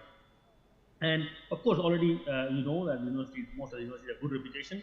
And one kind of thing that I would like to really stress upon is that, of course, rankings are good. You can look at rankings and so on. But when you are doing, when you are primarily interested in research, rankings should be secondary, because ultimately you will be belonging to a laboratory. you will be working with the professor and other students in the lab, right? Your colleagues. So your whole life, those 3 years or 5 years, will be completely dependent on the research group, the research, the professor, the facilities, not the ranking. Ranking will not do anything, just to except for your fancy idea in your head. There is nothing that the ranking will help you to. Of course, that has some advantages, but the primary day-to-day life will completely depend on the professor and the colleagues and your students and the environment in the laboratory. So that is exactly what you must be worrying about. And very the way that research happens here is by personal mentorship, right, at all levels. So there will be a lot of personal care in order to in training students in the beginning. And however, once you are trained, you are let go. You have to do and establish things for yourself. So there will be that very nice personal mentorship that will be available in Japan in general. There are always some bad apples. Let's not go there, but in general, I would definitely be able to say that there is very nice personal mentorship available for research. And again, people have already mentioned it's very peaceful and extremely safe for all. So it doesn't matter whether you're a boy or a girl, at what age, nobody cares. Just you come, you do your job, and that's all it is, right? And last but not least, one of the primary attractive points is that there are excellent job opportunities. When I said there are industries already established, there are not many people who can enter universities. That same situation is for industry. So there are not many people who can actually enter and continue the manufacturing or whatever, right? The job. So that means, in fact, for anybody who lives in Japan, if you don't really care about what kind of job it is, you have more than one job for yourself, right? According to the statistics, it's about 1.4 jobs per person. That means you can choose what kind of job you want to do, right? So I don't think any Indian student who will come here will be jobless unless you're too specific. If you're too specific, you will be jobless anywhere. But at least there are definitely many jobs, and I'll tell you one thing at the end, just to keep you focused, how you can get it. But in addition to that, so this is like you have to come directly and enroll here. But there is also possible. There are lots of other possibilities like exchange opportunities. If you're already doing, it depends on where you are belonging. For example, if you're doing a master's course there or a PhD course already in India, and you want to come and do part of the research in Japan, if you have a certain mentor who has collaborative research with Japan, there are a lot of funding opportunities which you can discuss with the host professor. He will be able to guide you, right? So there are lots of possibilities to actually even come for a short term and do your research. And also, if there are certain universities who have MOUs signed already with certain Japanese universities, if you are part of such universities in India, that means you also have some programs, some platforms already established where you can actually have direct access to such funds, where you can go for a semester or two or even more, or for just a few weeks to Japanese universities and do your research. And so summer internships is absolutely possible, but again the funding is not very obvious and straightforward. So if you have self-funded or the university or college is funding, it's absolutely possible, because there is not much that we can do from Japanese side in order to invite you and fund everything. It's very difficult. However, there are some very few opportunities, but if you have self-finance, then I think it should not be a problem at all. And a few, but steadily increasing. There are joint programs coming up. And in fact, the HERC that is founded here is also kind of focusing on how to promote such joint programs. So maybe in the future we will be able to access, even Japanese universities and programs, even if you're, studying your master's or PhD course in India, because it's not, necessary that you may have to actually come to this. So one more, I think these are the opportunities for students. These are the general pathways. But what about researchers, right? When I'm talking about researchers, they are already PhD holders. You have already completed PhD in India, and probably you're looking for a job. Most probably, say, postdoctoral positions. You're already a postdoctoral researcher in India, so you're probably looking for postdoctoral positions in Japan. So there are several. Primarily, everybody talks about, say, JSPs, right? JSPs, of course, is very, very competitive and is one of the best fellowships you can get for postdoc. And you may need a host professor who can apply for you. You cannot apply to JSPs directly. Oh, I want a postdoc position, or I want funding. No, your host professor That means you actually have to contact the professor, find out whether he is interested in your abilities and your skill, and whether you can contribute to the laboratory. If you can convince him or her, probably they will be very happy to write an application for you, right? And you have to come up with some excellent research ideas, and that will be the primary kind of discriminator from all other applicants who will be interested in some professor's research. So if you have excellent ideas, you want to work together for some advantage, of course you can write to some host professor. The same way, there are also university-sponsored postdoctoral fellowships, which not many talk about. And also there are project-specific funding that is also possible if a professor has large funding and if he is also interested in your ability. That means you may also be hired through project funds. So not only JSPS, you may also have other routes. Please keep in mind. Well, if you are scientists working in research institutions, for example, scientist B, C, D, whatever that is, and also which is very similar to academics like professors, right? I'm just putting them together in one category for general purposes because it's assuming that you want to work, you are already working there, you have a position, but you want to expand your research career, you want to expand and do something new with, jointly with Japanese researchers or institutions. Then what you can look at for is there are a lot of JSPS based funding. So these are all funding agencies. Japan Center for Promotion of Science, Japan Science and Technology Agency, Japan International Cooperation Agency. All these agencies have certain specific programs through which you can jointly apply with the host professor. Again, if you are a researcher already in India, you have to find good collaborative partner in Japan, and then you can explore many. Of course, in addition to that, there are several other, but I want to stress on these because these are very straightforward and popular for joint international research programs. And if one of you are interested in just visiting for short term or kind of mid-term as a sabbatical or visiting professor, depending on where you are, in your research career and also your, in your home country. So there are several other possibilities, invitation fellowships for short and long term for people who are already having a full position in India. So these are, you can definitely access. Ultimately, the point is that for all the researchers here, you have to find a host professor, and he or she will be the primary point of contact and will be able to guide you on all these, nitty-gritties of different programs. Well, once you, if you already finish your postdoctoral position, you may want to actually continue, working as an academic or researcher in Japan. So of course, there are many openings that you can apply for directly when you're in after your postdoc. So that is one definitely route that is very straightforward because you have experience studying in Japan or working in Japan already as postdoctoral fellow, and there are many avenues that will open up for you.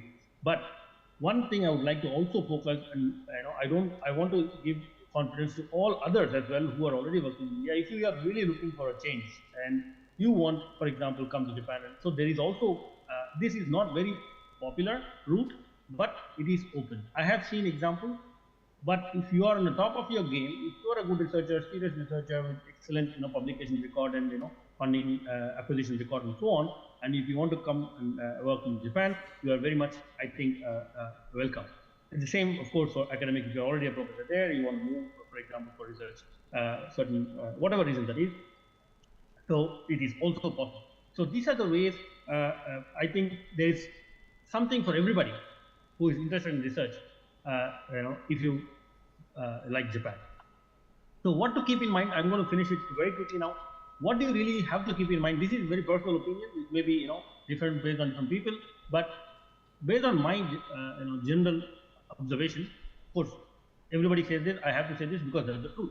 You definitely need Japanese language ability if and only if you really want to plan to work or live in Japan for a longer time. If you really want to only study and just get out of this place, you don't really worry too much about Japanese language, but you cannot, after 5 years, you cannot say, oh, I want to stay and then I haven't learned language and I'm not getting any opportunities later. So if you really are sure that you don't want to continue in Japan, you can as well come here, get your PhD, master's and PhD in a shorter time compared to the West, and then still go on elsewhere. But if you choose to be in Japan for whatever reason that is, you like culture, you like research, whatever, job, you really have to have patience. True patience. Right? Patience is not like, oh, just wait. No, it's not like that. You really have to have trust. You have to earn the trust and keep the trust for a very long time, only then you will really start shining. It's a very, very slow process. And networking, I think it's common anywhere for everything, networking, but especially in Japan, because everything is trust based. If you do not know somebody who really believes in you, you are not going anywhere. So you have to really work on the trust factor, which I'm not writing here, but I'm stressing again and again, because that's the key for almost every point that I'm talking about, right?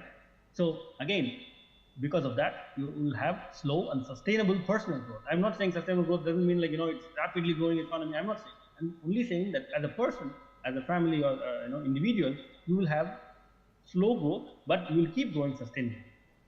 So you will feel happy that okay, at every point in time you're taking one step slowly up, moving upwards. But you will not have like sudden jump and then no growth forever. No, it's not like that here. And anywhere in any job, whether industry, whether it is academic, whether it is any job, you will have some kind of a mentor. Without mentorship is very hard, and the culture is such that you will end up finding some personal mentor who will be very supportive. And this thing I'm really going to stress. Maybe people don't talk about it, perhaps because this is kind of east versus west kind of thing, right? So I'm not blindly blanket comments, but the point is there is absolutely no racism. Rather, you're actually, as an Indian, you're respected and you're most welcome as long as you're doing your job well and doing not creating any trouble. And again, excellent job opportunities. The caveat is that if you are the right fit for the job, if you have the right skill or language, whether you have language or not, it all depends on what kind of job you're looking at, right? But what I can say is, if you are the right fit, definitely there are excellent job opportunities in Japan for everybody, including Indians. So what I would like to end with is, I would like to welcome you all to Shimane whenever you have a chance. And if you want to study, that's fine. But others, please visit Shimane. Shimane is very beautiful, and this is sunset, one of the famous places to visit to watch sunset, and just about 4 kilometers from my home. So many times I do go and watch sunset. So thank you very much for your attention. If you have any questions, you are free to write to me. And thank you very much for the opportunity once again.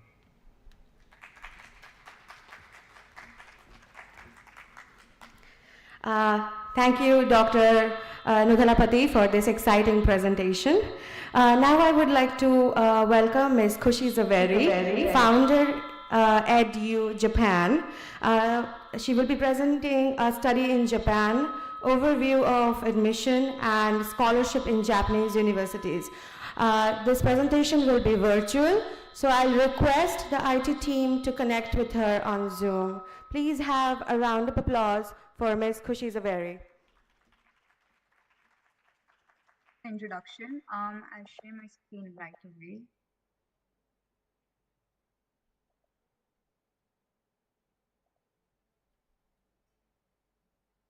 I hope you can see my screen clearly.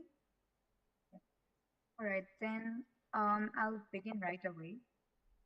All right, so very good evening to all the students, parents, and distinguished guests. I'd like to first extend my heartfelt gratitude to IJBC for organizing the conference to foster India-Japan relations in the education realm. It's an honor to be attending the conference, even though it's virtually, and I sadly could not attend. But thank you so much for giving me this opportunity to present virtually. And I hope today I can successfully provide students, parents, and all the representatives of the university or valuable insights into the Japanese education landscape. So I know it's been a long day, so thank you for being a wonderful audience and for being so patient. I know the previous speakers and the university representatives today have mentioned about the excellent opportunities of studying and working in Japan, and the need for Indian students to go to Japan for better prospects. But many of you might ask, how do we start? Where do we start from? When do we start? How do I get support from someone even after the conference? I'm sure you have many questions, so that's why I'm here today. As the founder and the educational consultant for EDU Japan, I would like to take this opportunity to introduce you to Japan's first and only higher educational services platform, that serves as a bridge between Japanese universities and international students. So feel free to check our website and follow us on Instagram. And I'll delve into important aspects about Japanese education system. So about us, EduJapan is your one-stop solution for all your questions, concerns, and queries regarding Japanese universities, career prospects, and overall life in Japan. We are a comprehensive resource that aims to strengthen students' application in order for them to get great education in one of the safest countries in the world. We provide information on scholarships, admission procedures, English medium programs, and so much more, which I'll delve into later. But we are here today to support your journey to Japan and encourage you to walk your journey with EduJapan through counseling sessions or also just going through our website and checking a lot of the information for free. So now I'll talk a little about myself. So in regard to my background, I believe I serve as a perfect example of India-Japan collaboration that has been ongoing for several decades now. Having been raised in Japan and living here for 20 plus years, I have been exposed to both the Indian and the Japanese culture during my formative years. I graduated from a CBSE school in Tokyo, which might sound surprising to many. And I went ahead to pursue my bachelor's in Keio University, which is an eminent private university in Japan. And I studied from the Faculty of Environment and Information Studies. I was honored with a scholarship for 3 years at Keio University, and I received a research grant. And I have so far presented in a couple of conferences, and I hope today as well I'm able to give you valuable insights. And in regard to my work experiences, I'm currently working as the educational consultant for EduJapan, and I have been working for the University of Tokyo India office as the international coordinator for the past 3-4 years. And I have 5+ years of experience in the field of Japan's higher education. So feel free to contact me if you have any questions regarding Japan. I would love to help you with any of the queries. So moving on, why should you choose Japan as your destination? Today, students are going to so many other destinations. There's so many potential study abroad destinations out there. But why am I encouraging you, or the other representatives as well, encouraging you to pursue higher studies in Japan is because of 6 main reasons that I would like to highlight today. First, Japan is a developed country. It is the 3rd largest economy. Even though it's a developed country, it is extremely safe. It is one of the most ideal places to live in. It is safe even for women. I can assure you, you go down at 2 a.m. or 3 a.m. I can guarantee you nothing will happen. Safety is not even a concern. Japan is extremely safe and has one of the lowest crime rates in the world. It is high in demand. So there's high demand of international students because of the aging population. So great prospects right now if you want to study in Japan. Great opportunities, and universities will also be talking about the opportunities they have to offer. Health policies, 30% of it is covered by the government, which is a lot in compared to other countries and the West. It costs very less. So health insurance is not very expensive in Japan.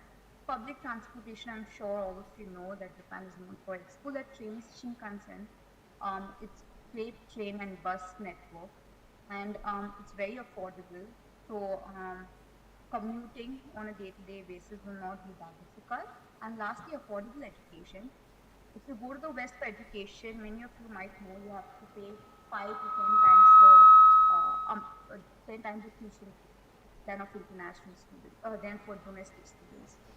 So as you're an international student, you'll have to pay 5 times more. But in Japan, whether you're a domestic student or an international student, the tuition fee is same. And in fact, there are more scholarships for international students. So this is one of the very important reasons for why I'm encouraging you to pursue your higher studies in Japan. Moving on, I'll talk a little about the structure of the Japanese education system. So So unlike India, Japan's education system is very fragmented.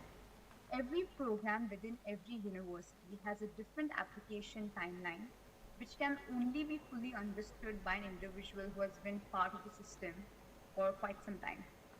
So Japanese universities are categorized into national, that are founded by the Japanese government, public, that are led by local public entities, and private, that are funded by private organizations.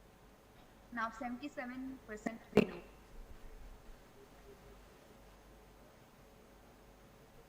See, in Japan, undergraduate program 4 years, whether you do liberal arts, commerce, or science, whichever stream you take.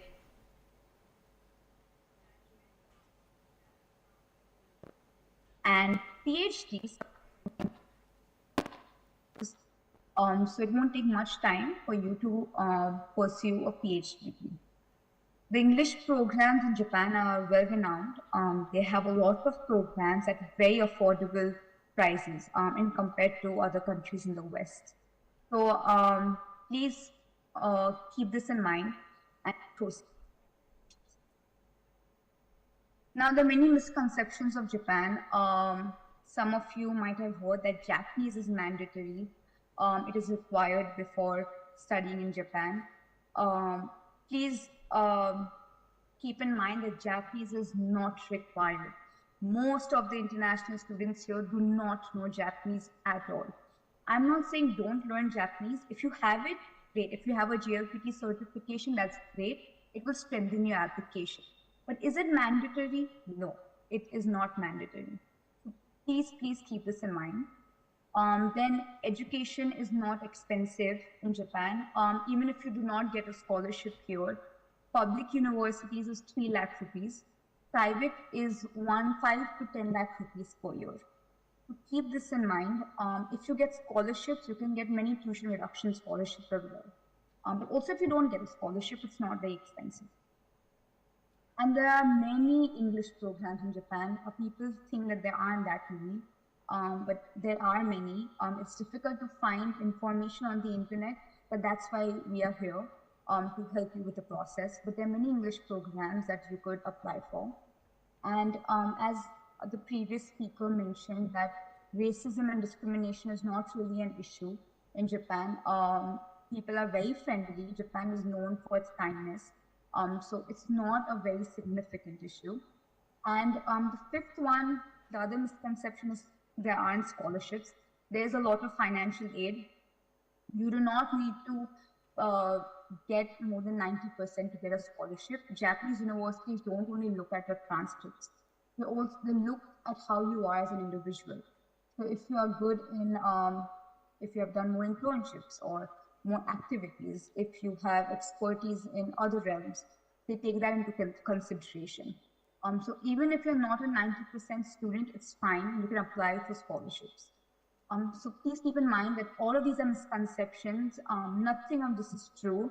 And I hope I can debunk more misconceptions that you have outside this context. Okay. So now coming back to EduJapan and what we do, our ethos and mission is you dream, we support, and you achieve. So what we mean by this is we strongly encourage you to dream, and our responsibility is to help you achieve your dreams. We first try to understand your fields of interest and priorities, and then provide you with comprehensive support through our platform. And lastly, we maximize the chances of you getting accepted to the university of your choice. We have proved our commitment by supporting several international students with their journeys to Japan, and I'll share the testimonials later. But this is what we strongly believe in. So this is our website. You can scan the QR code on the right, and you can get access to our website. Now, some of the services that we offer are,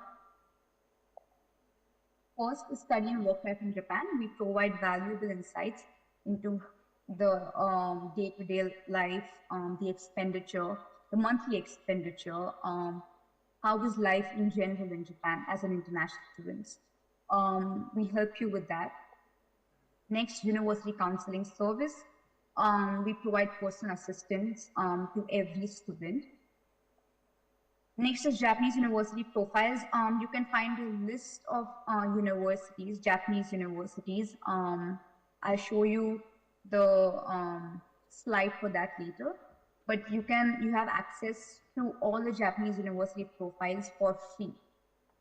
So please keep this in mind. And lastly, on our website, you also have access to the experiences, the footage of international students in Japan. You can learn about the scholarships they have, their experience, the part-time jobs they're doing, the internships that they're doing. You get a comprehensive overview of the people living in Japan at the moment. Now, going to the first service, I'll be talking about the University Counseling Service because that's our priority. That's the focus of this platform. We help you prepare all the application documents for every university. Keep in mind that Japanese universities are very particular with document submission. Every program has a different set of requirements and templates that need to be followed. In order for you to do this with ease, we help you with all the templates you need and guidelines that need to be followed to prepare the documents in a timely and organized manner. We will also proofread your documents if you need help with essays. If you do not know how to write essays, it's a daunting process and it's very tedious as well. So we make sure that we help you in that so that your essay aligns with what the university is looking for. And we simultaneously recommend excellent government and private scholarships, not only to high CGPA students, but also students who show immense potential in other fields. And we keep in track of all the deadlines. For every application process, there are 2 to 3 rounds. So we handle all of that. You will just have to prepare the basic documents and the rest is handled by us. So this is the 5-step process of our university counseling service. First is we find programs of your field of interest. For example, if you have a budget in mind, we keep that into consideration. For you, if ranking is a priority, we try and understand what you're looking for and what is your priority, and we come up with a list of programs that align with what you're looking for. Second is documentation, LORs, recommendation letters, essays. You will have to prepare a lot of this, so I'll help you with that. Scholarships, you'll have to write different essays for scholarships. You also have to prepare for the interview. A lot of the information is not on the university website. But because I have the experience, I can guide you thoroughly with the entire application process. And the fourth is apply to universities. We'll help you with the process. And the fifth one is the enrollment procedures, but that is only once you get accepted. So it's not even a 5-step process, it's only a 4-step process. And we are with you throughout the 4-step process. And the fifth one is very simple. The university will guide you with the enrollment procedures. It's a very simple process and it's a collaborative journey. Moving on to our next service, which is the Japanese university profile. Now I'll get into this service, which is free of cost. So in case you don't want to opt for our personal counseling service, it's completely okay. You can always access the free information available on our website. You just need to scan the QR code and you can access the various university profiles, which is only found on EduJapan. If you go to any other university websites or any other platforms, it's very difficult to navigate, which many of you might have experience with. But EduJapan makes everything much easier. Just one click and you get information about the universities. And we'll be updating more profiles soon. So kindly bookmark this page and scan this QR code. For example, if you click on one of those university profiles, you can click on any. So for example, I clicked on Keio University. Once I click on Keio University, the page of Keio University will be displayed in where the introduction, the basic details about the university, and also you can find the English medium programs. So if you click on the red bar on top of the picture, you'll be directed to all the English programs offered by this university. So it makes the whole process so much easier. You don't have to go to multiple tabs looking for particular information.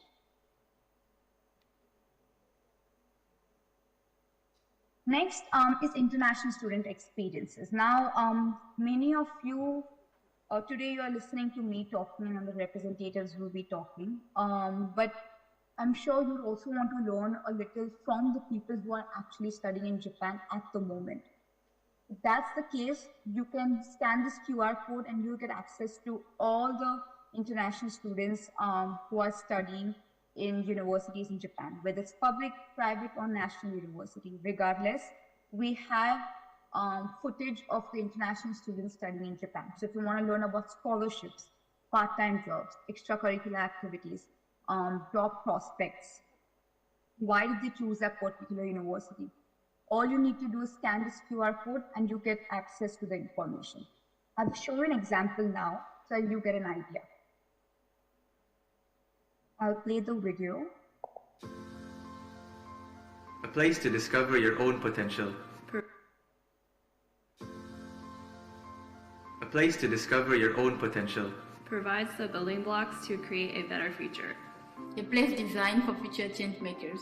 AK is everything that Hiroshima city is all about. I mean, it's an international city. Every street is booming with diversity, diverse culture, diverse restaurants, diverse food.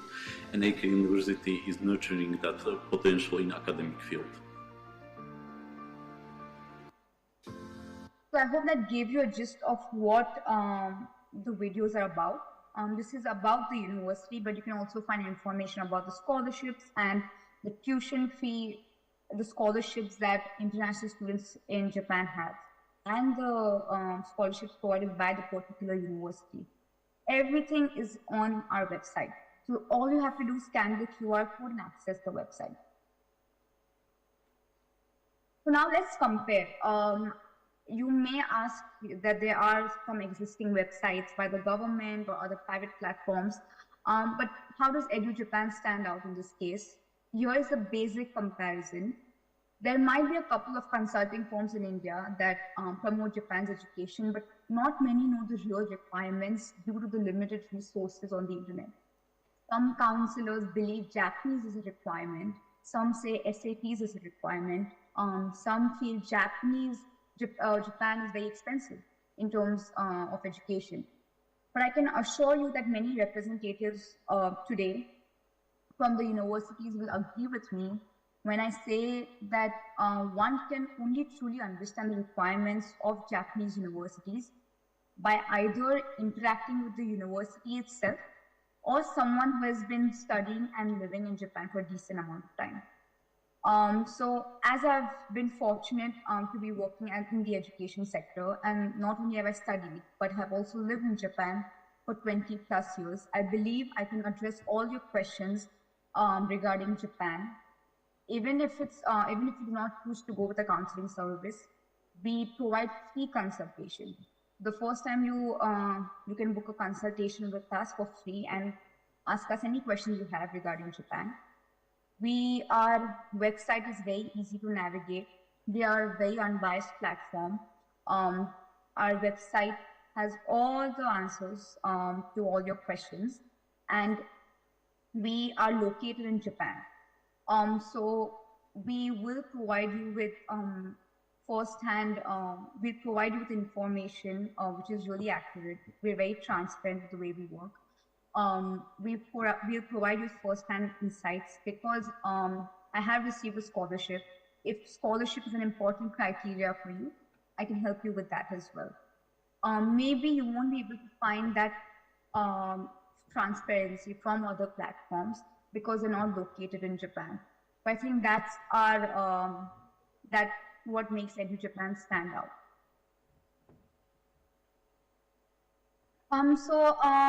Here's a testament to our commitment and quality of service. Our client recently was admitted to Sophia University, one of the most eminent private universities in Japan.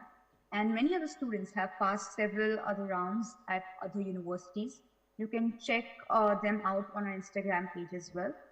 In addition to our university counseling service, our free consulting service received an incredible response.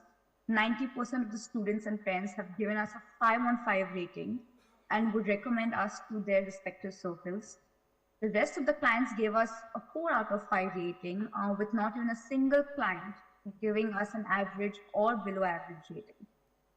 These reviews reflect that our quality of service is not affected by any external factors, and in fact, it demonstrates our passion to provide students with fantastic educational opportunities at Japanese universities.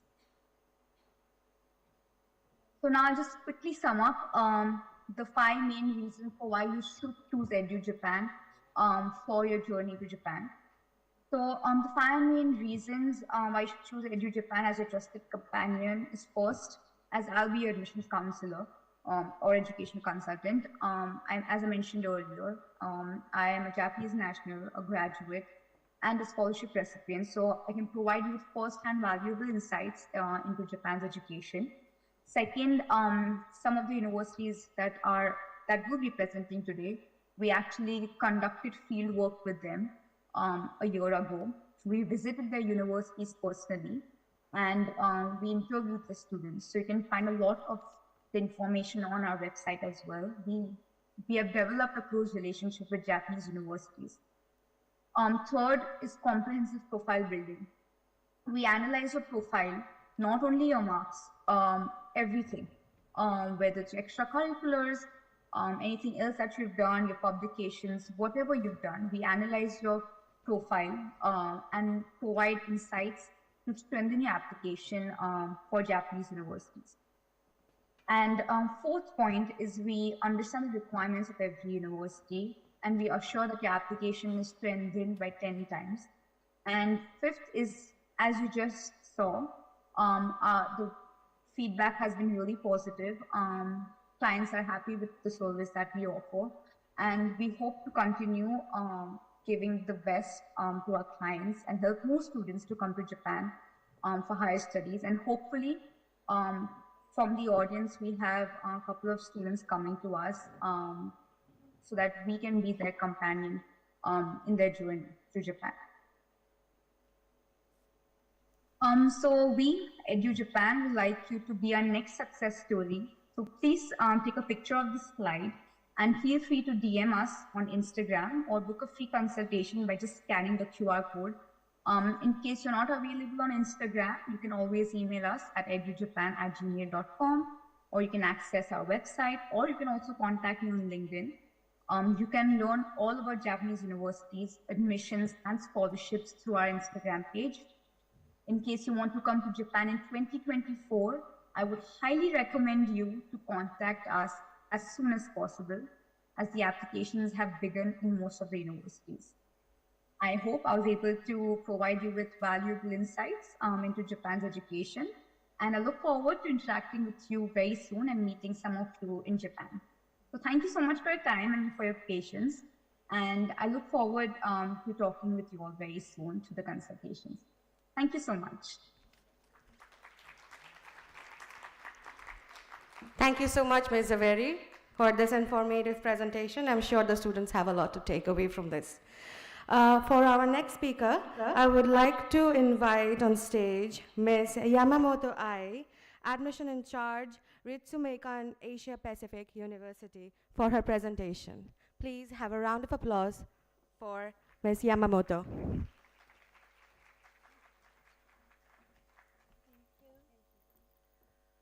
Mela, hello, namaste. I'm too short to can you see me? Okay. Yeah. Mera naam Ai hai, and me. Okay. I'm from Ritsumeikan Asia Pacific University. I'm with my colleague Ishana, and she will be coming up later today. So in next 20 minutes, that'll be great if you can be with us. So that's our university, Ritsumeikan Asia Pacific University. We call it APU. So we have the undergraduate program and graduate program. So I'm sure many of you are already studying here. So you can take the graduate information later in this presentation. In the first part, I'm going to talk about the undergraduate program mainly. So that's our campus. It's on the top of the mountain, surrounded by great nature. So not like Pune, and not like Delhi, Tokyo. It's not busy. It's very calm, nice place to study. All you can do is study or making friends. Yeah. All right. Can we go next slide? Thank you. All right. So this is map of Japan. Somebody said, oh, I bet somebody likes Demon Slayer so much, right? Yeah. So we are in the south part of Japan, in Oita Prefecture, Beppu City. So there's a temple related to Demon Slayer. So we have some tourists who like Demon Slayer. Yeah? Okay, so, and that's a small, good-sized city. Let's go next. Right. So that's our students' body. We have students, 5,700. Yeah, it's not mammoth university. It's a small, good size of university. Our concept is having half international students, half domestic students, Japanese students. Yeah. So not only from India, we have students from Indonesia, Taiwan, Vietnam, Africa, European countries. I can't say all because 95. Now more than 100 countries and regions represented on our campus. Faculty members also, we have sensei, teachers from Japan, United States, Australia, Philippines, many more. So you will be meeting, learning from those faculty members. So APU in Japan, but very multicultural university. Thank you. As for Indian students, how many you think we have Indian students? Anyone can guess? 1,000? Oh my gosh, that's a lot less. But thank you for the guess. 70 Indian students for undergrad, 9 for graduate school. So 33%, which is the largest percentage of Indian students who are attending private university in Japan as undergrad. Yeah, so APU shares the #1 number. So that's India Week happened in the university. So Indian students, also non-Indian students, performed Indian dance, served Indian food to showcase Indian culture for the other students. That's how we celebrate each culture. Very happy to welcome, it was very happy to welcome Mr. Murali Dharan, the Minister of India. So can you click one more? Okay, yeah. And then Mr. Gili from the Consul General of India. They especially came to APU to celebrate this India Week together with us. Hi. So happy to know Indian government has recognized that we provide education for Indian youth as well. Thank you. And they took a selfie, no? Okay. So, and then this is a ranking. We are ranked 24th in Japan out of 786 university, which is quite good ranking. Like we are very new university. 2000 we were created, so very good mark, I feel. Okay, let's go next. Yeah, you can click all. Dun, dun, dun. Okay, thank you. So the guests talked about knowing Japanese language, very important if you come to Japan, which is true, but I feel it's very hard on you if you have to know all the kanjis and everything. I can even forget many kanjis. So for you to apply to APU, you don't need to know any Japanese language. Yeah, all the application can be done in English. You can take regular lectures in English. Almost all the courses provided both in English and Japanese. Yeah, but it's good to know, it's convenient for you to know Japanese language. So we teach you Japanese language after your enrollment from the scratch. Yeah. So for 1.5 years, it's going to be mandatory Japanese language, but it's in the curriculum. Yeah. So that's how international students improve their Japanese language as well. Okay, you can go next. You can go. All right. So in undergrad level, what you can study, if you have the siblings or relatives who are seeking, please let them know. 3 colleges we have. The first one, College of International Management, where they can receive the Bachelor of Business Administrations. Please. Okay. For specialization, Entrepreneurship and Operations Management, Marketing, Strategic Management and Leadership, Accounting, Finance.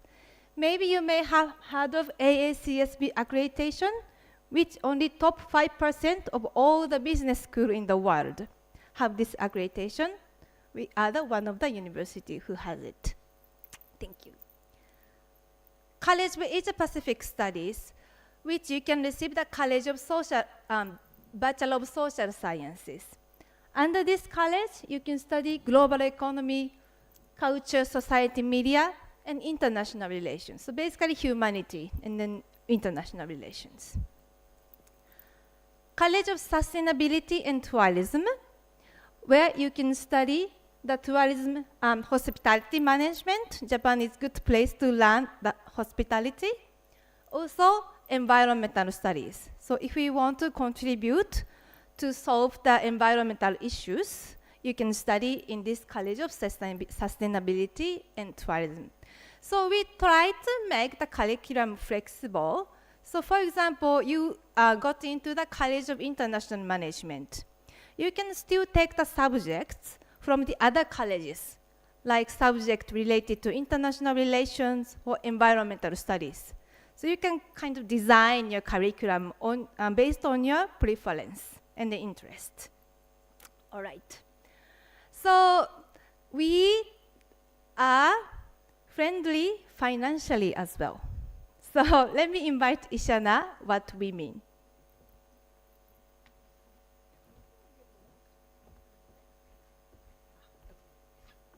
Thank you. Hello, everyone. So just to pick up from where my colleague Agisan left off. So for undergraduate students, we have on-campus accommodation, but generally most students stay in our apartment buildings that are around the city of Beppu. Coming to scholarships, so at the undergraduate level, we have mostly one type of scholarship that we award you before you go to Japan, and that's called the APU Tuition Reduction Scholarship. So typically the tuition fees is about 7,60,000 rupees per year, and it's a 4-year degree at the undergraduate level. On average, Indian students tend to get a 65% scholarship, so that brings down the cost to 2,60,000 rupees per year. We've also, of course, had students get 100% scholarship and more, but those, of course, get very competitive. The average cost of living is not as high as you would find in some of the bigger cities like Tokyo and Osaka. And that's why we've chosen Beppu to make it a lot more affordable for international students. So basically the cost is about 6 lakh rupees, counting all your food, accommodation, transport, utilities, etc. We also have a lot of exchange programs. So you can go overseas to the US, Europe, Australia, Singapore, to take part in a semester exchange. These are some of the universities that we've partnered with for exchange programs. We also have a very, very active and vibrant student life. So students sometimes start their own clubs, but there's a lot of sports as well as dance, drama, business clubs, and our students are very engaged. We, of course, have a lot of students taking up part-time jobs, especially from their second year onwards. Initially, they're very basic part-time jobs that can be either on campus or off campus. It's a great opportunity for students to practice their Japanese language and to interact with locals. So here are some of the major employers and also their photos of some of our recent Indian graduates. So the male student on the top is from Lucknow, and he was working at Apple in Japan.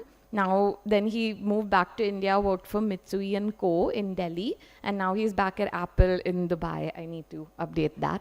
And another student is working at Kose Cosmetics, and another student named Ali is now working with Dentsu, and they're all very happy with their placements. And we've noticed a lot of us Indian students being very globally mobile, so you're not just limited to working in Japan once you graduate. So these are some of the major companies. We also have a lot of students who go on to do internships and work for the United Nations. And then, of course, for students who complete undergraduate, we offer them placements at some of the top graduate schools in the world, or they can even stay on to study at our university. So I won't go into undergraduate applications, but just skipping straight to the graduate schools. So at the undergraduate level, you would be studying for 4 years, but at the graduate level, these are 2-year degrees.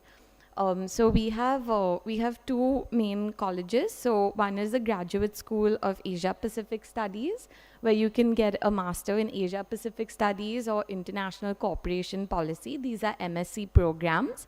And then we also have one PhD program that's 3 years long, that is in Asia Pacific Studies.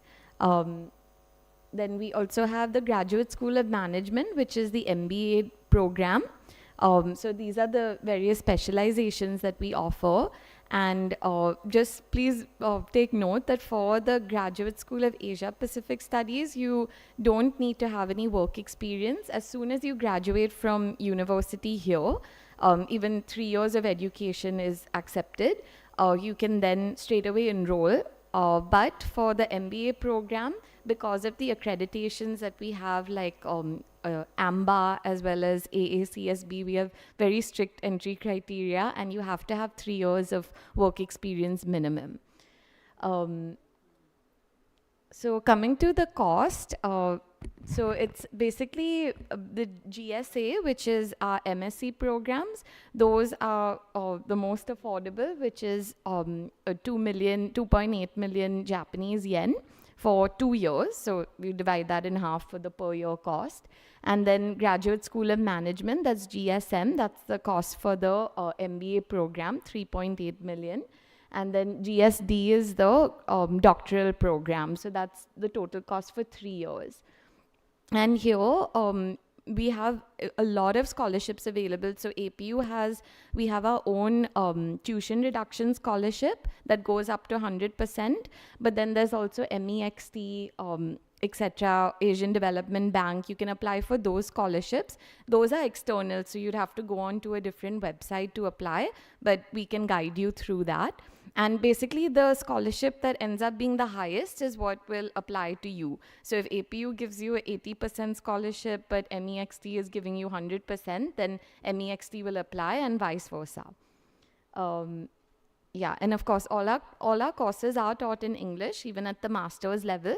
And learning Japanese language, because it's only a 2-year program, we don't teach it as a compulsory subject, but we encourage students to take it on as extra subjects while they're studying at graduate school. So that's me, Ishana, and I have a colleague named Deep. Some of you may have met him at our stall outside. So both of us are based in Mumbai, and you can contact us anytime for help with your applications or any questions that you have about our university. So you can just take a photo of that. And that is our Instagram. So in case you want to learn more about what's going on our campus and what kind of clubs we have and events, please follow us. We're very active. Yeah. So thank you so much for the opportunity, and hope you enjoyed. Thank you.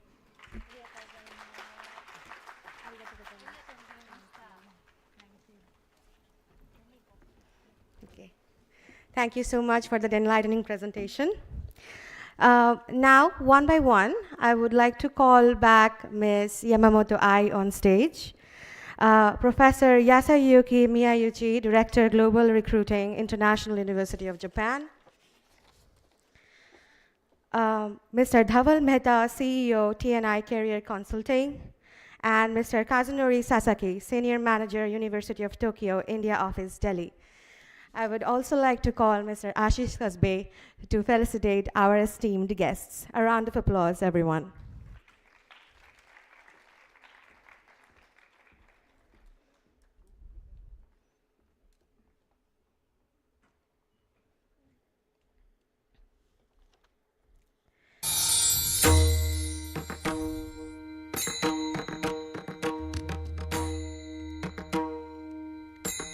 Professor Yasuyuki Miyauchi.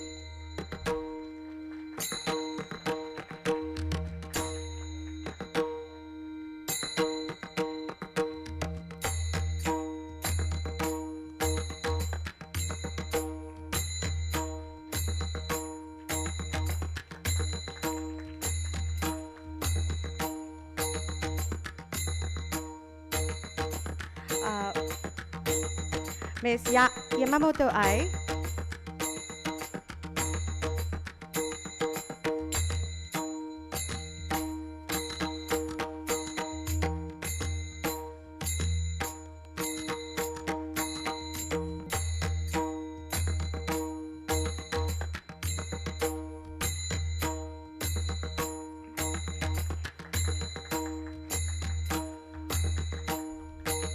Mr. Dhaval Mehta.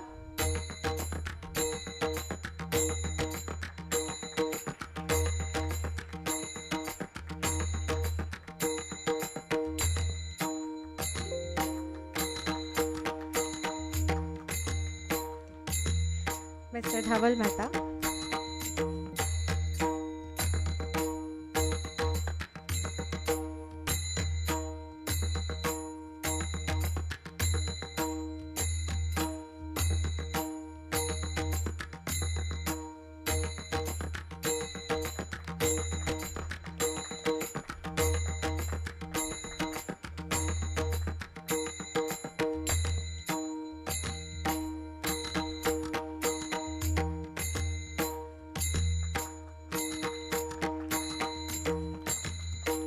Last but not least, Mr. Kazunori Sasaki.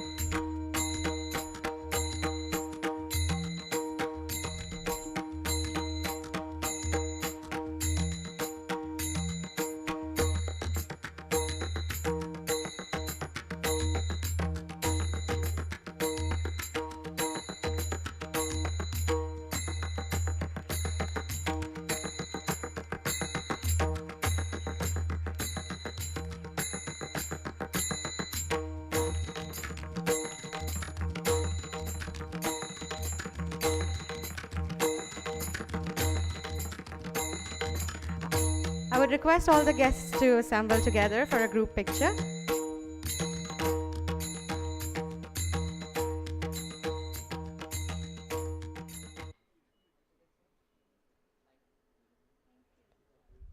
Arigatou gozaimashita.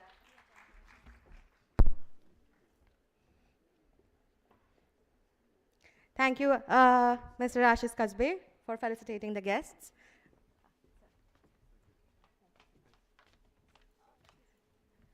Now I would like to give the stage to Professor Yasuyuki Miyauchi, Director, Global Recruiting, International University of Japan, for his presentation. Thank you so much, sir. Yeah. Good afternoon, everybody. My name is Miyauchi from International University of Japan. Today, I'll speak a few minutes, and afterward, the detail of our university is explained by my colleague, Deepika-san. Deepika-san, please come up. Firstly, I'd like to explain our university. Our university is not so big. Every year, only 200 students join to our university. But there are three very unique points. First one, mission. Our school's mission is to educate global leader, not Japanese leader, global leader. Therefore, if you want stay the calm life, our school is not good.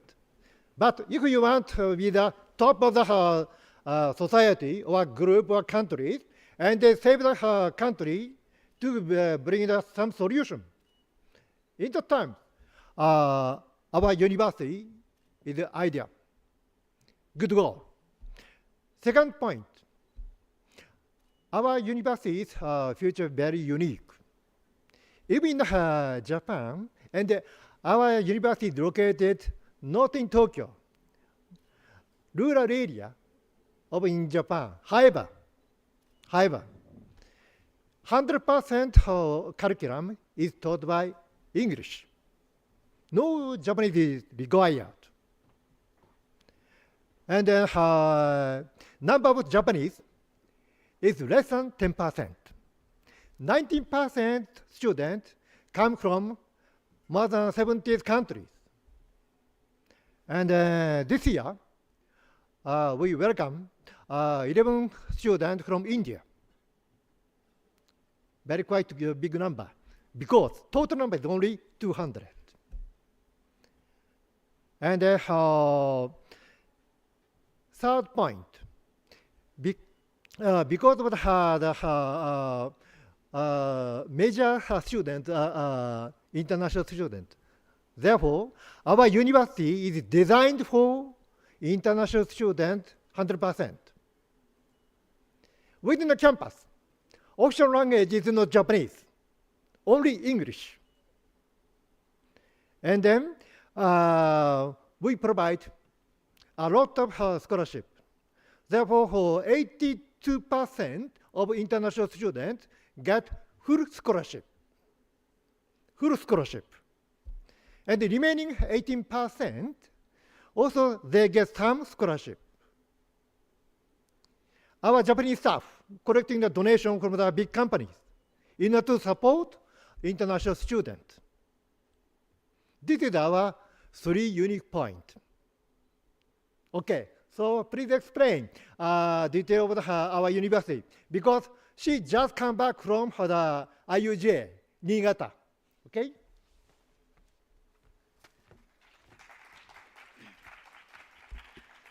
Good afternoon, everyone. I'm Deepika Sharma from Delhi. We are basically the authorized representative of IUJ. From last many years, I have been helping students for their application to IUJ. So if I talk about myself, I have done my MBA from India only. And I'm happy that I'm connected with IUJ and helping a student for their application to IUJ. So now let me explain you briefly about the IUJ. So basically IUJ is International University of Japan, which is one of the oldest university in Japan, which offer courses in English.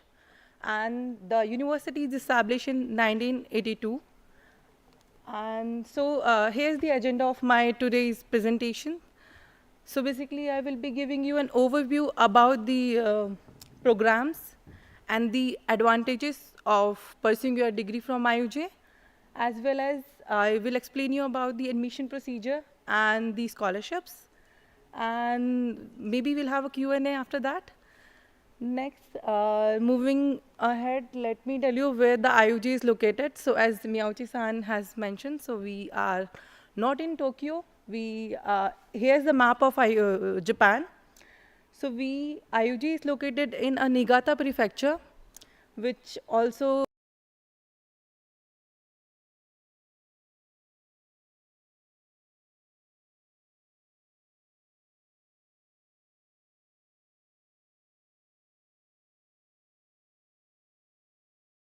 so it's like 90 minutes away by a bullet train, and from Niigata it's like 40 minutes. And the university is located in a very beautiful area, which is covered by mountain, cherry blossom tree, and also you can see in the picture it's extremely beautiful. Let me move ahead with the about the IUJ and overview. So as I mentioned, the university is established in 1982. We don't have undergraduate program, we only have the graduate programs. So we have two programs, Graduate School of International Relations, and then we have a Graduate School of International Management. As Miyauchi Sensei has mentioned that it's a small university. We welcome around 200 new students every year, and they are coming from 70 countries. And all the classes are taught in English, so I always heard everywhere from every student that the Japan has a language barrier, how can we go there, we need to learn the Japanese first. No, it's not like that. Maybe in other cities you may require the Japanese language, but at IUJ, all the courses are taught in English, and not even courses, all the environment at IUJ is in English only. Everybody talks in English. So maybe if you go out from the IUJ, you will feel like you are in Japan, but if you are in IUJ, you may not feel like that. So the university is highly international university because the students are coming from 70 countries. It's located in a very beautiful rural environment. As also I mentioned, it's called as Snow Country. You can look at the picture here. It's a summer entrance, IUJ entrance in the summer and in the winter. Let's move ahead and let me explain you about the courses we have. So we do have GSIR and GSIM, and we also newly had offered PhD programs. So I will explain you deeply about the programs in my next slide. Right now, allow me just notify you that we have a very unique cross-registration system. Like if you are applying in GSIR, you have option to choose your electives from the GSIM as well. So basically, you will choose your electives, you will choose your curriculum as according to your future goal. Let me go ahead with the, so here's the GSIR, which is Graduate School of International Relations. So in Graduate School of International Relations, we have International Relation program, in which the degree will be MA degree in International Relations, MA degree in Political Science. Then we have this International Development program, and the degree will be like MA in International Development and the MA in Economics. The Public Management and Policy Analysis program is there, and that is the degree will be like MA in Public Management and MA in Public Science. Then we have this newly offered JGDP, Japan Global Development Program, and the degree will be same like MA in International Relations, MA in Economics, MA in International Development, MA in Public Management. These all courses are for 2 years. Then we have another 1-year program as well, that is International Public Policy Program. And we do have PhD program, and in PhD we have 3 clusters. We have International Relations, we have Economics, and then we have Public Management. Let me move to the GSIM. So here are the course of GSIM, the Graduate School of International Management. And in GSIM, we have MBA for 2 years. And then we have this intensive MBA program for the working people. Those who have 3 to 5 years of work experience can go for the IMBA. Then again, we have the GGTP program for the GSIM students. And lastly, we have this digital transformation program that is also for the working people, and that's also a 1-year program. Let's move ahead. So the advantages of pursuing your degree at IUJ. So we give a quality education.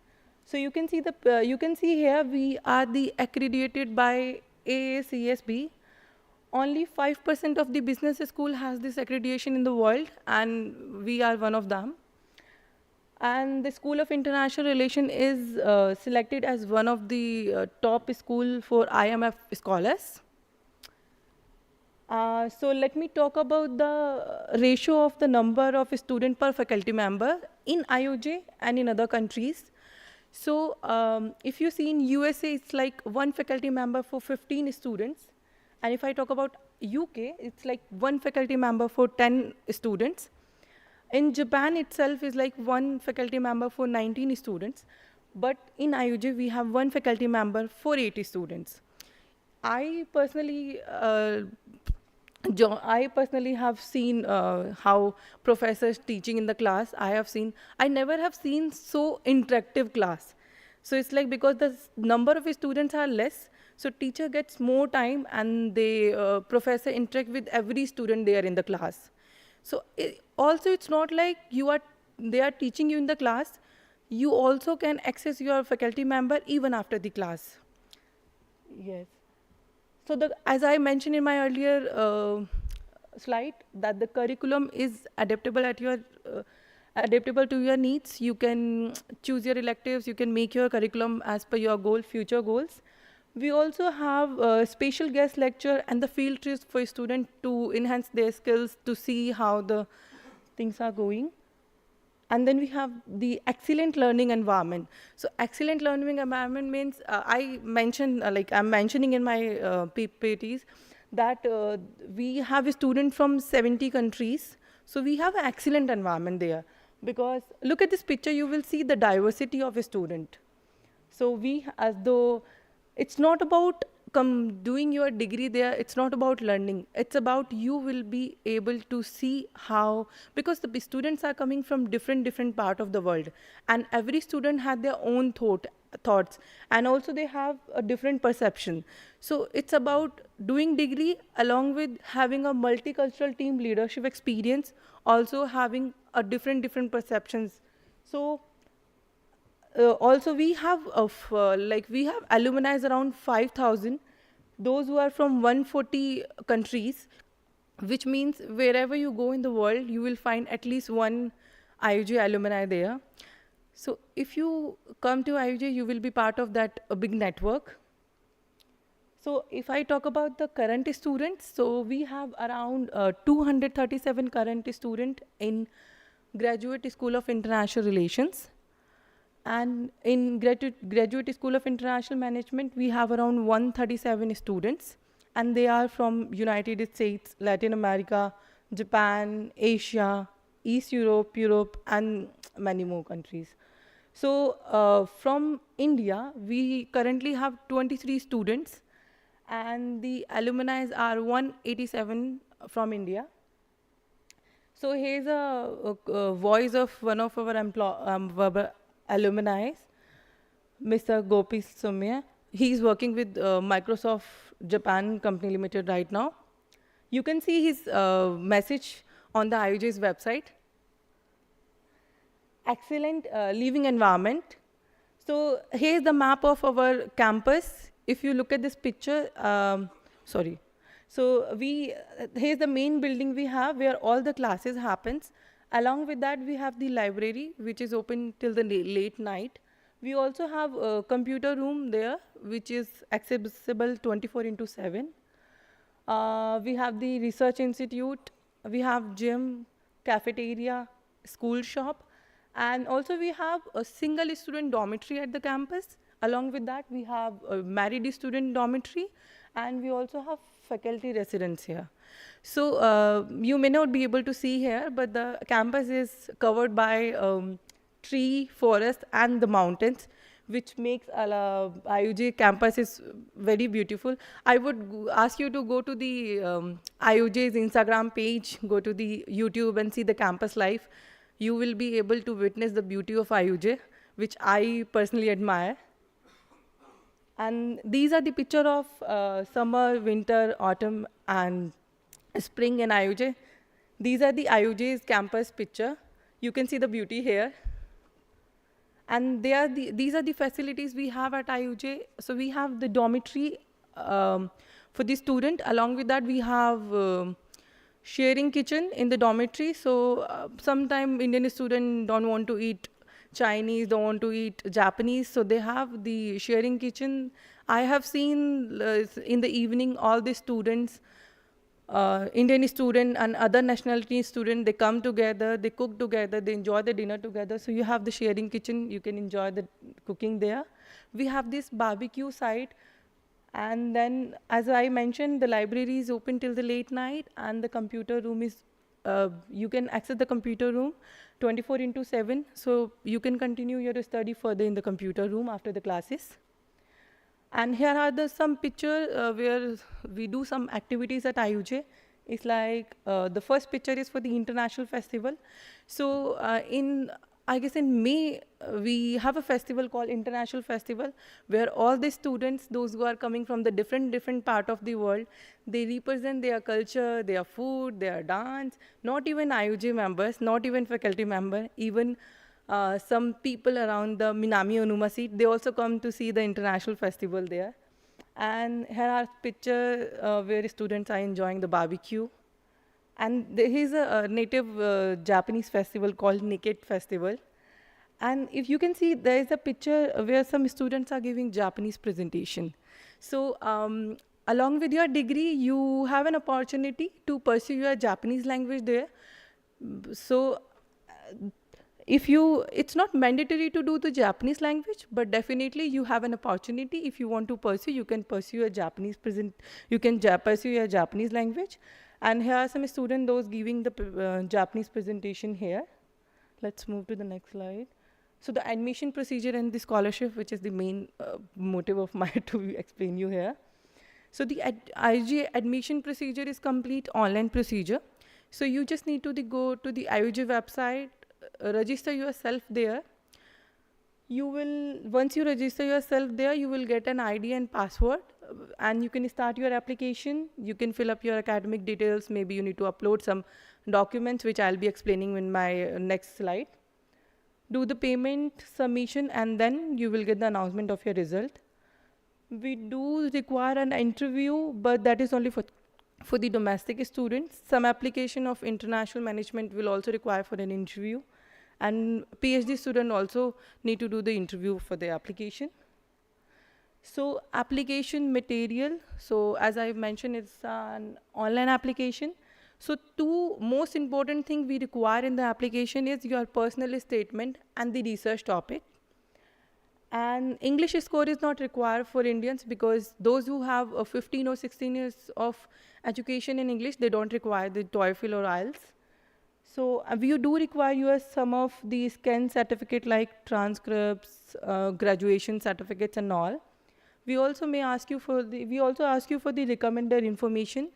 If university or the admission committee feel, they may contact your recommender to give the recommendation. There is a small amount of application fee you need to pay, that is 5,000 yen, which comes around 3,300 INR. And those who are going to apply for the Graduate School of International Management, they need to have the GMAT or GRE score. And here are the deadline of IUJ. So we have one intake in a year, that is in September. And the application deadlines are 3. So there are first deadline is in Jan, second is in Feb, and then we have the last deadline is in March.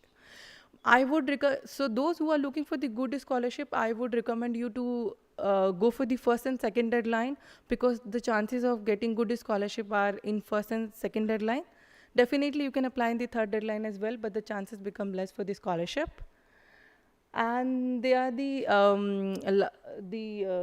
dates for the PhD program. It's like 25th November, it's like tomorrow. And then another is second Feb, and then March. So here's the idea about the application fee. It's like, the school expenses. It's like admission fee is 300,000 yen, which is around 2,142 USD. And for the tuition, it's like $22,860. And then 27,860 for the 1-year program. These are 1-year fees. And then we have this monthly dormitory fees, which includes the internet line, is around 39,000 INR and $278 for a single room, and then $379 for the married student. And roughly estimate of monthly living expenses is $36 for utilities and $240 for the meals. But definitely now you must be having, it's very expensive. So we have these scholarship options. We have a lot of scholarship options. So we have two scholarship options, like a direct scholarship from the IUJ, and we have some indirect scholarship as well. Like you can see here, in IUJ, we have Nakayama 100 Premium Scholarship, where there will be an exemption of your 100% tuition fee. Along with that, you will get the partial admission fee exemption, and you will also get the stipend around 100,000 yen. And then we have these Nakayama, say 100, 90, 70, 50, and 30, and you will get the exemption of your fees like 100, 90, 70, and 50, and other scholarships are there. In case of the Asian Development Bank scholarship, the student, once they complete their degree, they need to come back to India or wherever they are living.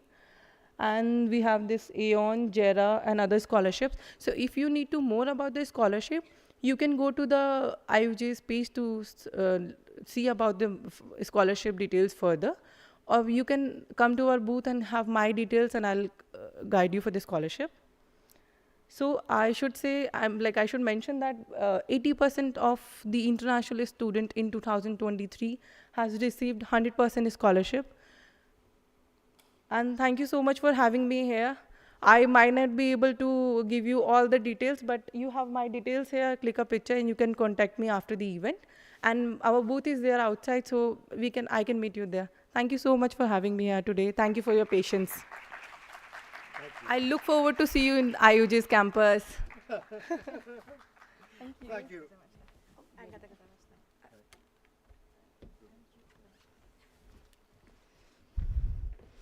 Okay, thank you so much for that enlightening presentation.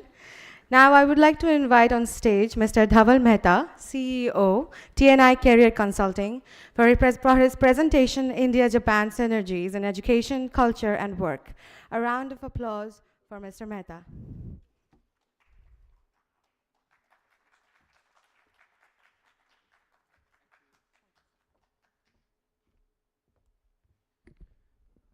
Thank you. Nice to see everyone today, and I think it's been a great pleasure to be here, and thanks to IJBC and everyone who came here today to talk about how important it is today to consider Japan as a destination. I think that in the beginning we saw a lot of talk about the history of how India and Japan have been doing things together for many years. And I personally saw that when I went to Japan, because I've been sending students and a lot of the students are there, but the attempt that I did this time in October is to see post-COVID really how many of them, what are they going through, how are they doing, and whether it was undergraduate students that I met, or I met with students who came from, who went there for masters or their PhD. They all had such positive experiences, right? They were incredible experiences. I was so happy in those 15 days to hear the stories of those students. So I think I'm going to probably start by saying that it's been a very positive experience for students to consider Japan as a destination. I personally studied in the US, and this was, back in '99. That's when I went there. I graduated in 2003, did my bachelor's, then I did my master's at Columbia University. But so when I went to that, so when I'm in the US and it's a developed nation, I see that and I see how Japan's teaching works also. The professors are fascinating. I've seen most of the public universities or private universities having a mix of professors. So you're not going to find, it's very multicultural. So you'd find about 30-40% of the professors coming from outside of Japan who are teaching. And in the classrooms, you actually see that the interactions are brilliant. And that's something that you really want to see. I really want to see that because I thought I went to some of the best universities. But when I went to Japan and I actually saw that, I interacted with the students. Many of them, went to some of the best universities, in India. And then after that, they went there for research work. And, they stayed back and they said, I'm going to do a PhD. And I feel the support you get with the number of scholarships, and you saw a lot of the universities mentioning that. I think it's incredible to see that the support you receive with those scholarships, the cost is not much to study in Japan. And after you complete working, so Japanese is important. It's a part of the culture. If you do learn Japanese, it's going to make your life much easier.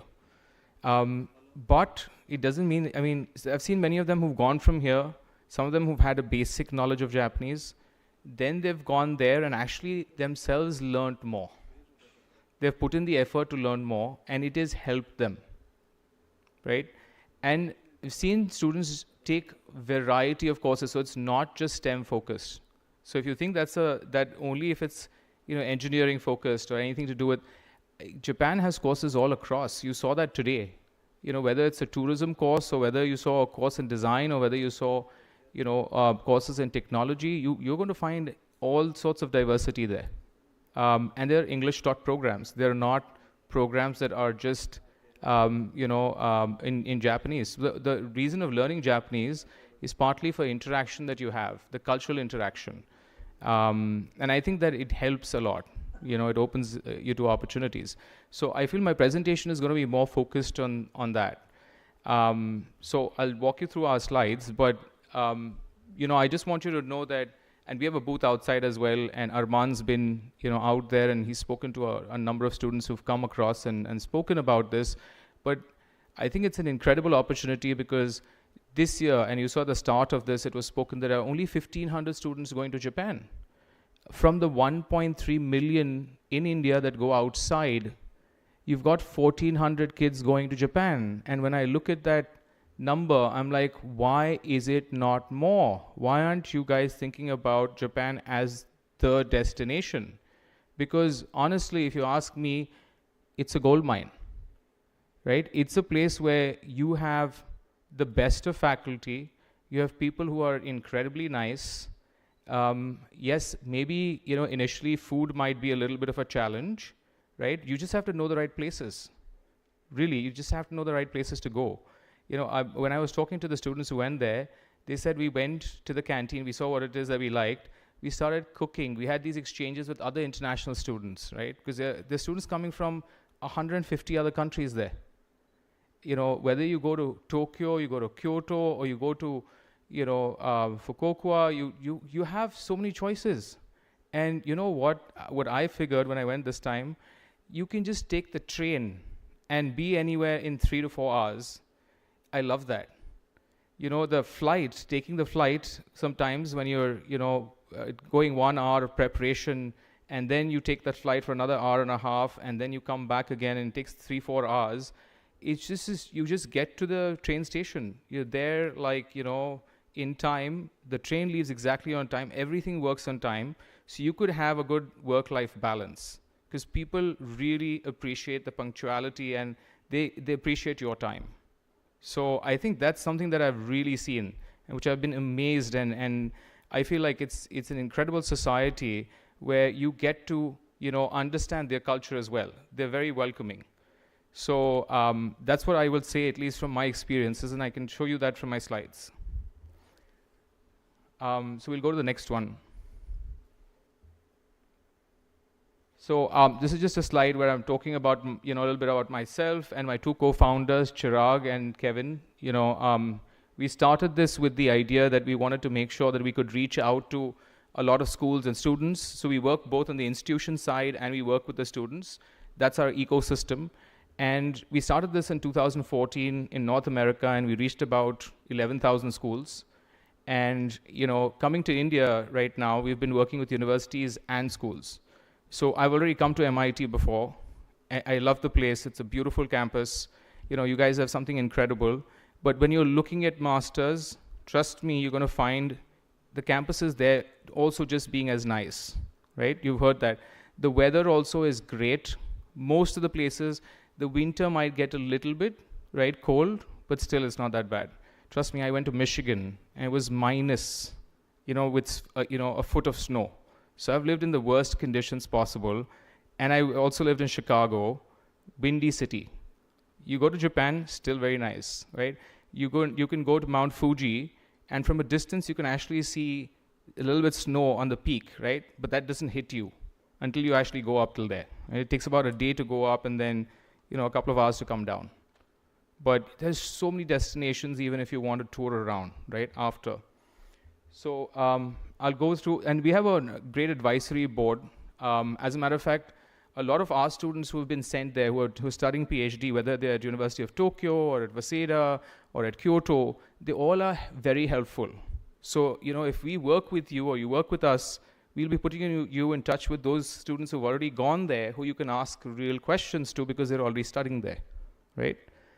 So we'll go to the next slide. So Globestar EduTech is where we work with the universities. We help them with student recruitments, international tie-ups, whether they're here or whether they're abroad. With the TNI Career Counseling is where we work with the student ecosystem. So whether it's providing career mentorship, test preparation, whether it's the application guidance piece, that's where we help. Next slide, please.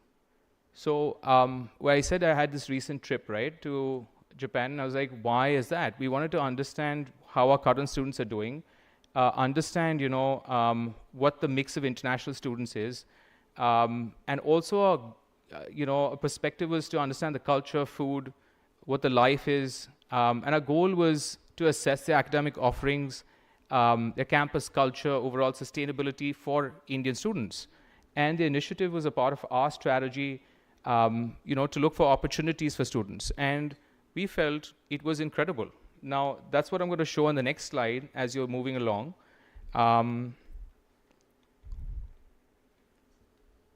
Right. So this is all where we went. So I started my journey with actually going to, University of Tokyo. So I was in Tokyo. That's where I went to University of Tokyo, spent some time with a student who's a PhD student there. And he had some incredible insights for me. He was doing research work within electrical, systems. And he said, I'm working on a PhD now, because he initially came in for research work after he finished his master's. And so he said, why have I chosen this PhD here? Because I feel like I'm getting a lot of mentorship from the professor. And I know I'm going to finish this work in 3 years, right? So a PhD in Japan takes only 3 years. The rest of the world is 5 years, is what you're looking at. Or anywhere that you end up going, you'll end up spending about 5 years. Here, it's very proactive, right? Before you put in your application for a PhD, before someone selects you, you have to figure out what is that gap, what is the topic that you're going to focus on. And then your mentor says, okay, this is what makes sense. You apply to it, and then you get the admission process. So you will not get admission if your thesis is not right? If your gap is not there, you're not going to get the admission. So you have to work. So it's students who put in the application also don't succeed the first time. It takes some time to actually succeed to get into that PhD. When you do, then you will actually see that you'll get a lot of support and help. So one of the students had a Japanese mentor. The other student that I'm going to talk about, who's at Kyoto University, she has an Australian mentor. So, she didn't learn a lot of Japanese initially when she went in. But when she went there, she spent a little bit more time to learn. But she said, our mentor makes sure that we finish the PhD within 3 years, right? So that means if you have to be in the lab, you finish your work, you'll sit and finish it, right? And after that, there are plenty of opportunities for you to work in the industry or in academia, both. So this is a quick video. We'll just go through it so you'll be able to see. Did you get the revised presentation? Did you get the revised presentation? Okay, so that's what you're playing, right? Okay.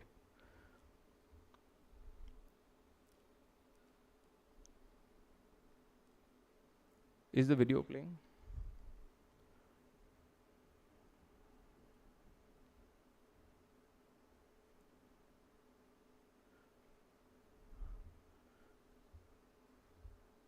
Arman, you want to get the video separately from Prasad?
Or did it make you come up with new ideas?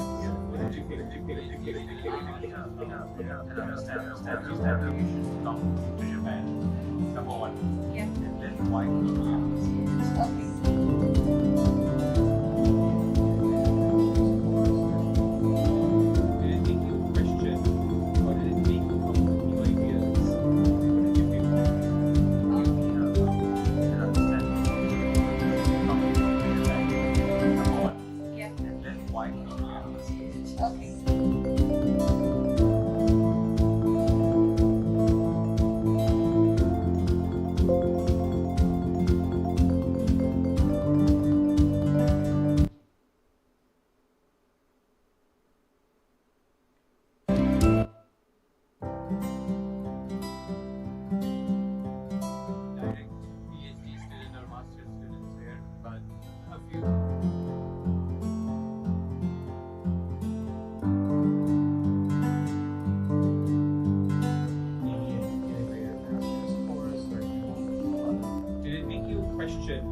Or did it make you come up with new ideas?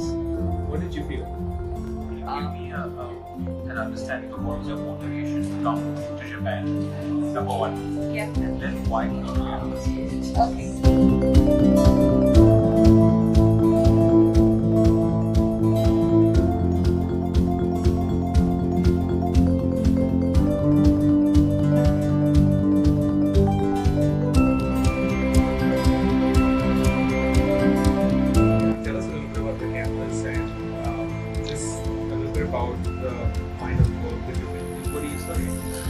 Financial econometrics or Japanese.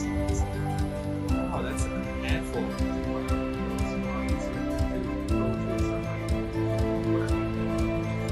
Learn more about the Japanese economics, and from a life perspective, just seeing and interacting with a different culture is very, very inspiring in a way.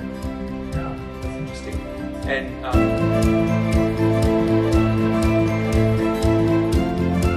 so sorry about those technical issues initially, but the idea was to show you that, you know, everyone that I spoke to, and you must have seen, you know, whether it's an undergraduate student who's, you know, studying there and doing his 4 years, or, you know, if you're actually someone who is doing their master's or a PhD.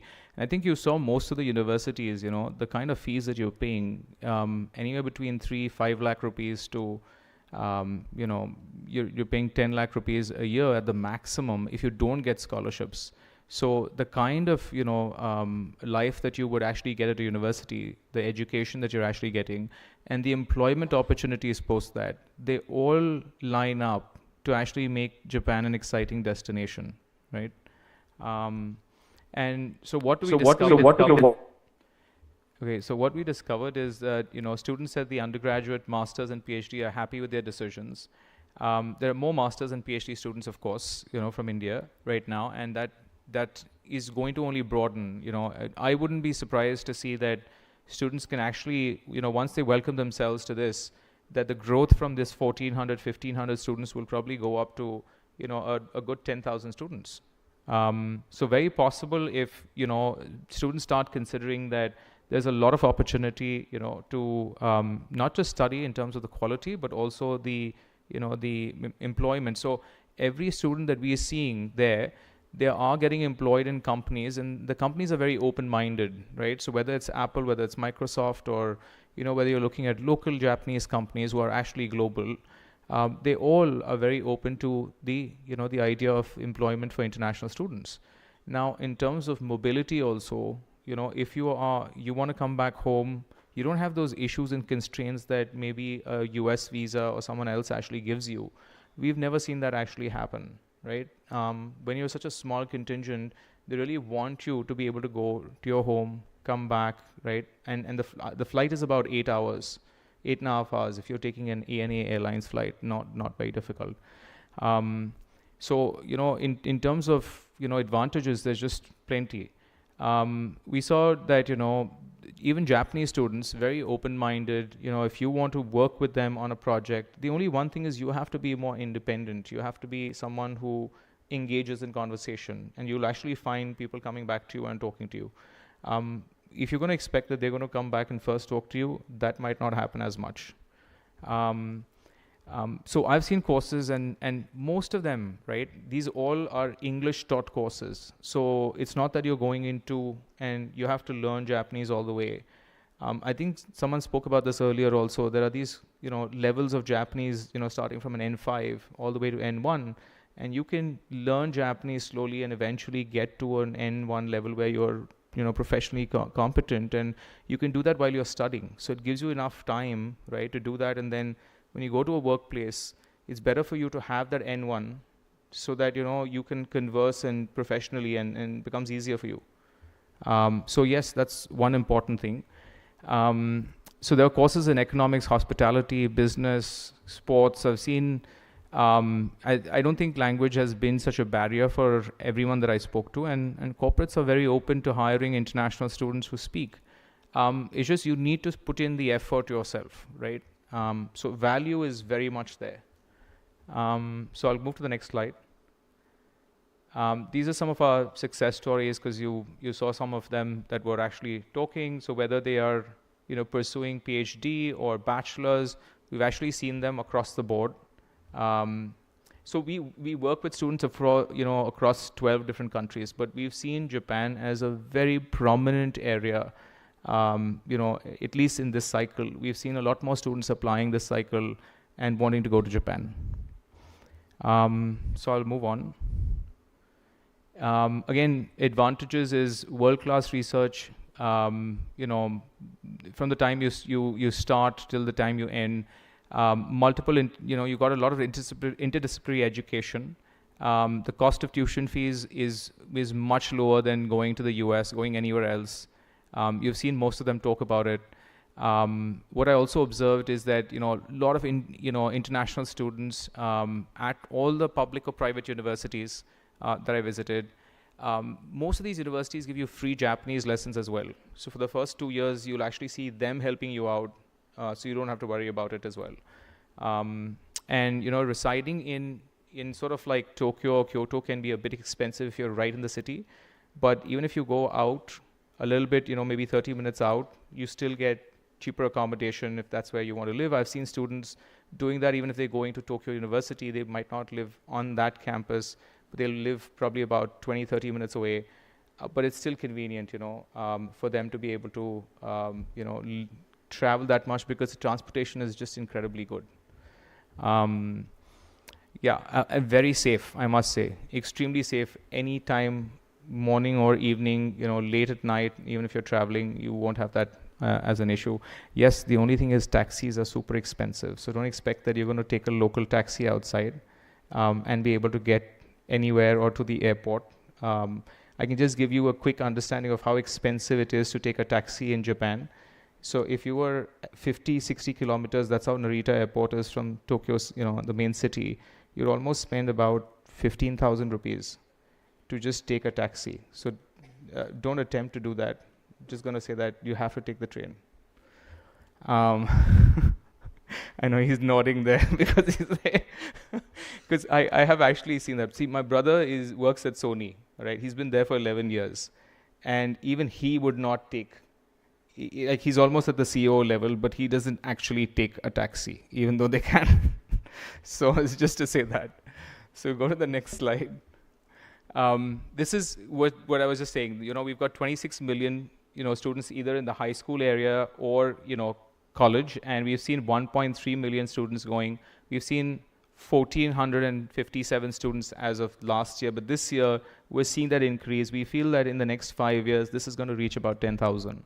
So the earlier you think about going, the better it's going to be for you in that ecosystem. Yeah. 1.3 million, imagine going outside India every year. Okay, moving on.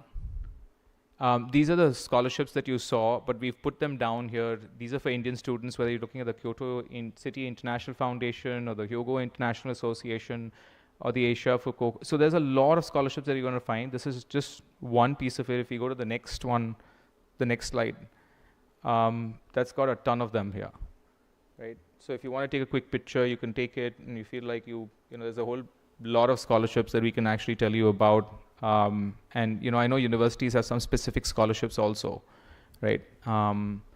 And then in addition to this, if we move to the next slide, there's again some information that JASO has, and they've got some scholarships as well. So yeah, you're going to find a lot of scholarships that are being given out. You just have to know them. You have to like be able to reach out. That's where we come to help you out in terms of services. I'll move to the next. That's how we help students, is choosing their English taught programs and regions that fit your budget, interactions with Japanese university students, alumni and representatives, MEXT and other scholarships, research and the university applications, understanding the Japanese culture, language, career support, visa requirements, and work opportunities. So with that, I kind of end, and it's lovely to have talking to you guys, and if you have any questions, please go ahead. I think I have a couple of minutes. Any questions? Anyone has any questions? I don't know if you have a mic, you'll have to come here and talk maybe. Do you have a mic? No. Anyone have any questions that I can address? No? We're good? Very quiet audience, yeah. All right. Thank you. Lovely talking to you all.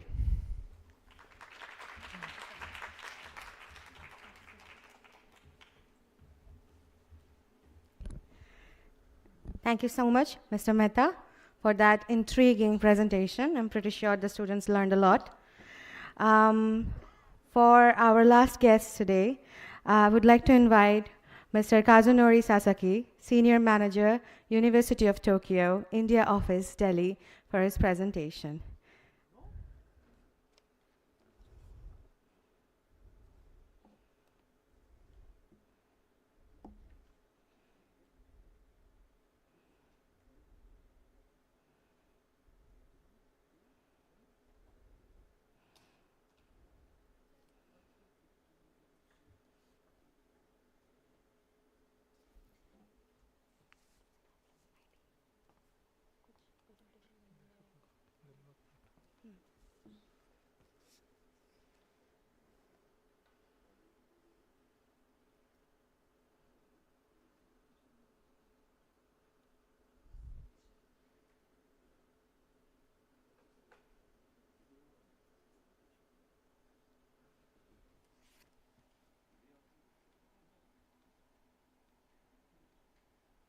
A round of applause, everyone, for Mr. Kazunori Sasaki.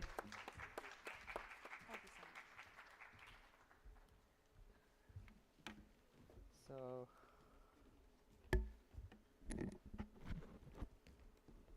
can I use this? Yeah. Okay. So, hello everyone remaining. Yeah, actually, it became a long day, doesn't it? I'm Kazunori Sasaki from University of Tokyo in the office. Thank you very much for inviting me to such a meaningful event and for giving me the opportunity to speak today. Since I'm the last speaker today, I will not only introduce the University of Tokyo, but also talk about why it can be University of Tokyo can be considered as a representative of University of Japan. Okay. The University of Tokyo, established in 1877, is the oldest and largest national university in Japan. It has 3 main campuses in the Tokyo metropolitan area and enrolls 27,368 students. The ratio of undergraduate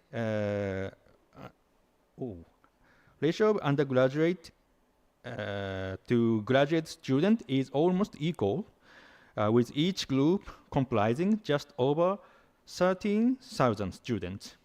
And there are nearly 5,000 international students. The University of Tokyo is a comprehensive university with 10 faculties and 15 graduate schools. It is also a research university, attracting top-level students and faculty in Japan and training leaders in various fields to support the nation, to support Japan. Okay. Over the past 146 years since its establishment, the university has produced 451,653 graduates, including 30 Nobel laureates, 16 prime ministers, and 5 astronauts.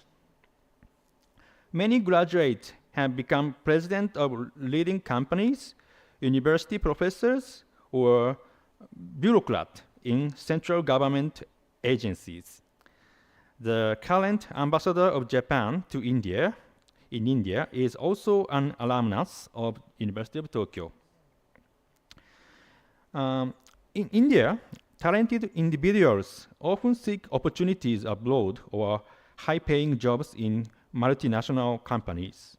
However, University of Tokyo alumni tend to prefer challenging and vital positions that may not be glamorous or highly paid, but are crucial for the nation.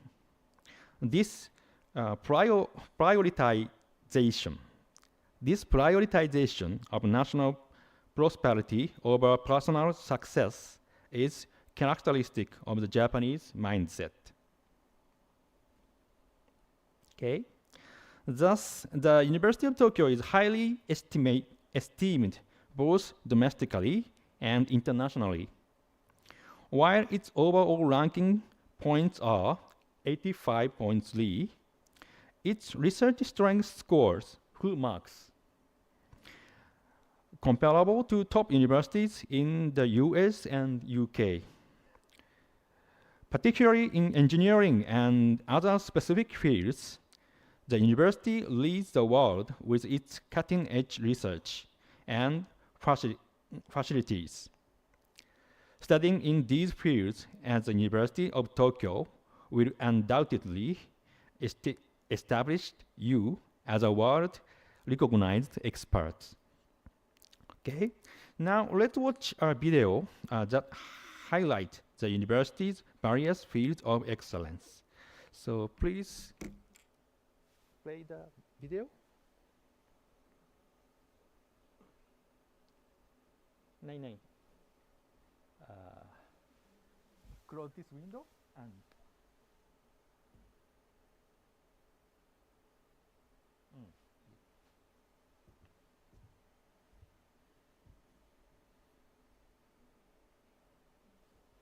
maybe you need to.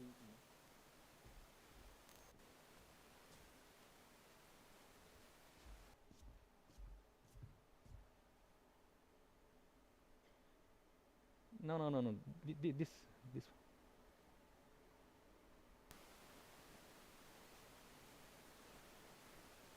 Yeah, just click here. New social systems are created by integrating humanity's diverse accumulation of knowledge, spanning the ages and all manner of places. Here are some examples. Research into an optical lattice clock that deviates only 1 second every 30 billion years. This ultra-precise clock can detect the delay in time caused by very small differences in gravitational energy. Scholars researching Buddhist scriptures with a 2,000-year history are creating a database of Asia's vast wealth of Buddhist knowledge. Research into functional, beautiful artificial legs will make it possible for the human body and its synthetic parts to become perfectly synchronized. But these are only a few examples of excellent research going on at the University of Tokyo.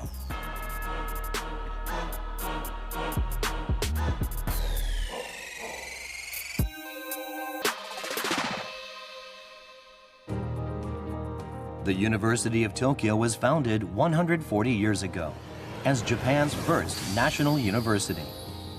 Today, it comprises campuses in Tokyo and the Chiba area, along with labs and research forests across Japan. 3 campuses are central to education and research: Hongo, Komaba, and Kashiwa.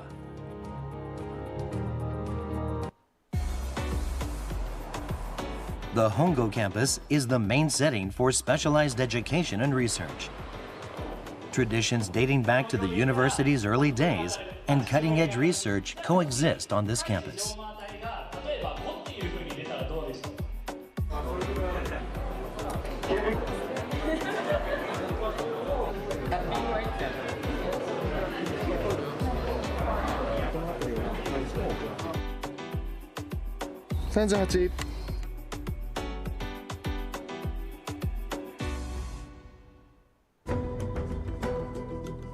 At this instant, world-class research across diverse fields is going on at the University of Tokyo.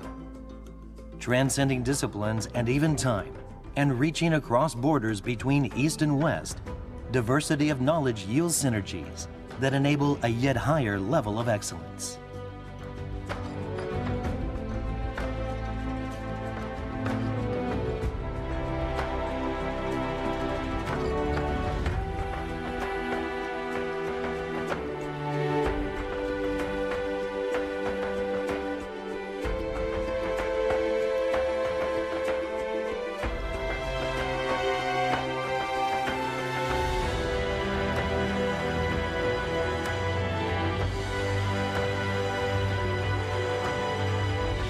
The University of Tokyo will take the lead in proposing a new social system, collaborating with people from all walks of life, taking a long-term perspective as only a university can.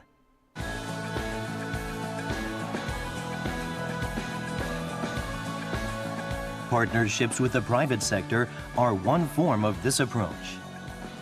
In fields such as artificial intelligence and sports science, we have already set foot on the path to collaboration.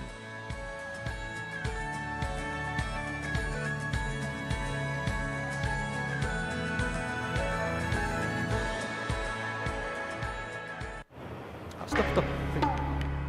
And back to the presentation, PPT.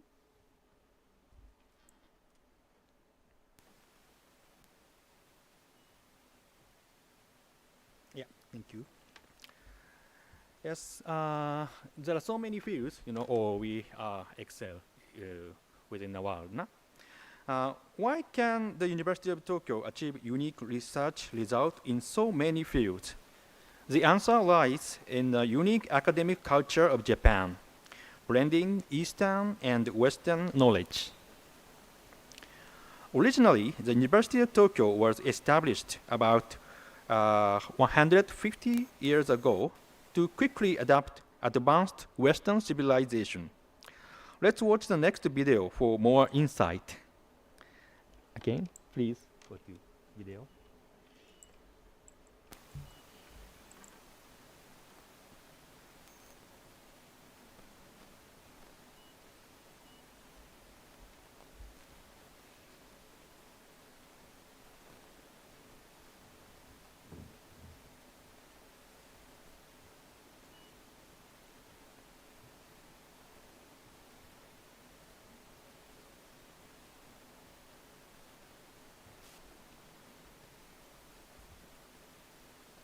Yeah, maybe here,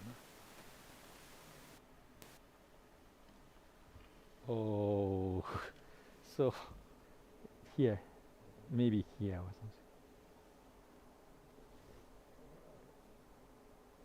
Okay, PC.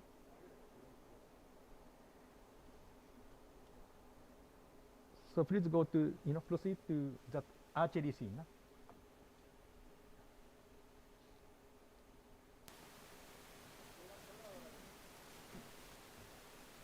Proceed.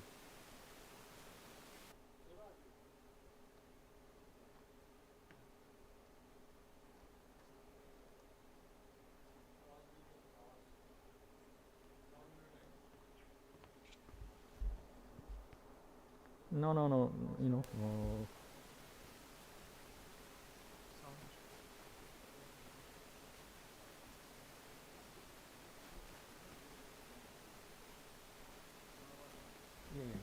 Yeah, okay.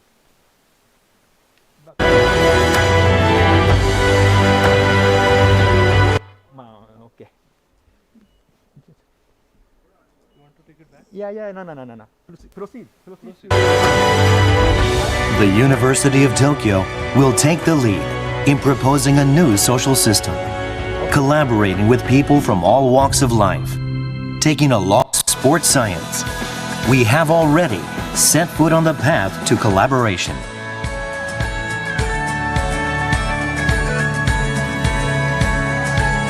Garden. Statues of educators from overseas can be found in various areas of the Sanshiro Pond, named after a novel by The Path to Collaboration.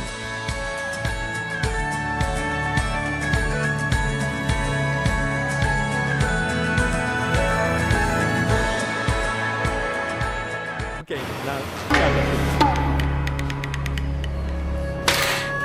this is Japanese traditional archery. Sanshiro Pond, named after a novel by Natsume Soseki, dates back to when the present site was a feudal lord's residential garden.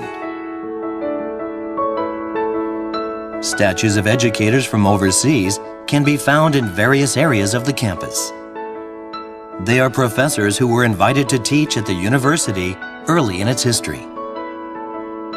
The university did not simply imitate or transplant Western civilization. Instead, the University of Tokyo reorganized the most advanced contemporary thought and technology, incorporating them into a unique academic framework.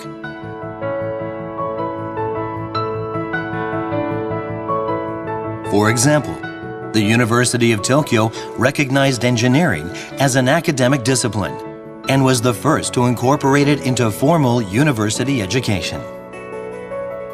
Mathematics teaching at the Faculty of Engineering became the cornerstone of an education to instill individuals with advanced cognitive and technical skills.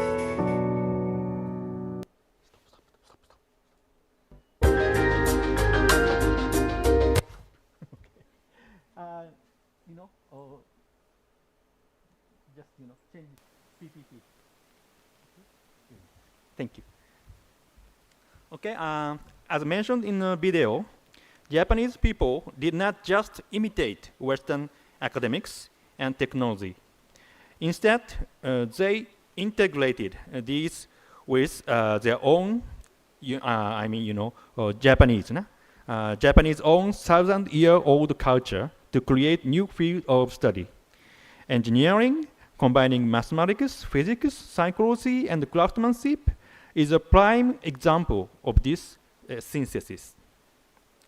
Another example is marketing, a field of management, which is said to have origins in Japan. Okay.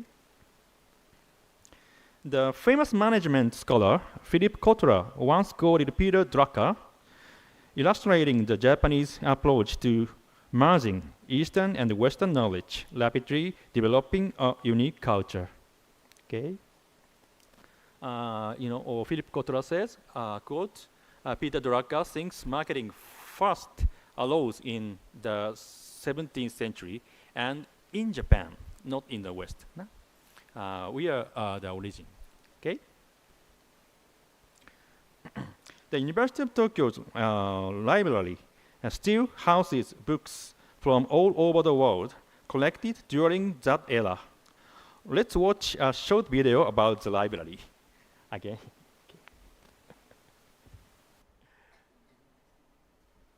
Yes. Each University of Tokyo campus has its own main library, along with specialized libraries dedicated to each faculty and institute. The libraries are a trove of over 9.4 million volumes, from basic to specialized titles, as well as rare books, including national treasures. At the heart of this network is the Hongo campus's General Library. Renovations here are underway, and a new wing is being added to the facility.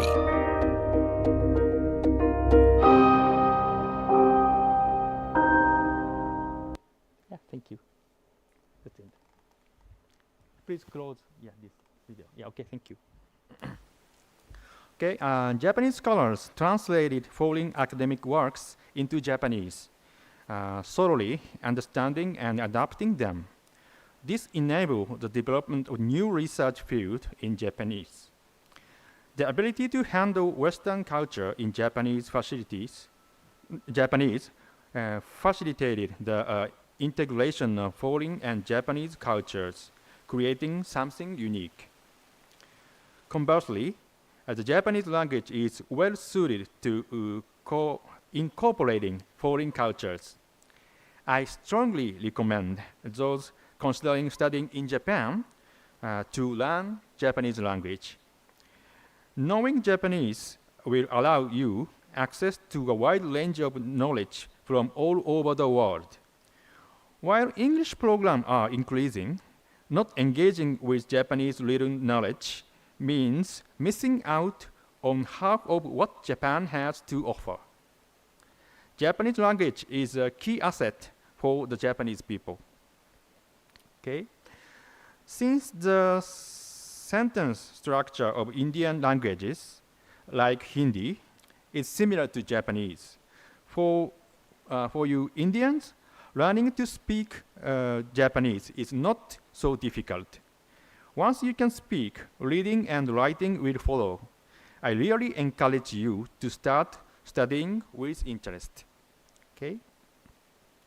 Returning to the topic of University of Tokyo, it was originally established to train personnel to support Japan and to invigorate academic research by incorporating foreign cultures.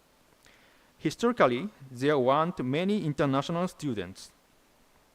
But to improve this situation, the University of Tokyo has recently taken various measures to attract more international students. Okay. The University of Tokyo offers 3 programs for international students. That is, those are English medium degree program, this one, and exchange program, okay, and short-term programs. The most common are the English medium degree programs, which, as you can see, include only 2 undergraduate courses. See these red characters, okay? For undergraduate student, we offer only 2 programs. Okay, so they are the 2 programs for undergraduate student. Okay, these are the peak liberal arts program and GCS chemistry transfer program. Okay, they are only 2 English program offered by University of Tokyo for undergraduate student. Of course, other than that, there are many courses in Japanese for Japanese students, but these require very, very high Japanese proficiency, making them impractical for most foreigners. Okay. On the other hand, many graduate programs can be completed entirely in English. Even in non-English programs, basic conversational Japanese is usually enough to enroll. For those seeking a degree from the University of Tokyo, starting at the graduate level is advisable. It is best to enroll in another Japanese university for undergraduate study and learn Japanese in preparation for graduate studies. Okay. Additionally, the university offers short-term study and internship opportunities for foreign students not seeking degrees. Exchange programs with partner schools are also available. If you are interested in these short-term programs, please contact the University of Tokyo in the office. Okay. I will skip this. Okay, lastly, the University of Tokyo India office, located in Delhi, acts as a gateway not only for the University of Tokyo, but also for other Japanese universities looking to welcome students from India. One of our main activities is hosting free public webinars every second and fourth Saturday on the month from 3 p.m.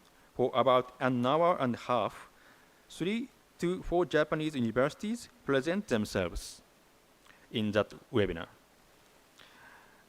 It's valuable source of information for those interested in studying in Japan. The next webinar is tomorrow at 3 p.m. Please note that prior registration is required. Okay. Also, our office YouTube channel stores webinar recordings and other videos like scholarship information. So please refer to these and subscribe. You can access the channel via a displayed QR code. Okay, and that concludes my presentation. Thank you for listening.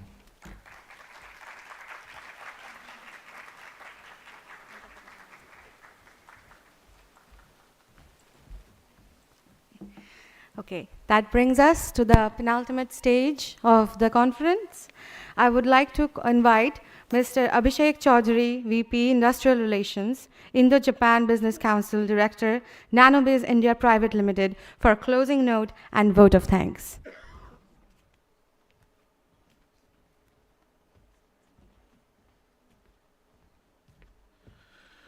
Good evening, everyone. I mean, everyone can be counted definitely here. So without taking any further time, we are already delayed by 1 hour 30 minutes. But I think we have a wonderful second Indo-Japan education conference. There are a lot of interesting sessions, a lot of interesting learnings. Even every time I am a part of this Indo-Japan education conference, and every lecture I get to learn something new, which I can tell to many of my colleagues or any students that I meet during my day-to-day life. I'm also a student with one of the Japanese university, Keio University. I'm doing PhD from Keio University. And it's really wonderful. And one thing that I think one of the speakers mentioned, that they will push you to ensure that you are doing your PhD in 3 years. So the ecosystem is built in a way where you are going to win. There is no way that you will be losing out. So without taking further of your time, we would like to thank definitely Consulate General of Japan in Mumbai. They wholeheartedly support our initiatives. Japan Foundation for helping us organize this event. Also, one of the biggest thanks goes to MIT WPU University, Dr. Karad, Dr. Ravi Chitnis, Dr. Priti Joshi, Dr. Nirupama. All of them have helped us a lot to ensure that this second India-Japan Business Education Conference is a success. Other than that, I would like to thank all our speakers, our India-Japan Business Council's Executive Committee, all our members, Mr. Sudhir Jaiswal, who is chairman of our Higher Education Research Committee, our advisors of Higher Education Research Committee, for organizing and ensuring that we had wonderful speaker lineup for this particular event. We would also like to thank our PR partner, as well as everyone who is working here, our audiovisual partners, backstage partners, everyone who has worked for wonderful advertisements outside. So I would like to thank each and everyone who is associated with this particular event, and without them it is not a success story. So once again, thanking each and everyone, and if I fail to recognize anyone, it's just that I am unable to remember at this point in time, but our heartfelt thanks to each and everyone for this program. Thank you.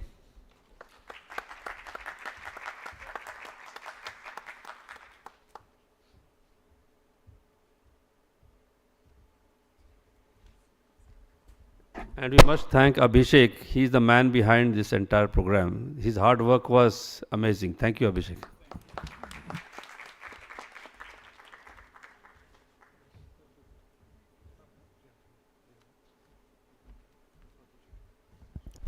Dear all, thank you for your patience. Now we officially conclude the event. Good evening. Konbawa.